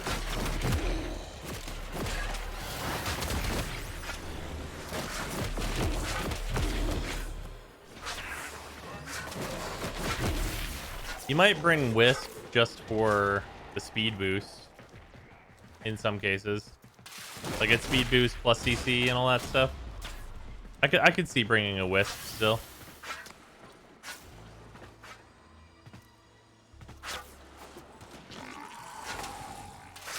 As it currently stands, you'd probably bring an Ivara for non-Nightmare.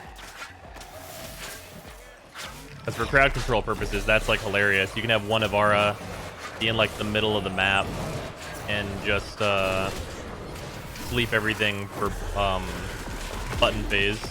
Although button phase is so fast now that we have operators.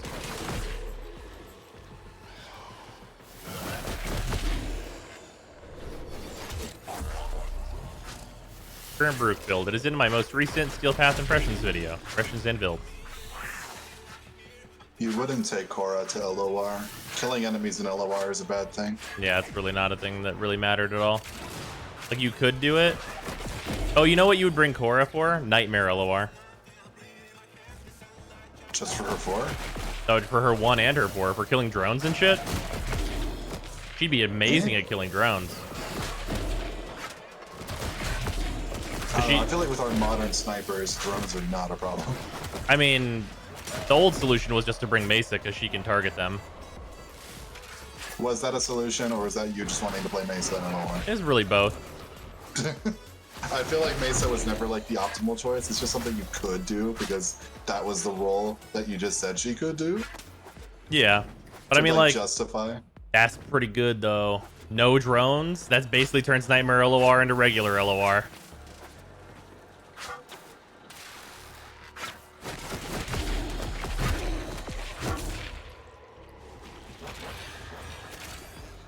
Yeah, because you'd still take Nova because she just enhances all CC. Yeah.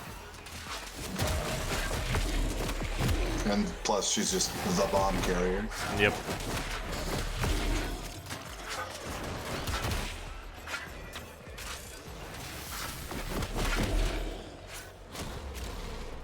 Was Heck vulnerable to status? I don't remember. Status was like not very relevant at the time.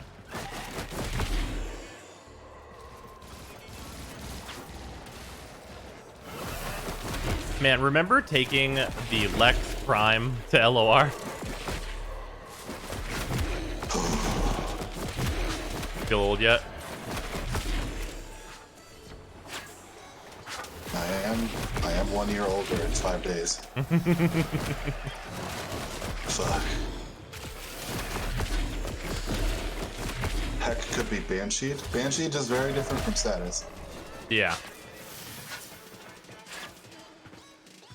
Because if he can be status, then you just bring a weapon that stacks shitloads of heat procs, and the moment he becomes vulnerable, he explodes. That. Literally just for the final phase, just for when he's vulnerable to damage, just bring Garuda.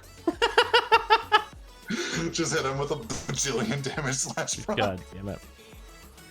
What's LOR? The only LOR I know of is Legends of Runeterra. The Law of Retribution. It was a raid that was in this game. Back in my day. Back in my day. God damn it, whippersnappers. Back in my day, this YouTuber named SkillUp made a review. Yeah, right. He didn't say there were raids in the game, but there were. There were raids.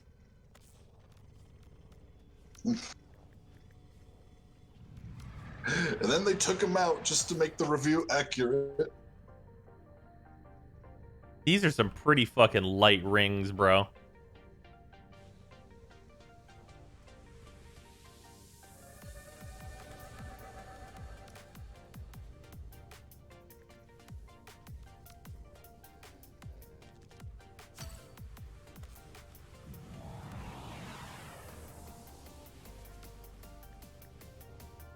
We did get cool shoulder emblems. You know, it's been a while since you've shown those off. All the Sakaras. Where did these Parazon posters come from? I don't remember this. TennoCon? That looks like some TennoCon ass shit. Or the Parazon button? Is that a thing? Borrow? I don't know. Twitch drops? Twitch drops? Arcteer? Urabaro? Okay. Shadow Moses? God damn it. Alright, we're 10 planets in. Operator, I thought you would. Why'd everybody leave? Just did that thing where 80% of the time it kicks in. Oh, but everybody left. Killed the party. You said this planet? I said that planet and then one more. I thought we were gonna go do Uranus. Also, when I say killed the party, it's that League of Legends thing where if one person leaves the 5-man in League, everyone leaves. Because nobody wants to play the game with a random. Yep. You don't want to ever fucking have a random. You will die. Oh, one person left, everyone else leaves in unison. When corrosive was the shit, I used to only build my weapons mostly melee for only one elemental, and it was corrosive. If I could still only build for one status, what would you suggest? Heat, viral, or something else? Honestly, it's like probably heat or viral. I'd probably just stick to the viral. I would say viral, just because having a double elemental is more damage. Yeah. And more status. Because going like pure heat means you have to use a dual stat plus a 90%, and that's just less status. Nope. Oh, base is and done. Heat proc is cool when it stacks, but like just for the strip, it's like a one and done type thing. Yeah, it's true. If anybody wants to join for Uranus, please PM me real quick. Lower status, go viral. If you can dump 1 billion procs, go heat. Yeah, that's fair.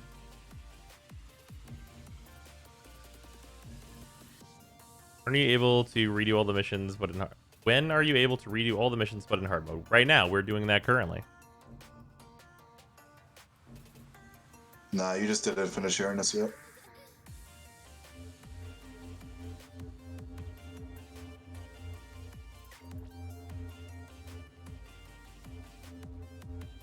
Six more areas to go.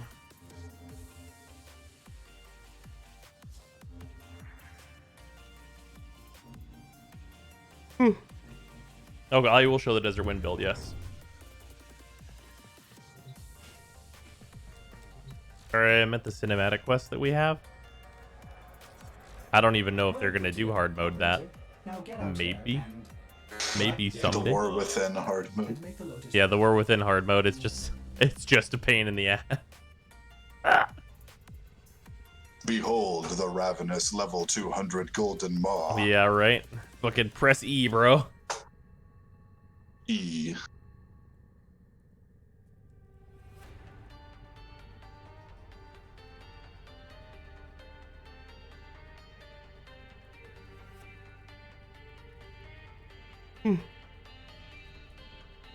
Yeah, hard mode cutscenes.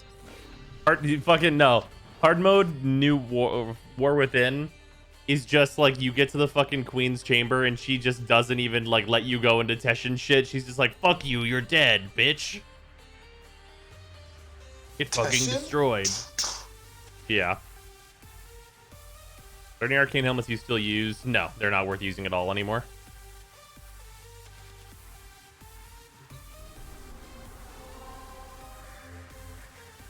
Y'all remember the light and the dark thing? The karma system? The who? The who?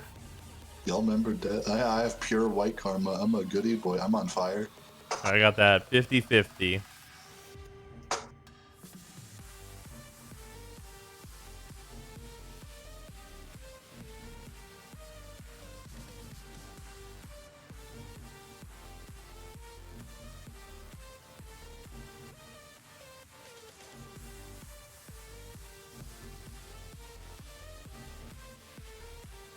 You gotta have the Loki sub helmet on because the last time he was useful coincides with that. Ouch! Is Warframe good enough to play again? Yeah. Looks at my hours on Warframe. It's okay. I literally posted one of those reviews. Did you actually just put it's okay? Yeah. I should do that with my fucking like... I have like over 10,000 hours on Steam. 192 achievements, 5,615 hours. It's okay. Oh, fucking hell. Also, only missing MR30, then I have all the achievements in Warframe. Come on. Oh, fucking Christ. With true mastery of the Tenno arsenal, will you succeed?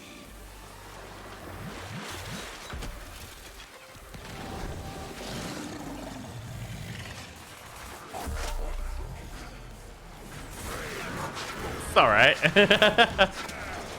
It's alright, dude.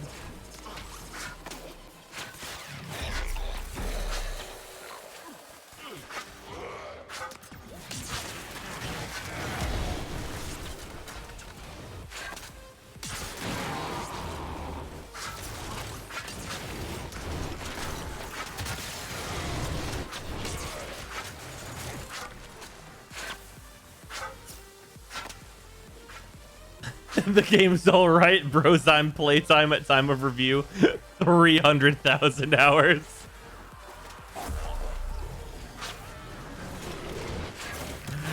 Oh, fuck.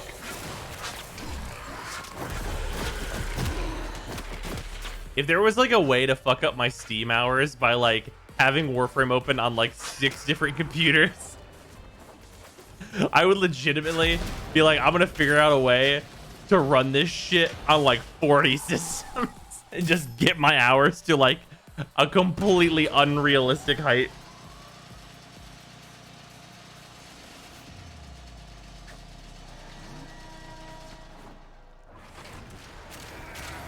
Like, literally just for the meme. That shit would be so funny.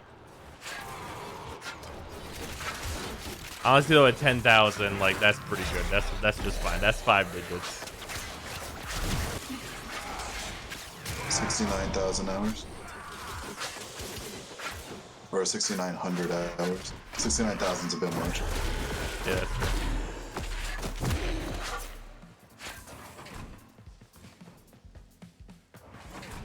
Yeah, game is 8 years old. Zyme has been playing for 16 years. Oh, shit. Marines inbound.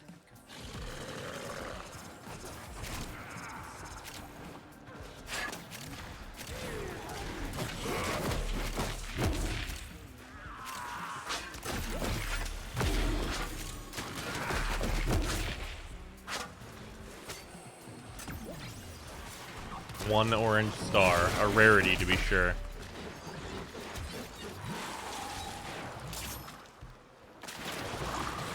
A rare trinket, indeed.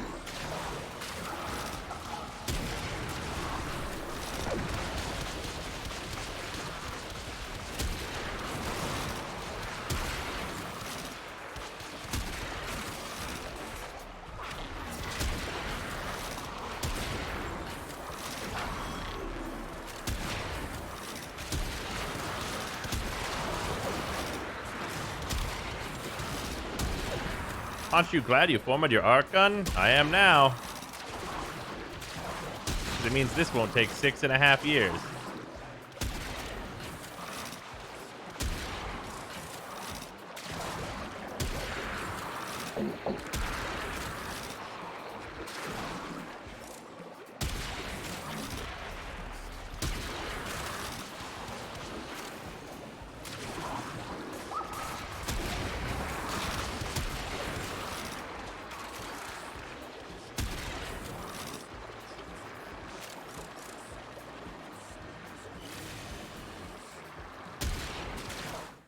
All right. Oh, fuck off.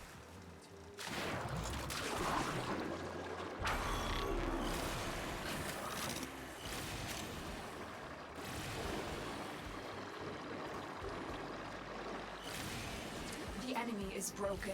Well done. Now get to extraction.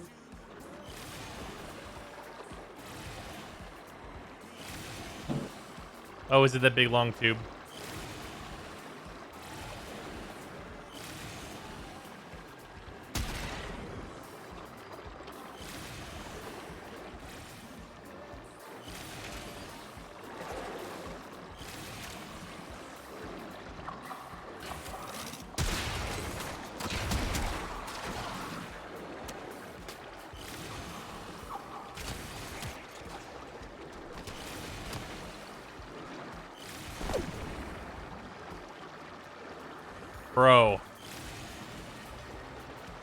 Bro, end the Arcwing mission. Bro.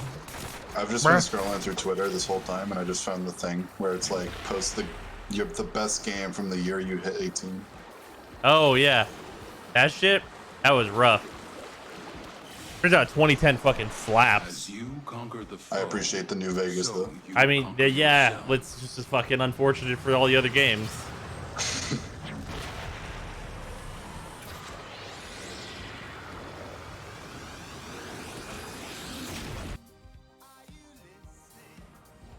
Best game from when I hit 18. Half-Life 2, 2004 was a great year for gaming.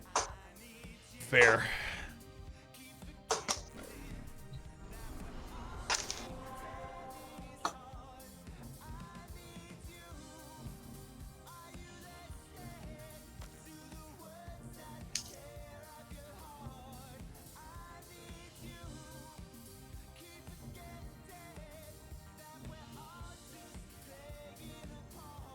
Dragon's Dogma for 2016. Dragon's Dogma came out in 2012.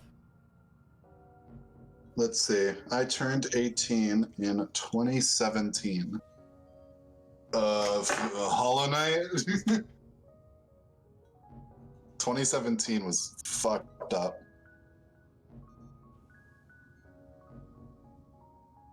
Turn 18 in 2003. I get KOTOR. Nice. There you go. You play Pathfinder Kingmaker. I don't know what that is. So I guess I'm going to go with no. Dark Risen was released in 2016. That's not true.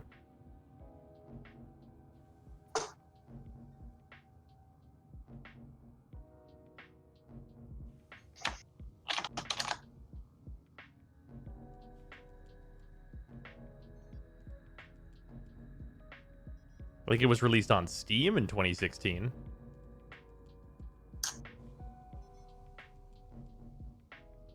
Goddamn. 2017 is a fucking banger. It was. Yeah, I remember 2017 being absolutely brutal. Yeah, 2017 has like 3 of my favorite games in it. That's right. Well, 2 of my favorite games and one that's just really good. Those being Hollow Knight, Night in the Woods, and Breath of the Wild. We should do a stream sometime, just like taking the last 10 years and being like, we're going to top 5 all of these, and then we're going to make them fight. Both of us with our own respective lists. Yeah.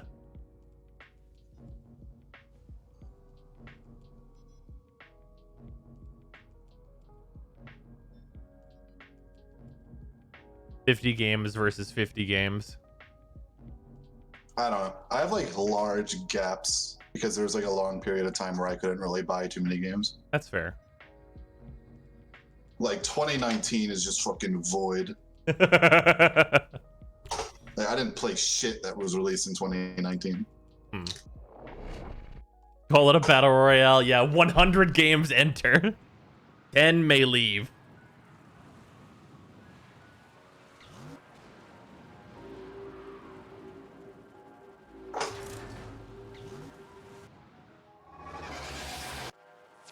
Oh god, what is that? What's that in the background? Oh god, it's 2015. Master, the canvas of war.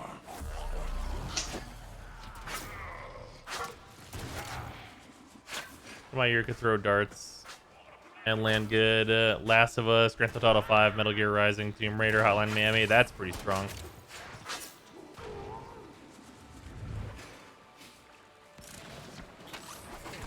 '19 was lit. Sekiro and DMC 5.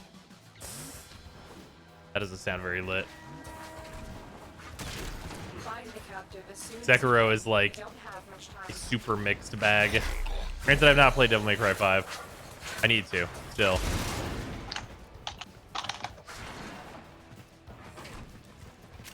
Yeah, 2019 games. I'm just looking at these. I've played like none of them.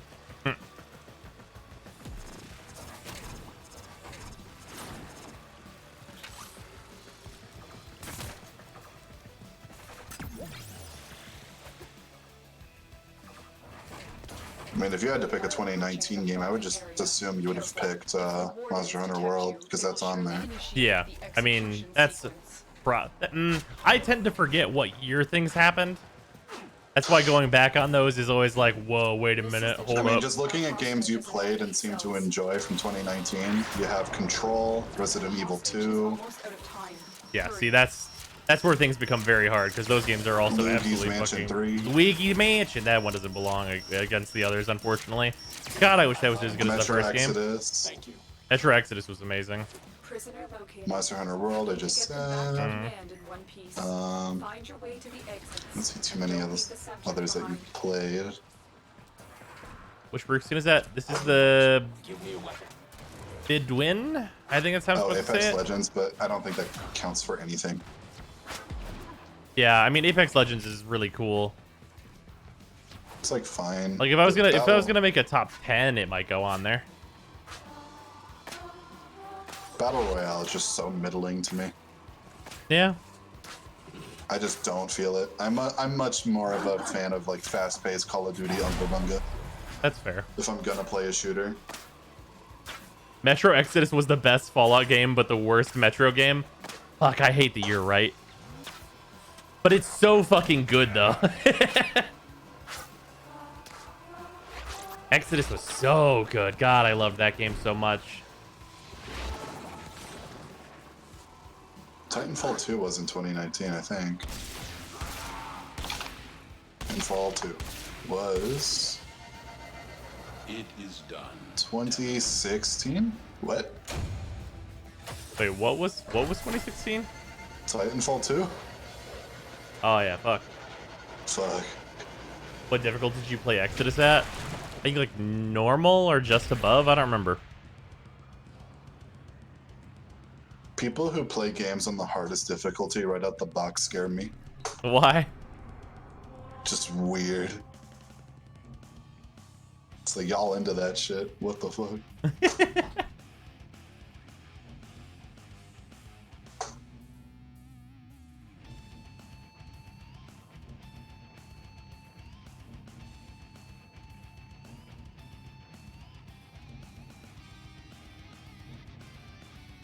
Mine 2010. Turns out 2010 was sleeping with Mass Effect 2, Red Dead Redemption, Bad Company 2, Fallout New Vegas, Castlevania. Yeah.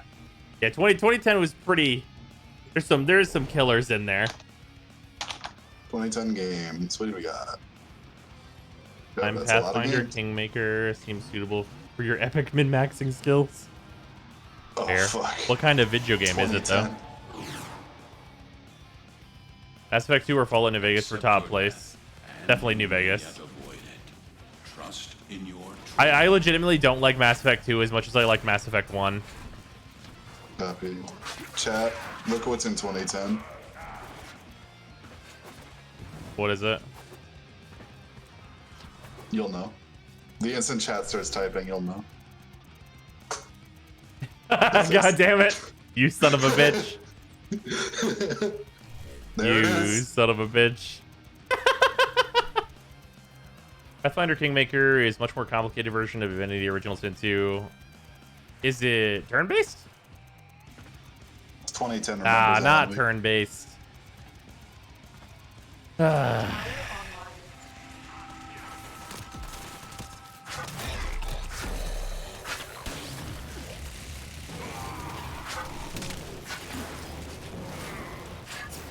I watched so much Dead Rising 2.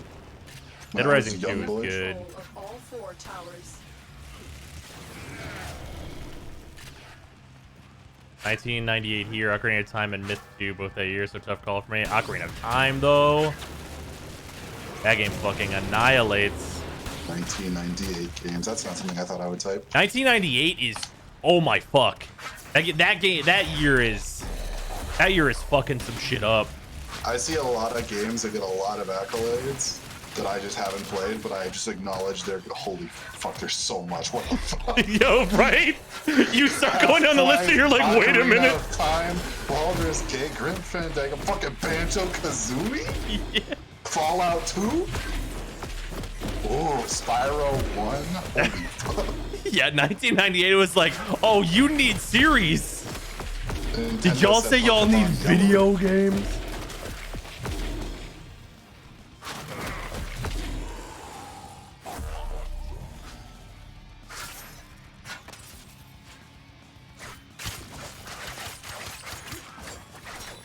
Jesus fuck.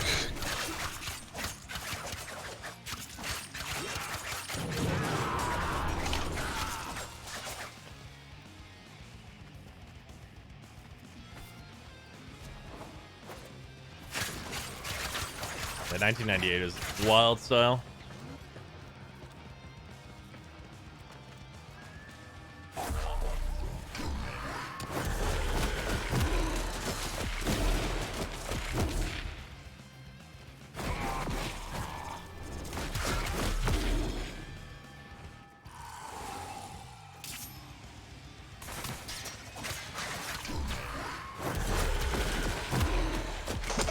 I love the games that appear when like Google's starting to stretch what they can put in.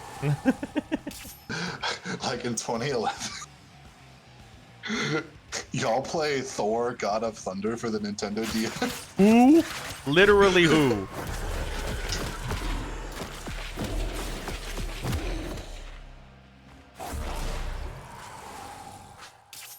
Google's literally like, y'all remember Thor, don't you? Thor: God of Thunder for the Nintendo DS. You have to say the full title. Yeah. You have to include for the Nintendo DS.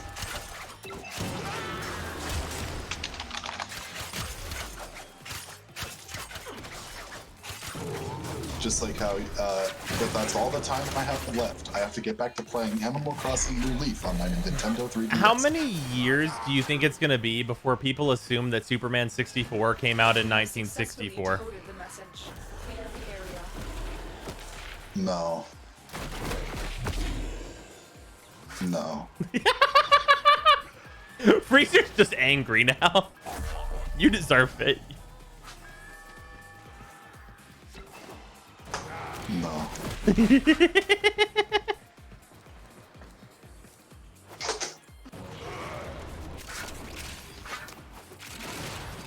Because, like, think about as it stands right now.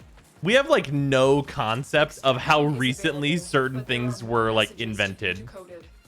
Like, eventually video games will be the same thing, and we'll be like, when was that?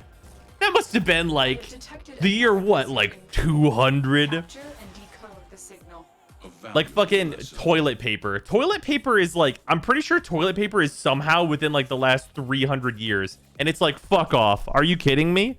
That's when we figured that shit out?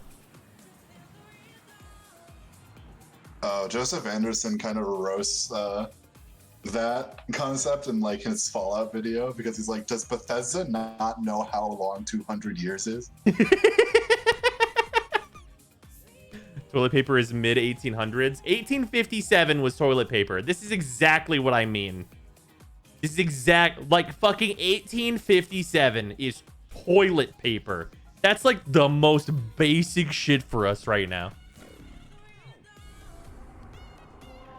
Because in his fucking Fallout 4 video, he's like, 200 years ago, Abraham Lincoln hasn't even been born yet.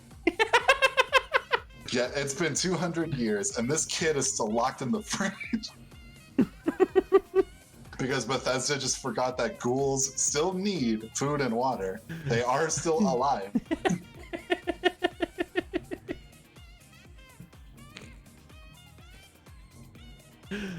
Oh, man.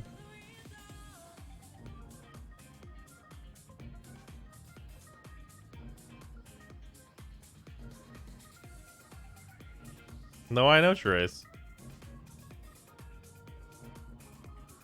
Dude, how the fuck did people clean their ass before 1857? Fucking to the local creek.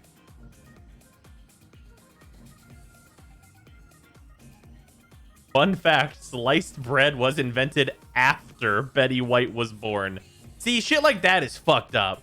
Operator, are you enjoying the view? Y'all just ate the whole ass of loaf, huh?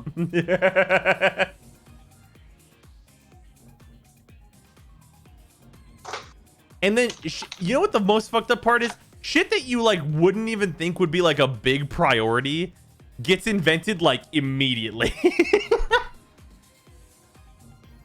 Like, shit that you'd be like, oh, that doesn't seem like that should be such a big deal, is, like, instantly a thing. Like, fucking, like, literally swords. Like, we started with the spear, and the sword became a thing too fast after that.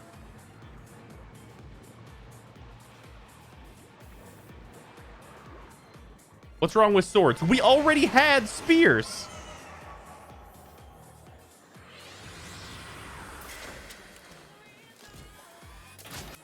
Your enemies have grown fierce. Use all that you have learned.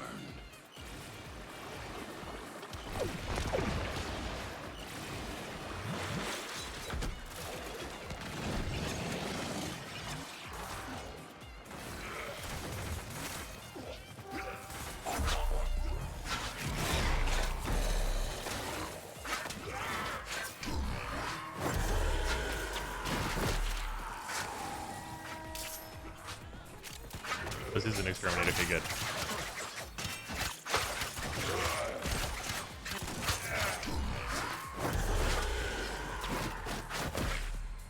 Hey, but Warframe is like this far deep in the future, and we still don't have like real spears.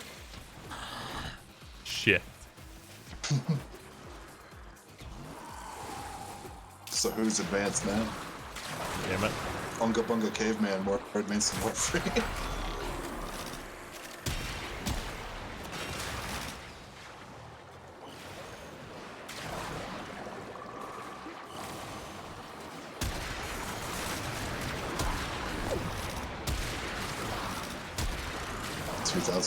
was a stacked year. Let's find out.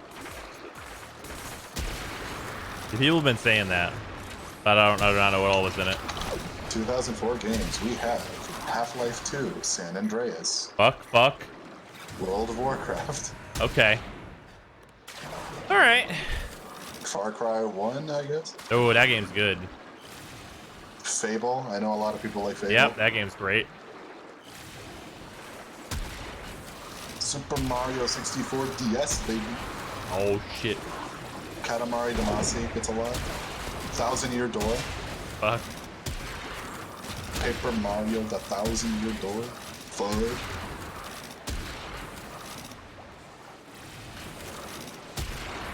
Bejeweled 2. Pug.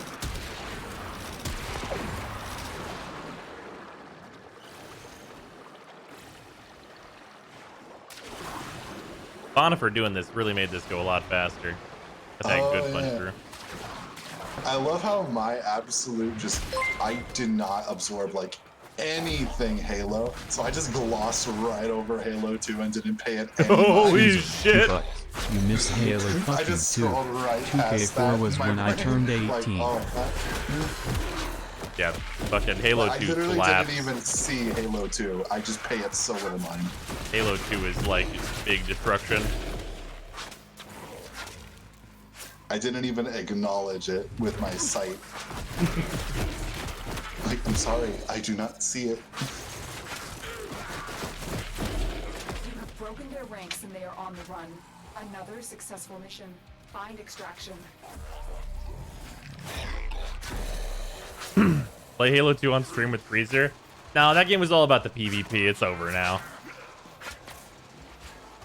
Like, the story mode would be like a thing to do, but I'd much rather play Dark Souls 1 with Freezer. Bro, what the fuck are these Google games? Y'all remember 2005? My favorite game was 50 Cent Bulletproof. Son of a bitch.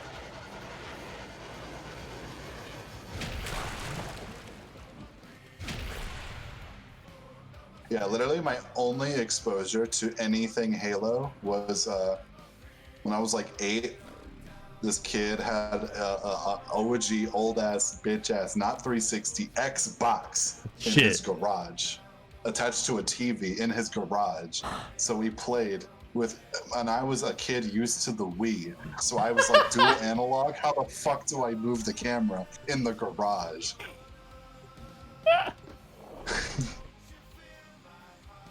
Did I mention the Xbox and TV was in his garage? In Oklahoma, fucking hot ass weather. How many mobile games do you play, including stuff that are on an emulator but are for mobile originally? Legends of Runeterra is on mobile, and in terms of mobile games, that's like pretty much all I play right now. I usually have like one that I'll go back to. The infested are releasing toxic spores into the area. Yeah, 2015 doesn't look that great. Or not 2005. Unfortunate. 2002, we got Super Mario Sunshine, Metroid Prime, Elder Scrolls 3. Metroid Prime, that's that good shit. It's a shame like the rest were on the Wii. Yet, the original Hitman 2. Oh, Hitman Silent Assassin, that game's like legit great. For its time. Oh, fuck. Fuck everything else from 2002. You know what's 2002? What's that? Wind Waker. Oh, yeah, shit. Get fucking destroyed. Fuck everything else in 2002. Fucking Wind Waker. Yeah. What else could possibly have come out in 2002 that's better than Wind Waker? Madden NFL 2003. Nah, fuck that shit. Oklahoma hot weather. Ha. You baby. It is 97 degrees outside my window Also, right now Madden at NFL 11 o'clock. coming up in It was 2002. 109 Well, degrees yeah, out but here today. it's the addition for the next year. That's understandable.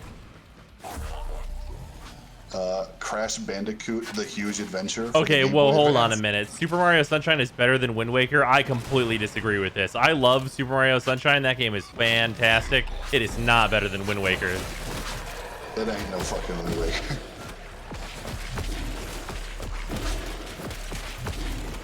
Look at these fucking spawn rates. I fucking love this. Capsule to the area. 2001 is also kind of stacked. Grand Theft Auto 3, Conker's Bad Fur Day, Yo. Melee, Okay, yeah, that's real Silent good. Hill 2. Okay, yeah. I've not played Silent Hill 2, but I've seen enough of it to know why people We've like seen it. enough praise. Yeah. Metal Gear Solid 2, Tony Hawk's Pro Skater 3. Oh, I think 1998 also has Metal Gear Solid 1, by the way. Yeah, it does. Just to add another absolute monster to that one. 2001 also had the original Animal Crossing in it. Shit. Are we just racing the best Mario game like this? Fucking Sunshine versus Wind Waker? Bruh, I don't think there's a single Mario game I would put above Wind Waker. Most Zelda games don't go above Wind Waker. Yeah, yeah, you're right. 2000 games. Okay, this one's kind of a bust.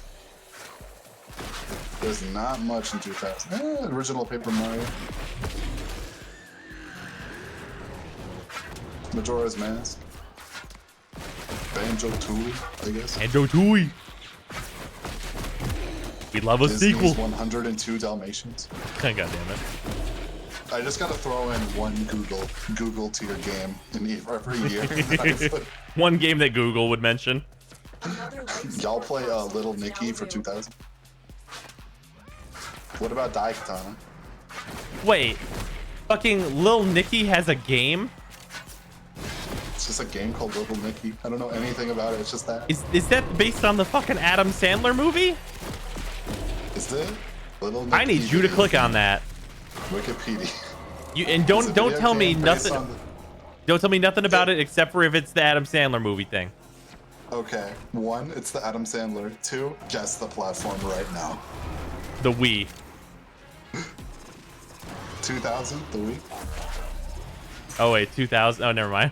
I didn't realize what year we were in.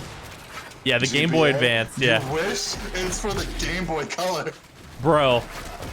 Okay, 100%. If I can get a hold of that, I'm streaming it. I just recently watched that movie for the first time, and I kind of have to know. Little Nicky for the Game Boy Color. IGN gave it a rating of 8 out of 10, but that's IGN. Bro.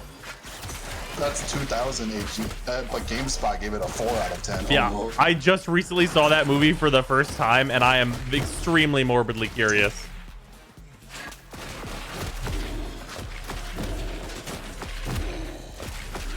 Little Nicky for the Game Boy Color. Have you seen that movie? No. All right. What movie, Little Nicky? Alright.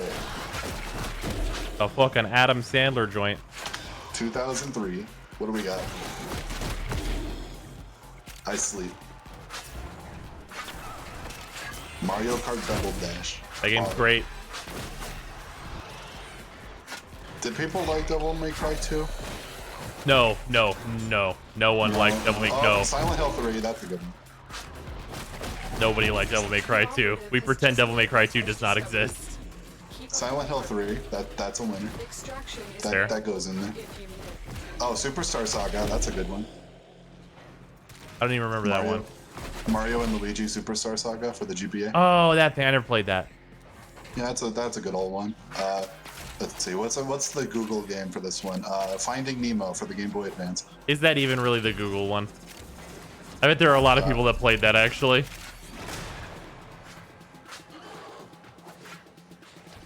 Fine. Buffy the Vampire Slayer. There you Chaos go. Bleeds. There it is. 2003. For the Nintendo GameCube. Oh fuck.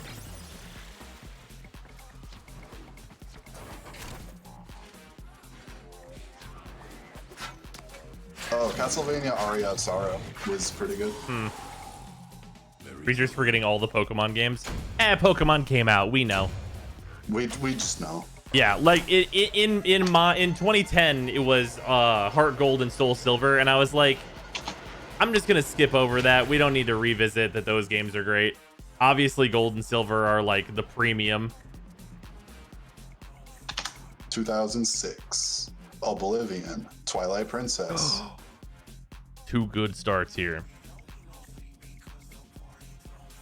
Cars for the Nintendo GameCube. No, that's the Google one. Hitman Blood Money. Fuck Okami. Hitman Blood Money. Before they made the new ones, that was the best one. Okami. I'll say Okami again. Barnyard for the PlayStation 2.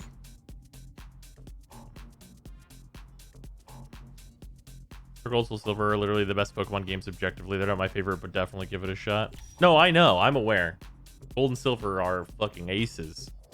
I think they're better games than Black and White, but I feel like I enjoyed Gen 5 way more. I could see it. 2007 is fucked up. Why is that? Oh my god. Shut up and take my money. BioShock, Call of Duty 4, Halo 3, Super Mario Galaxy 1, Portal, Assassin's Creed sucks dick. Mass Effect 1. Whoa. Which Assassin's Creed? Most of them?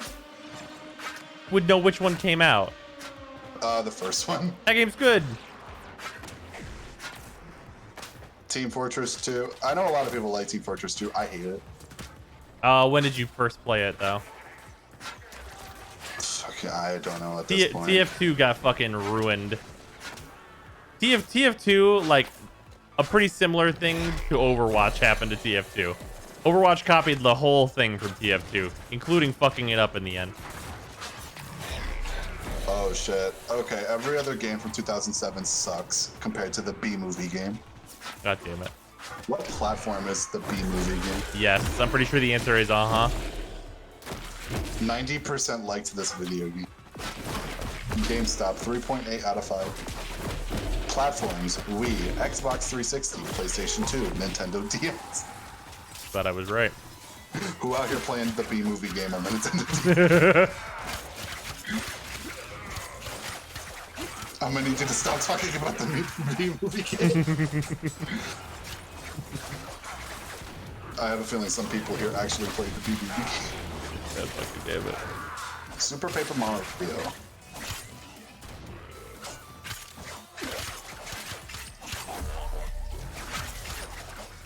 Alright, 2008.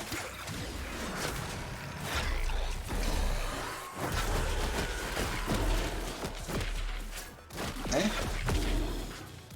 There's nothing in 2003. 2003 fucking sucked. Is that what you're getting at? I already did 2003, didn't I? Oh yeah, there's like nothing in 2003. Oh, okay, nice. Silent Hill 3. 2008. There's glass resonance in your neighborhood. Are you old yet? Always. So there are a lot of games that people like that I just don't care about. Like 2008 has like Grand Theft Auto 4, Fallout 3. Both good stuff. Mario Kart Wii. Spore. I know a lot of people are mixed on Spore. They either love it or they hate it, or they love it, or they hate that they love it. Yeah, that's, yeah. Hate that they love it's very common. I would agree with that.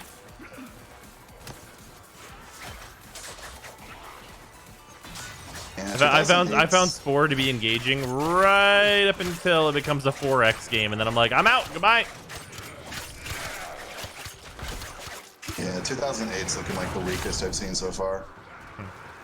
It's like between 2008 and 2003. 2003 at least had a couple bangers. 2003 has KOTOR. Did you play Jade Empire? That was 08. Yeah, that game's good.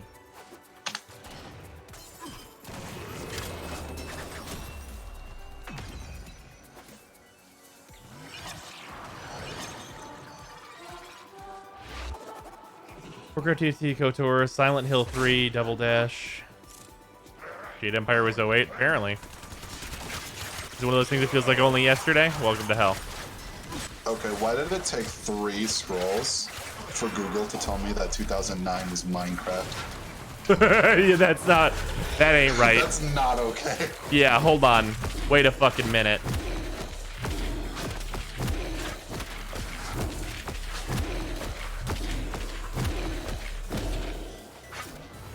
Yeah, fucking Google needs to fess up way earlier than that was the year Minecraft launched. Like, it has like a bunch of nothing. Like, maybe Modern Warfare 2. And that's it. And then just Minecraft. League of Legends, Lament. Yeah, yikes. Wii Sports Resort, let's go.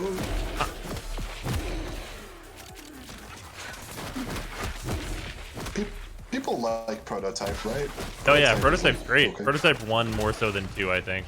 Yeah, Prototype 1 is 2009. Demon Souls is 2009. Fair. I wish I had ever gotten around to finishing that game. Too bad it was on the PS3.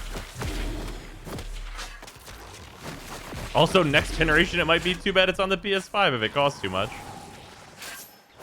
Which would be hilarious for that to happen twice. What's bro's doing right now? We're going through the hard mode. And I'm going through Google, looking at all the year games according to Google.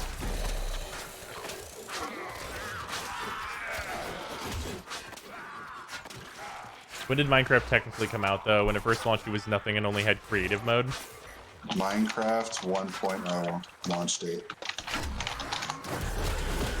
November 18th, 2011. Okay, yeah. So a bit later. That's when it left beta and became a whole new game. Yeah, brand new. I broke all my mods for this.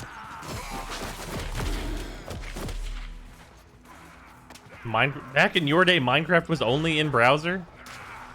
Oh, there was a time when that was the case, yeah. I do not remember that. I definitely played after it was a thing that you would actually, like, you know, install and play. 2011. Hey, look, it's Skyrim.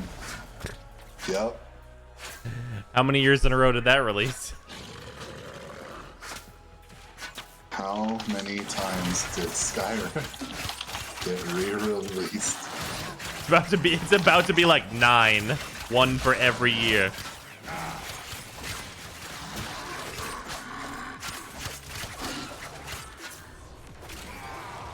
Introducing Skyrim for the pan flute.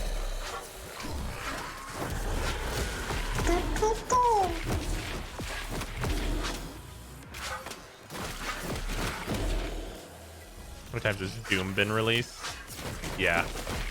Yes. Yes is the answer.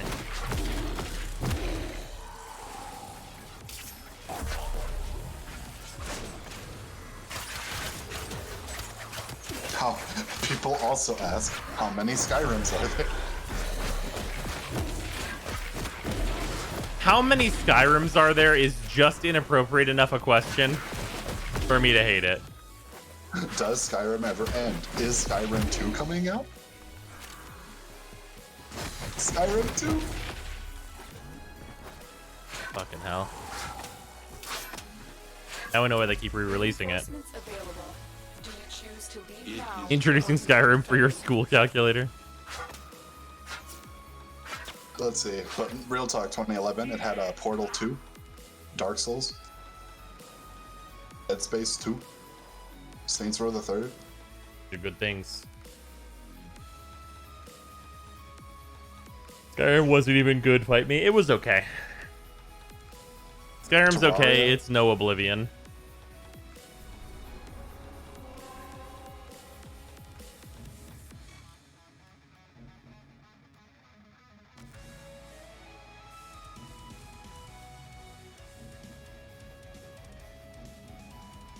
And Oblivion is no Morrowind. I think with Oblivion and Morrowind, there's more of an argument. Like, there are definitely good things about Morrowind, but, like, the voice acting and stuff really elevates Oblivion in a big way.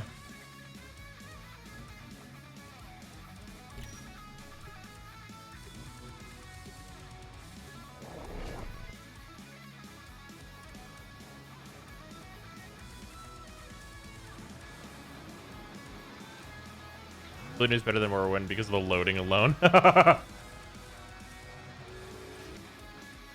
Oh, the paintbrush thing in Oblivion is fucking wonderful. The art of combat must be practiced to truly master the canvas of war.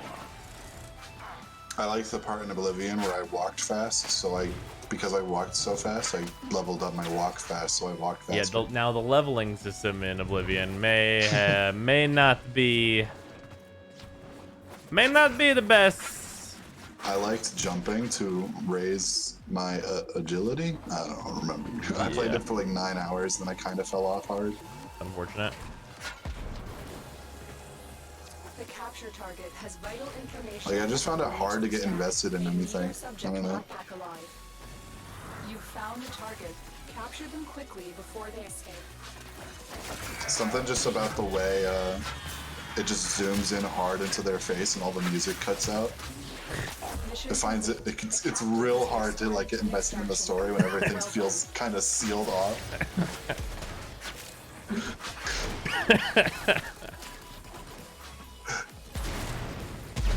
Fuck. It's like the music's going in the main story, and then it just zooms in on the Emperor's face, and he's like, "Hello." And I'm like, The voice acting was a big deal then. They gave it a lot of room. Like, Emperor, I'm gonna need you to back up at least 30 feet. I think Oblivion will be better on an SSD. Oh, yeah. It's like, I'm just vibing and I'm listening to all this sound, and then suddenly this man's like, "I've seen you in my dream." And I'm like, And you're like, okay, old man. Old man, that's not very 2020 of you.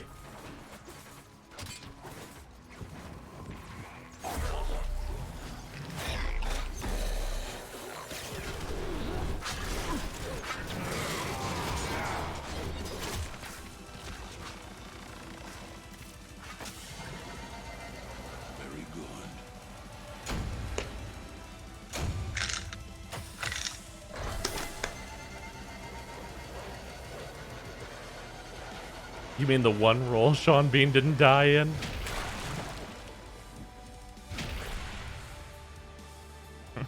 Yikes, ankles.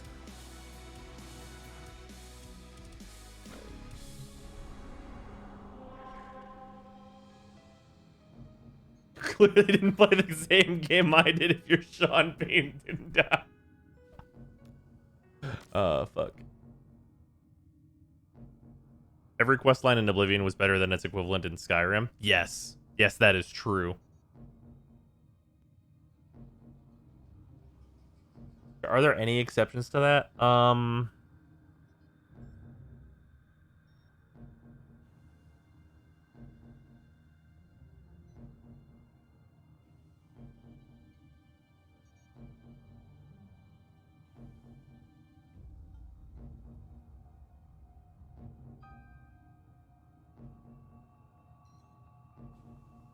Even the worst quest line in Oblivion, the Fighters Guild, was better than the Companions. One of the top tier ones in Skyrim, yeah. Legitimately, the Arena quest line is actually better than, like, all the quests in Skyrim. Which is fucked up. That's stupid. That shouldn't be that way.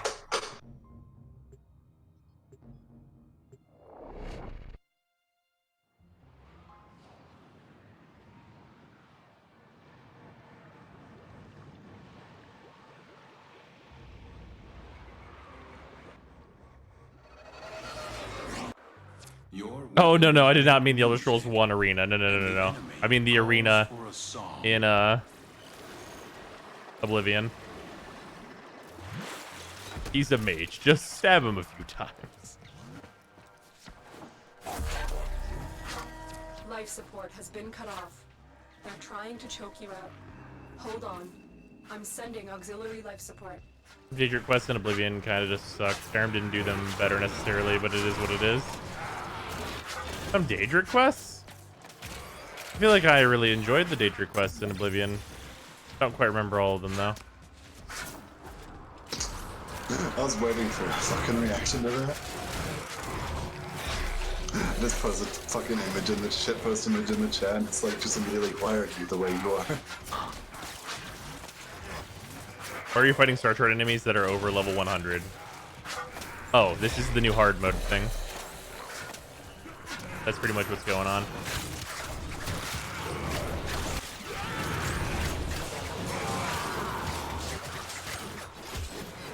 We are clearing the hard mode searcher.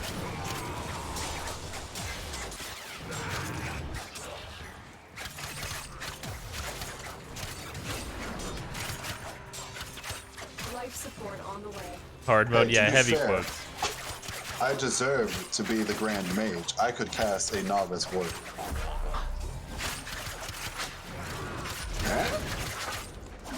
Well, you know. Ignore the fact that the Archmage is currently clad in Dark Brotherhood gear and is holding a bow. I'm a mage. I swear. I cast invisibility and I shoot you with my bow. I've delivered a life support capsule to the area. Activating it will buy you more time. It's like impossible for me to play Skyrim without gravitating to the nearest potential bow. Yeah, because you gravitate It's towards fucked the up. only good fucking build in that game. It skips all the shitty combat that's in fucking Skyrim. That's the reason people gravitate towards it, is because the fucking dragons and shit are boring as fucking Skyrim. That's like one tap this dragon because fucking I don't want to fight it. How many fucking like PTSD Skyrim playthroughs could you trigger if you just did the fucking Yeah. like the sound of an arrow flying and then followed immediately by the stealth damage the sound effect. Yeah, dragons. We mean a lot of fucking wyverns. In fact, exclusively wyverns.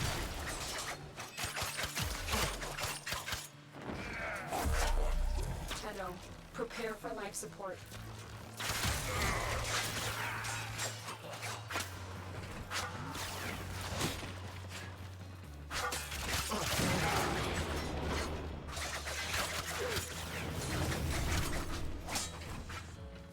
Any Railjack missions on Earth that guarantee Dirac? That guarantee Dirac? No, I don't think that exists. I'm pretty sure every single mission in Railjack has the exact same drop table, actually. Like, per planet that it's on. Like, I'm fairly certain every single Earth drop table is the same, every single Saturn drop table is the same, and every single other one is the same as well. Like, with no variance whatsoever. Just what's in the missions changes.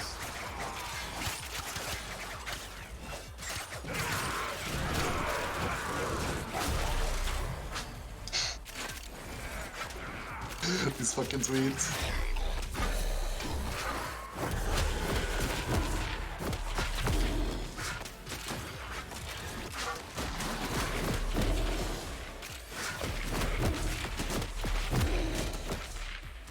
What is it, Breezer? It's a good Breath of the Wild shit boost. I will look momentarily.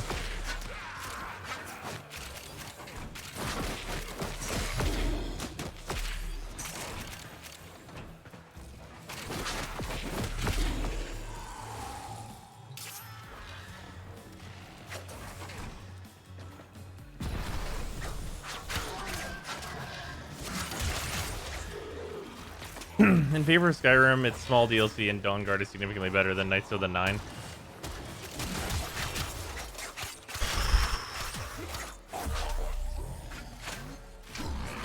What was Dawnguard again? Is Dawnguard the vampire werewolf one? Yeah, that thing was okay. Yeah, alright, fair enough. I remember There's, like, enjoying some Knights cool of the Nine set well pieces in enough, though. Dawnguard. Yeah, Dawnguard was good. Enough. Unfortunately, I couldn't get the like non-special edition Skyrim, so I have the special edition Skyrim.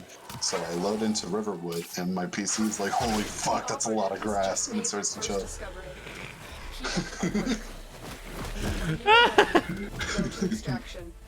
Holy fuck, that's a lot of grass.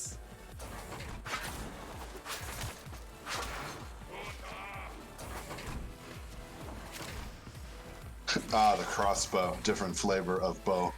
Yeah, what's your time right now? It is coming up on 3 a.m.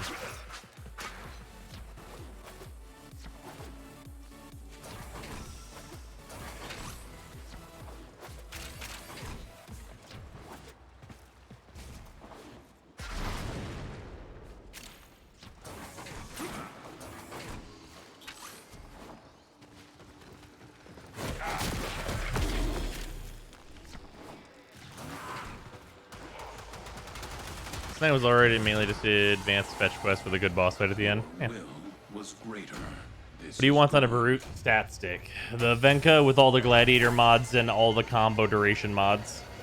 Anything else is a bonus. Alright, here you go. Here's the Breath of the Wild thing again.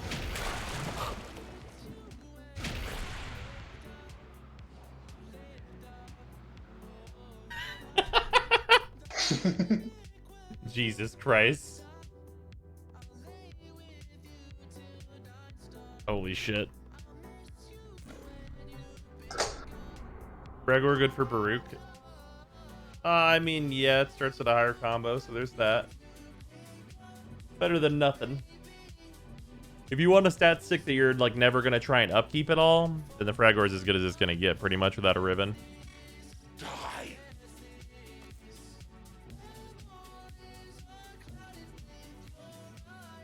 When are you going back to Monhunt? Elatreon just dropped and he is awesome.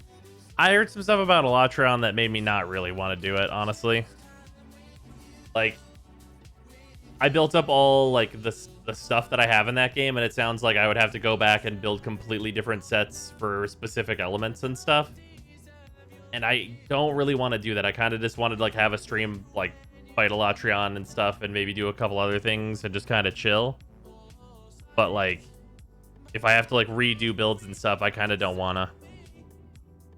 Any elemental build is fine, right? But like, I have a bunch of different weapon types where I didn't bother to build an elemental thing.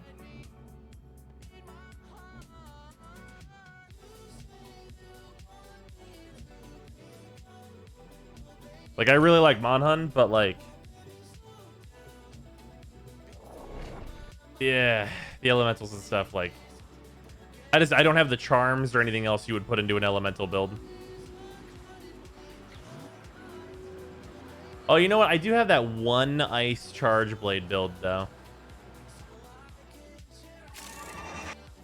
The art of combat must be practiced to truly master the canvas of war. My intel suggests there are rich enemy supply caches in the area, but I am unable to pinpoint their exact location. Search them out if you are willing to shoulder the added risk. Charge blade will fuck his day up. I think that's the one I have built up. Elatreon hate is overblown. I met the game and did the fight with just fine on my fourth attempt. It's true play with randos where he sucks. Ah.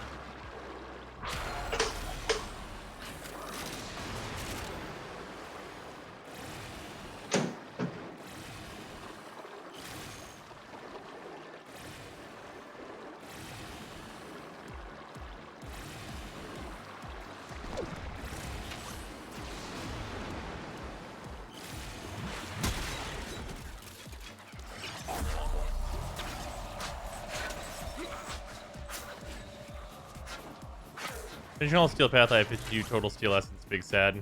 Okay, that's an ouch. How do you feel about them adding 2 ephemera to this? Next week, apparently. You've reached the pump station. Look for weak points in the pipes and break them open.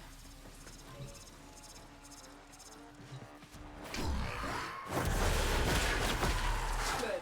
Now start the pumps and flood this What, place. for 50 essence? Yeah, yikes. Yeah, we don't know how much essence it's gonna be, but, you know. The pumps have started. Guard the controls. The Grineer Yeah, the essence rates probably have to get a bit better.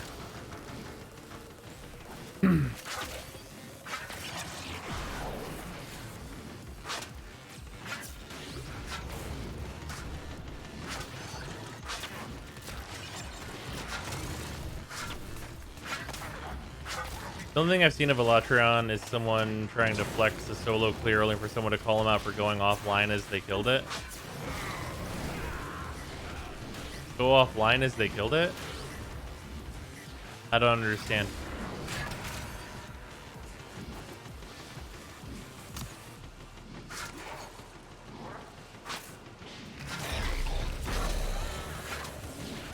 Where they dismissed the essence drops on prime time made me real worried. It's unfortunate.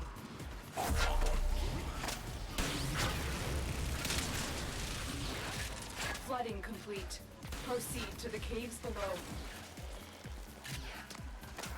And send out bid Sony, I'm sad. Yeah, it probably won't result in anything either way.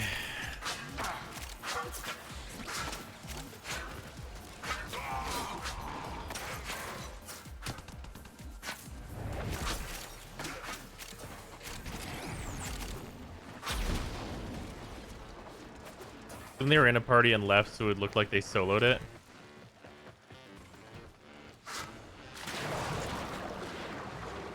Wouldn't they have like shown the whole fight? I don't understand.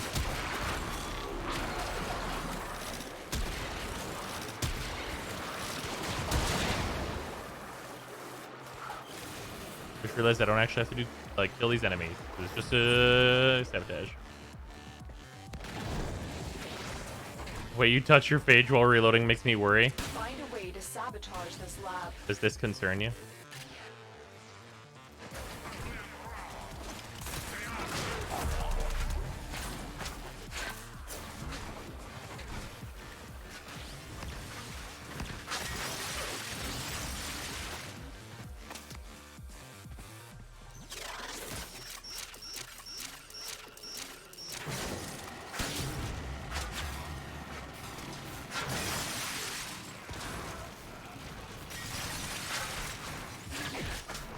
Legit bought the Nyx Deluxe bundle, so I wouldn't have to look at the phage. Nice. Drones are crucial to this operation. Neutralize them. Good work. The lab is useless now.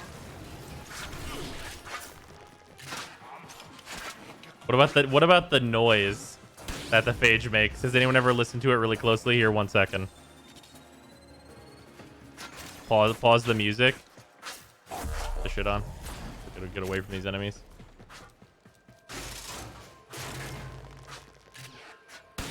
Just hear the noise it makes?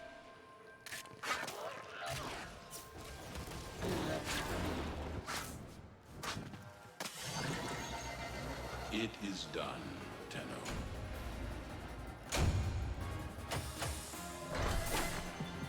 We've got Signal singing the same song as our... Staying optimistic is good about Automan. Tencent is outright shady. I mean, like, they run a ton of different games.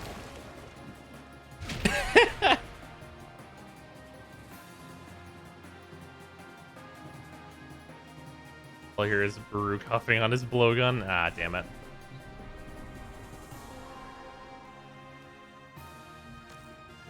Who's ready for Spa?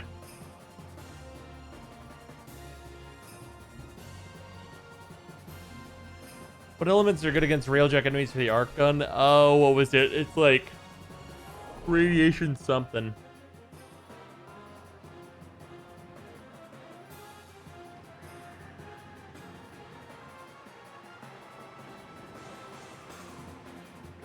De-ribbon the phage. I should probably head to bed. All right. Later, Freezer. See ya. Hopefully everything works out with the PC tomorrow. Yeah, hopefully. Then we'll figure out when we're gonna play Dark Souls and things. Yeah. That'll be sweet. Bye-bye. Later, man.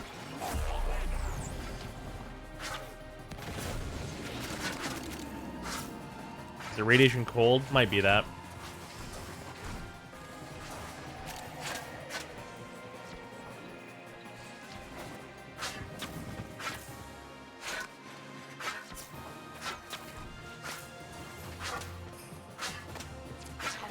Be on the lookout for increased security measures. You're nearing the console. Trigger the alarms now, and they will start destroying the data.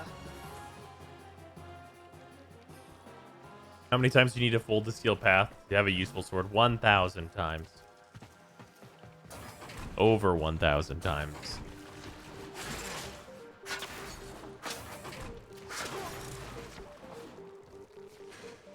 Legit always get lost in the underwater tunnel. Really? I'm gonna play the early access version of Baldur's Gate 3. Ooh, is there gonna be really? It's gonna be early access? That's a tough call.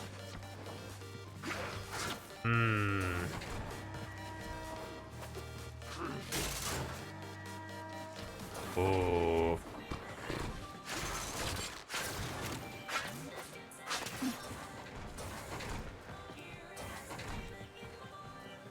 Oh man. Target console is nearby. I really would want to play it finished. The enemy will start destroying data.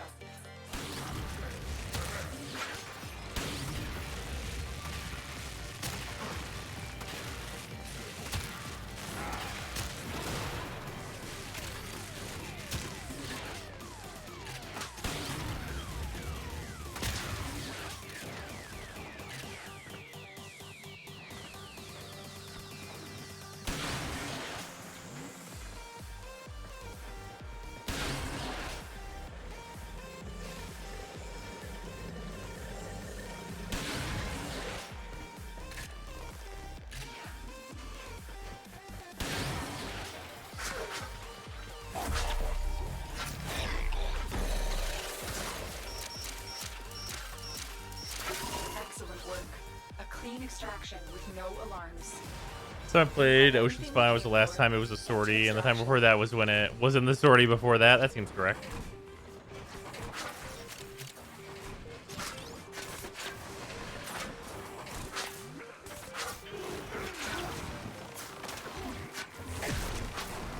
What you have learned here will serve you. Didn't know about this path. Yeah, that path is super fast. And you don't have to go in the water. Baldur's Gate 3 could enter early access as soon as August if everything goes to plan. God, that's rough. I don't know if I like that.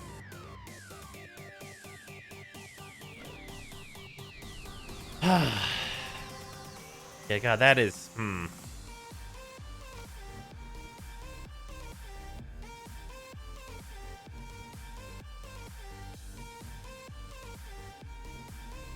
Yeah, for a story-based game.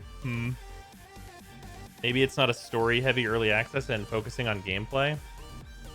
Yeah, if they did something like that, I could see it. If they were like, hey, we're just gonna put these systems out here, and here's like the first 2 chapters or something, just for you guys to go like hog wild and try shit out.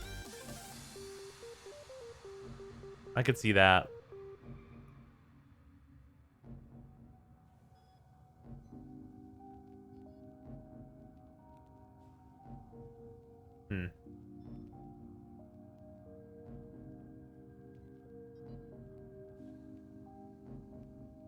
Divinity Original Sin 2, they had Fort Joy as the early access portion. Yeah, if they did something like that, then it would be totally fine.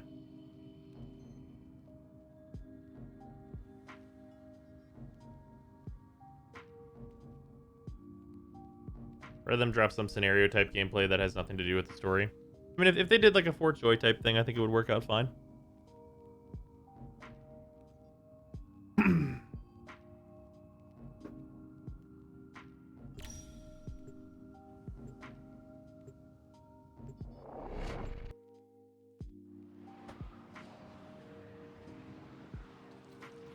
Your Baruch build up on your YouTube channel. Technically, yes, but it is in the hard mode impressions. The Steel Path impressions and builds video that just came out. Your enemies have grown fierce. Use all that you have learned. Haven't gotten any Steel Essence in like 20 nodes, by the way. Oh, I'm aware.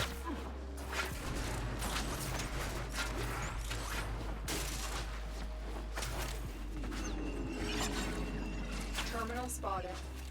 Upload me and prepare to defend. I'm in, Tenno. This will take a moment. Because when you know hydration bot, he has progressed past the need for such a bot. Have you named the jug yet? I have not.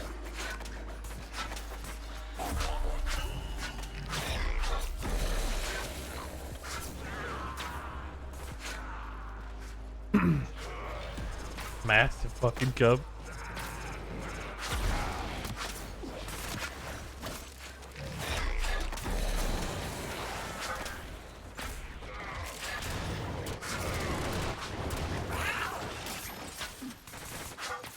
Still working on it.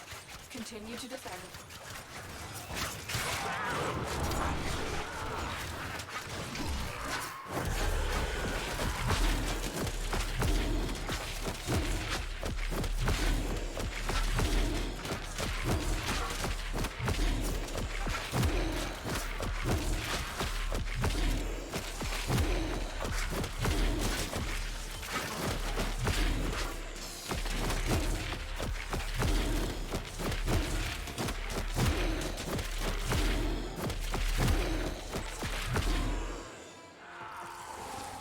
Completed. Move on. We have got to find a terminal. Proceed and prepare. Quick exercise my I'm detecting a large security force heading your way. It's the God damn it, Just. It's me that actually haven't played in a while and have no clue what Baruch does beyond punch the air. Yeah, that's still pretty much it. He has damage reduction knives, which is what these are. They build his meter. And he has his 2, which puts enemies to sleep, which builds his meter. I'm in, Tenno. This will take a moment.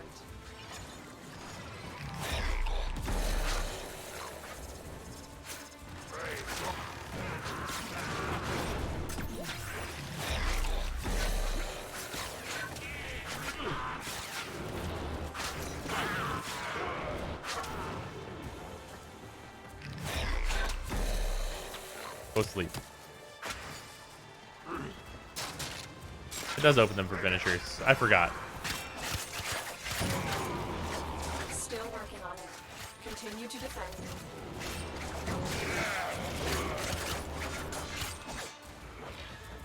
Reason you aren't using his 1, it drains too much energy. And his 3 and 2 are just fine at keeping me alive.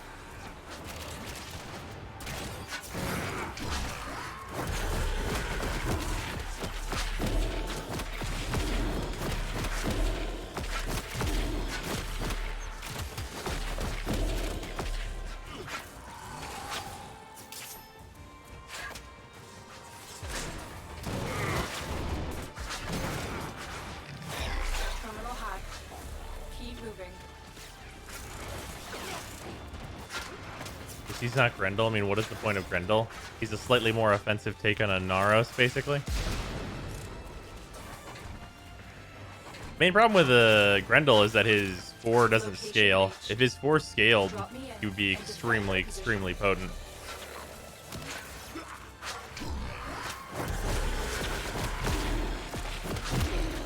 But just being a Naros isn't that bad either.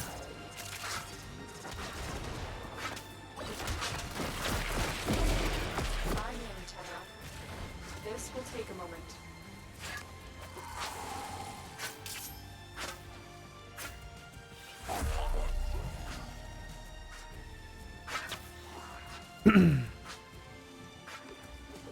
I was disappointed with how tedious Gara feels in Steel Path. Yeah, it's just because you need to charge. You need to stack up so much to get like reasonable results. It's due to all the bonuses that are on the enemies.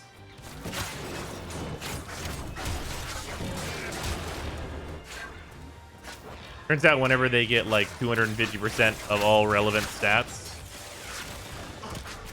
Still working on it. you have to get way higher number. Grendel is a Naros with shield gating.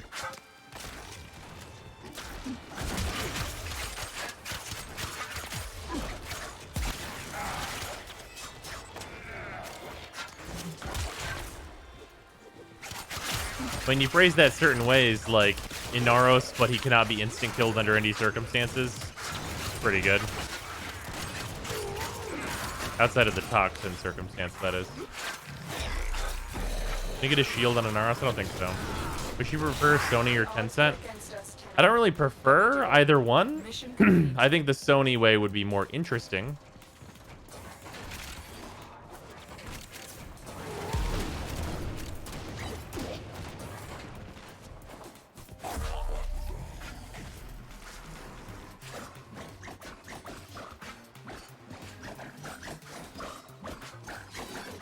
What sort of stat changes and polarities are you expecting for an RS Prime, and what are you hoping for? I mean, I'm expecting more health. And polarity-wise, I don't know. Maybe more D-polarities, I guess. Doesn't really matter. And so we learn the importance of clarity and purpose.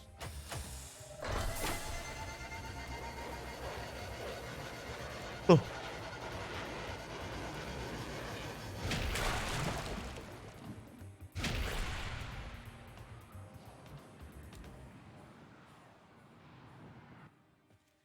More health in here, I thought shields. Yeah.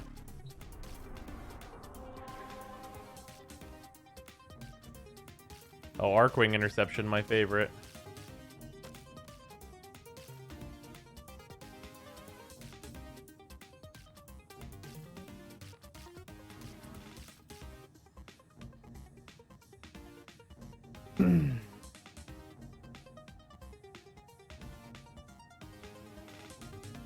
Sony presses them on that, I might actually consider dropping the whole game. Oh yeah, if Sony were to be like, you must release on PlayStation first, I'd be like, peace, deuces, goodbye.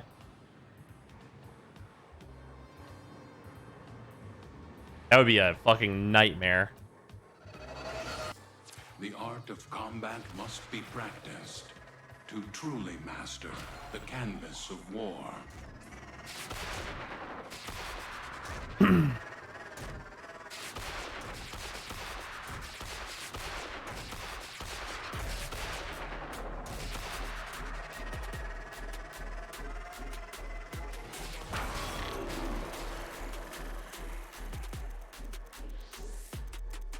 Think that would eat into their bottom line, though? Oh, absolutely.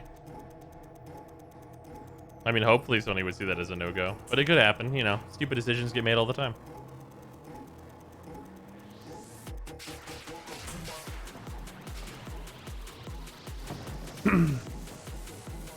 I thought PC don't like being the test pig. Yeah, some people say that, but those people don't understand, like, the ramifications of not getting the content first.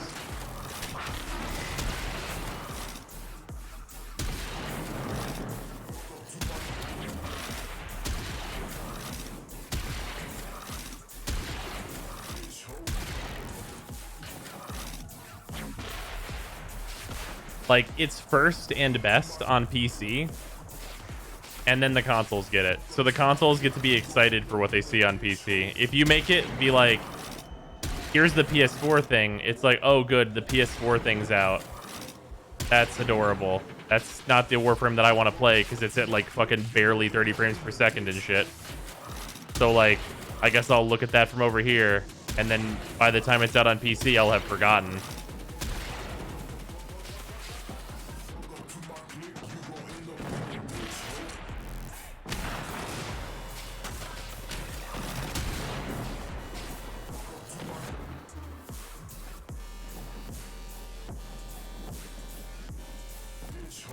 Explain to me how I should build my amps. Been playing for 5 years, but I quit for 2 and missed Plains and Fortuna update.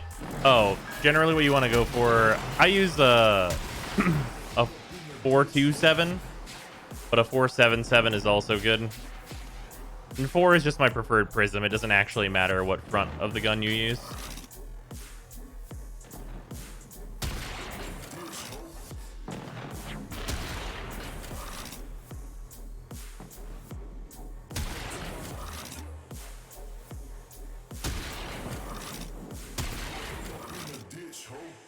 Rook, your fucking bunny ears are getting into my way.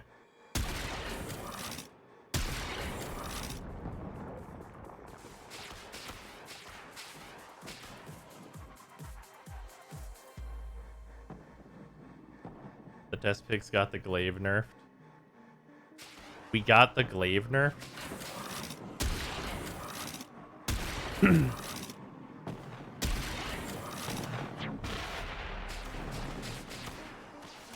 Yeah, sorry, we got the glaive nerfed by having too much fun. And he decided that less fun was on the menu. As opposed to real change for actual problems.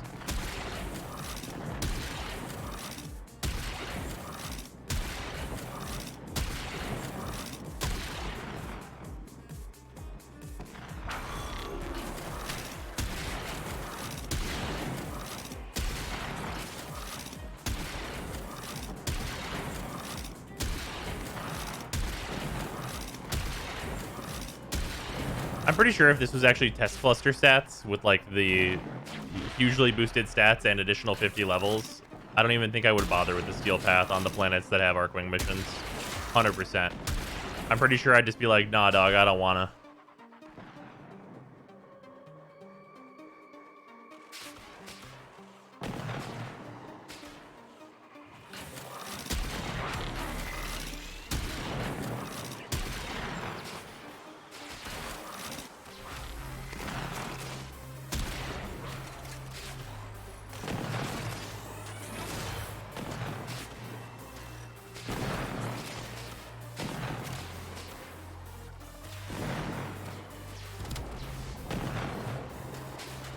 An Arthur, I don't want to play him in the state that he's in.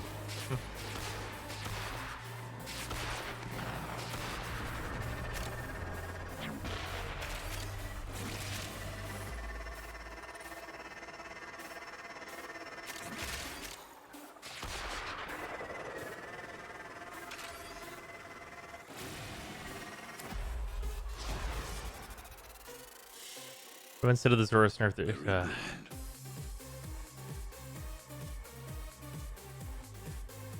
all the people that think like a better solution would be like changing how high the combo counter goes, like those people are mind-numbing to me.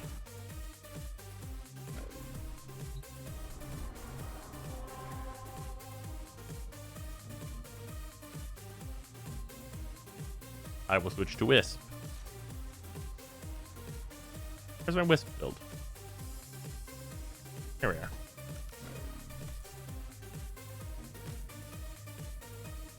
Wait, no, this is Disruption. I was thinking of Defection.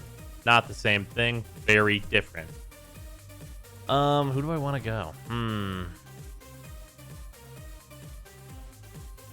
Well, I was told you can finisher them. I guess I'll take a Fragor.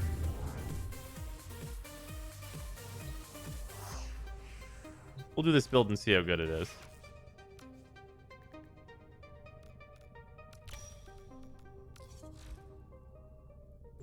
Operator, you have remembered well how the Tenno arm themselves.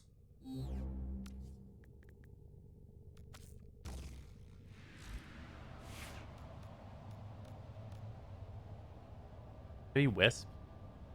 Nah.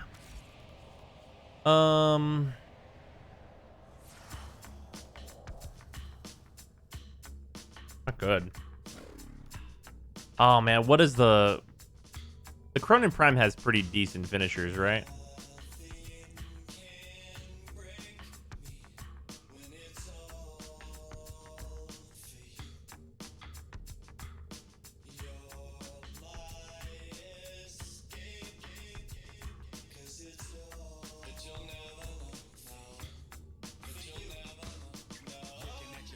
They keep the 6/6 damage on slide attack.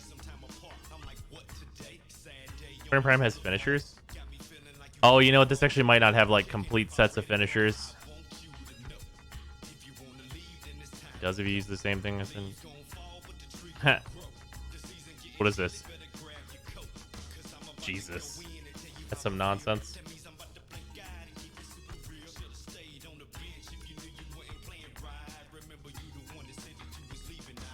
Ordis is half angry. I may require maintenance after all.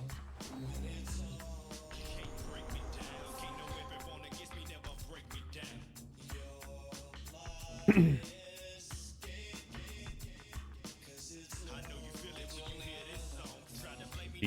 you use Ribbons?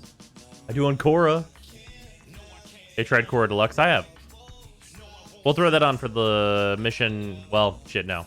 This is the last mission before we're doing this, and Korra's not good at this mission. We'll throw it on at the end of the stream.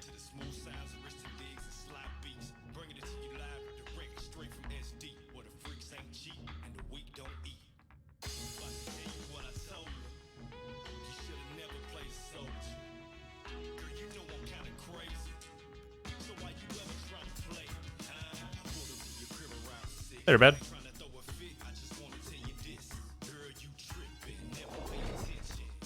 Let's see Keyface Excal. I don't even have a loadout for that. I just use Umbra.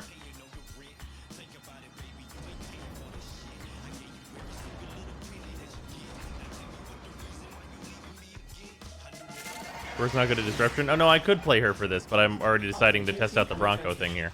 It's from Fortuna. Well, looks like the infested snagged this one. I haven't seen this many zits since puberty. Fortunately for us, the conduits are still operational. Unfortunately for us, so are the security mechanisms. Give that console the old bypass so we can get this thing started. This isn't your regular vault job. Allied B sold the conduits with interference routines specifically designed for the Tenno. Thank you, Mario. I've got some workarounds. Conduit keys are carried by high-ranking marketing monks. Knock them down, see what they've got.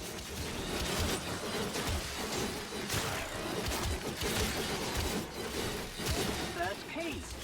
Right, find a matching conduit.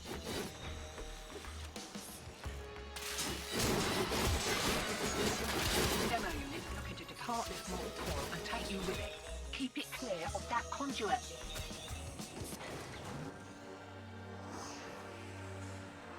Do you make a fat female frame? Probably.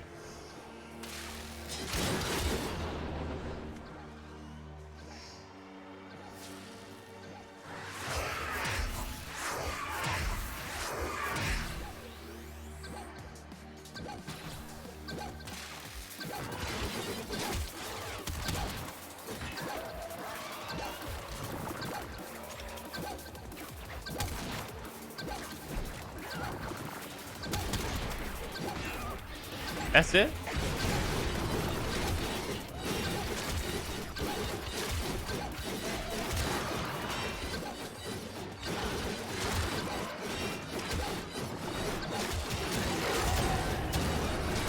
That was like no damage.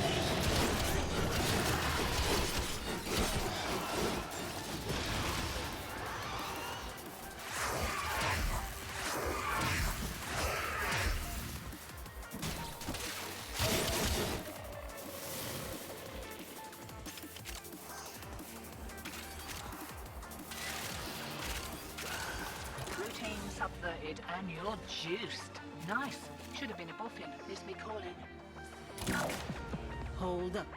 Detecting glass resonance. Glass resonance. Crazy. Where are they coming from? Boy, who did this to them? See, whoever was talking about, like, just use finishers on them, I don't know about that one, Chief. The point of glassing infested? Who knows? They're tough, but no glass is unbreakable.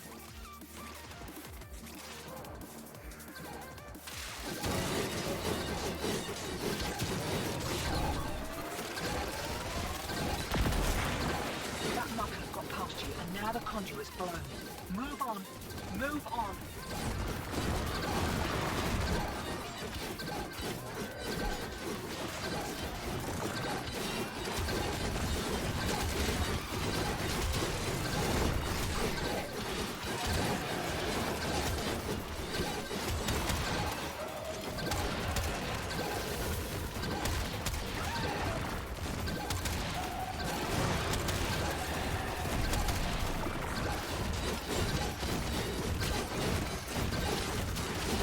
This one can't even be finishered. Conduit blown. Jesus, dude. Find another one. Hope you're not done. Had to pay Maru a small fortune in rations for this, dear.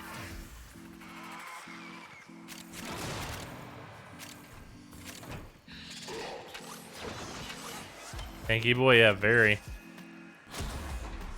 Way ahead of you. Time to hit the pub. Fault signal returns. Dig in.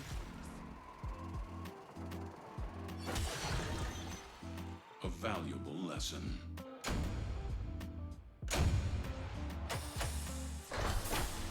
Ultra BP drop rate got nerfed? No, I don't think so.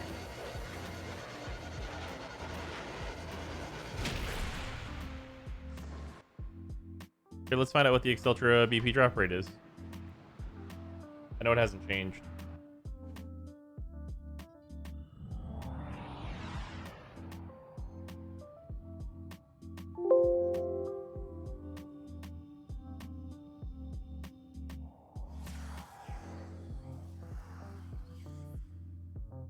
Is a 50-50 on a 2.5% drop chance. From all of the infested Shut up and take my demolishers, it looks like. Yeah.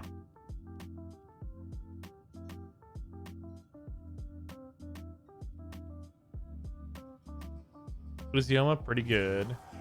Fell off the team again. Fell off the team again.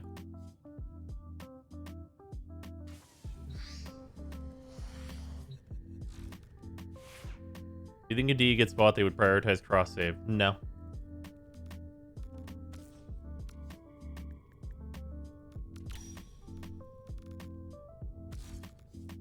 Here, you know what? We can just bring Cora for this.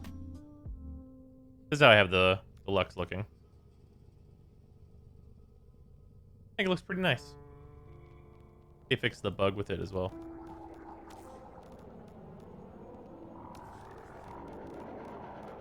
Strange. Ortis did not see the value of those photonic wavelengths until now.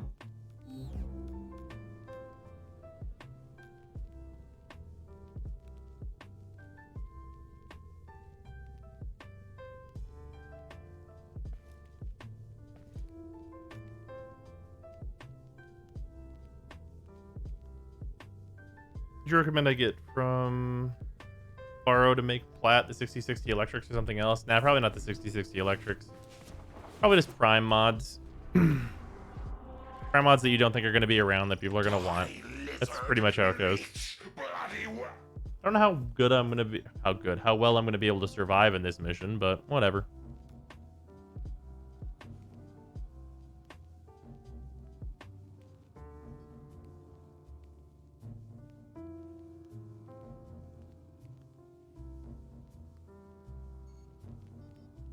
Using the Jaw Sword as a stat stick.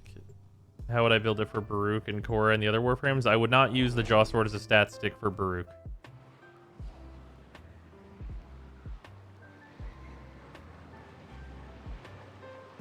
That is a poor stat stick for Baruch. You want something that can build combo extremely fast, and the Jaw Sword's not good at that.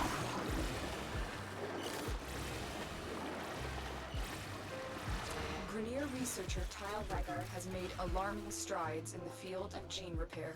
His work would not only reverse centuries of deterioration due to excessive cloning, but also allow for stronger and deadlier genetic molds.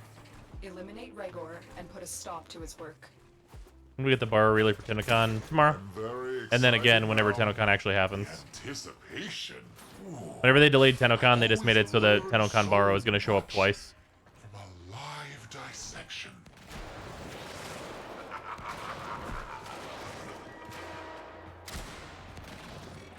A dissection? No. That sounds too humane. Your death will be painful.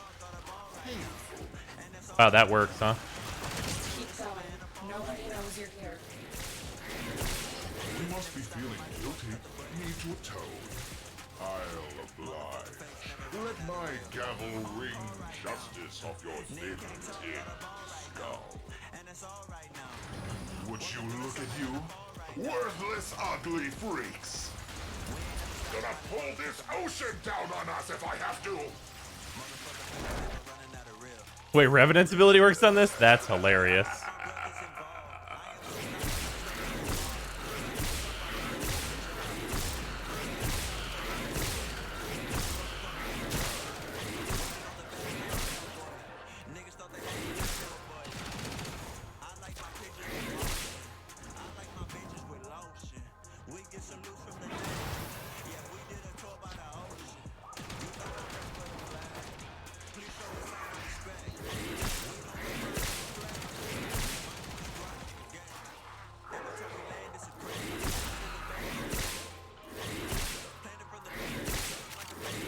Is for the Tube Men! The Tube Men.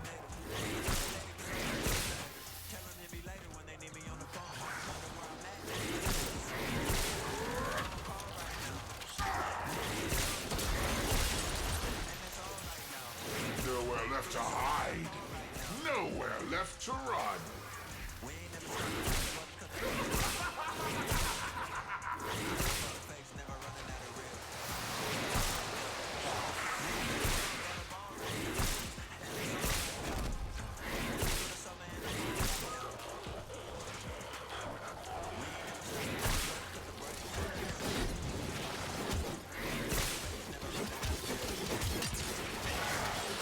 There we go.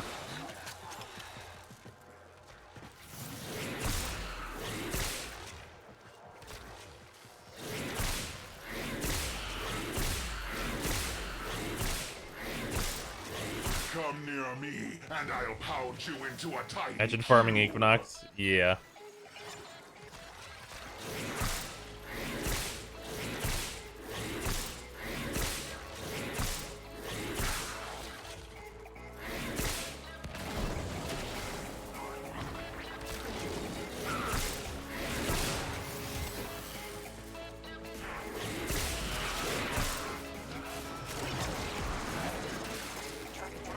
Assassination contract complete. Great work, Tenno.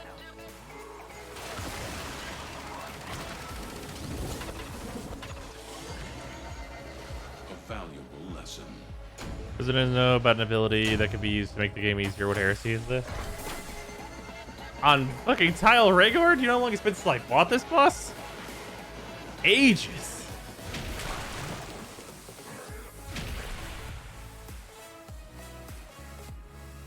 I split my Mirage clone through the door. That's valid.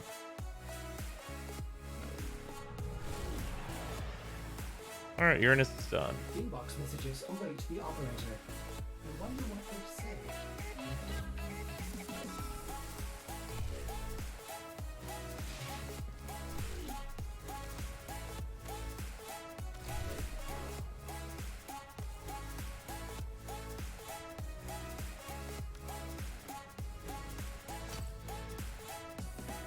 We're getting there. Key face, please. I don't understand why, but okay. Random slot open. Sure, this one.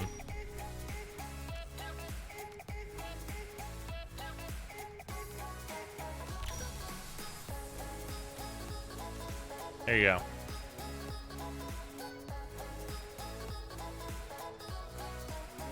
You gonna direct farm steel lessons today or done for the day? Yeah, it's done for now. You should do the Zealot Preload if you haven't already. Oh, I've heard that's a huge bitch.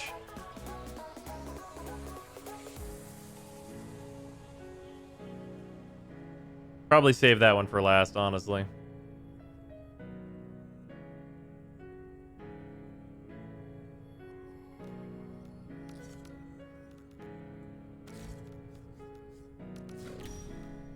You get so much plats trading.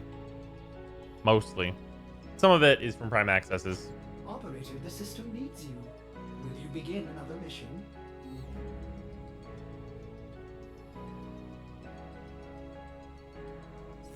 Well put together, operator. Now get out there and cut down the and make a lotus You got Neptune, Pluto, Sedna, Void, and the Derelict left.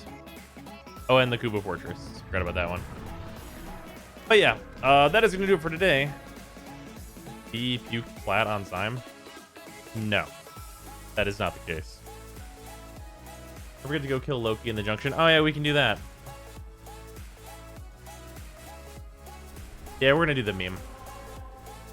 We're going to do the big meme shit. Just because it's funny. I can't imagine Loki survives one shot of this. Oh, can Grendel eat the Spectres? That's hilarious, if so.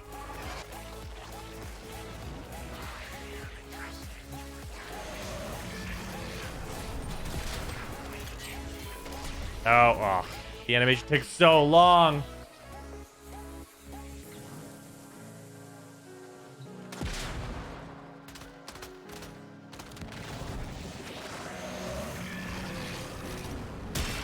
Wow, I'm surprised.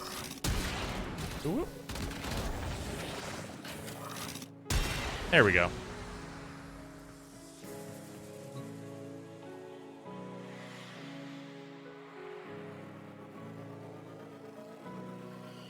Very surprised he survived the one.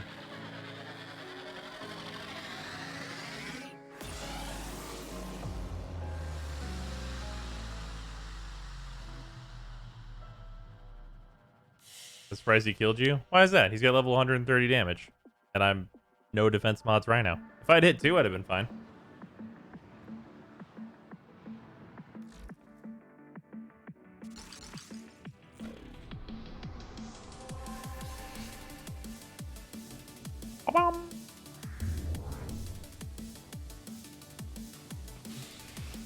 You launch them out of the window with Grendel? That's hilarious. Use Mag Pop Magnetize next. Well, yeah. I mean, like, there's a bunch of ways to kill it simply. I just think the Velocitus is funny. What if your page build in your YouTube stream for Steel Path? I don't remember. Wait, they don't have ring? They're really faint on Saturn only? Oh, wait, no. There's barely, maybe on this one? No, that's just smoke or something. Saturn kind of has rings. They're visible at certain angles. Jesus Christ, just got done with Steel Path Zealot. Fuck that. Yikes. It must be really bad. What's the like thing with the Steel Path Zealot? Is it just that he has like 1 quadrillion health? Is that the whole deal? Stupid high HP? Yeah, it seems about right. But that might be the case.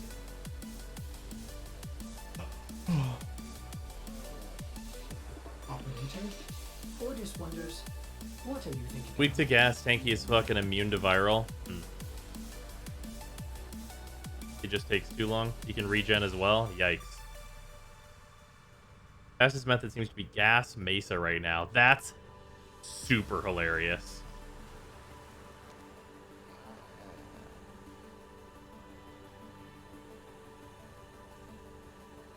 Nezha and the Redeemer, that makes sense.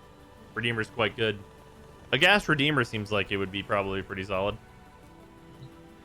But yeah, he has the normal damage cap stuff. Stacking heat procs does nothing. Yeah, you'd want to use the Redeemer because of the like insane pellet count. That might be nice. And then obviously Mesa has extreme fire rate, which kind of does the same thing.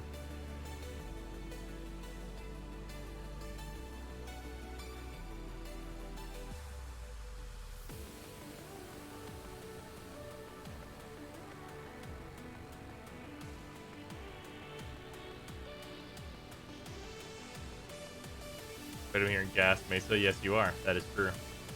What's going on? Apparently that's the thing for the Zealot fight. We'll make sure we do that next time. Anyway, though, that is going to do it for the stream. Thank you all for hanging out. I'm going to go get some sleep. And I will see y'all tomorrow. No idea what we're going to do. Oh, it's going to be something. Something or other is going to happen. Later, everybody.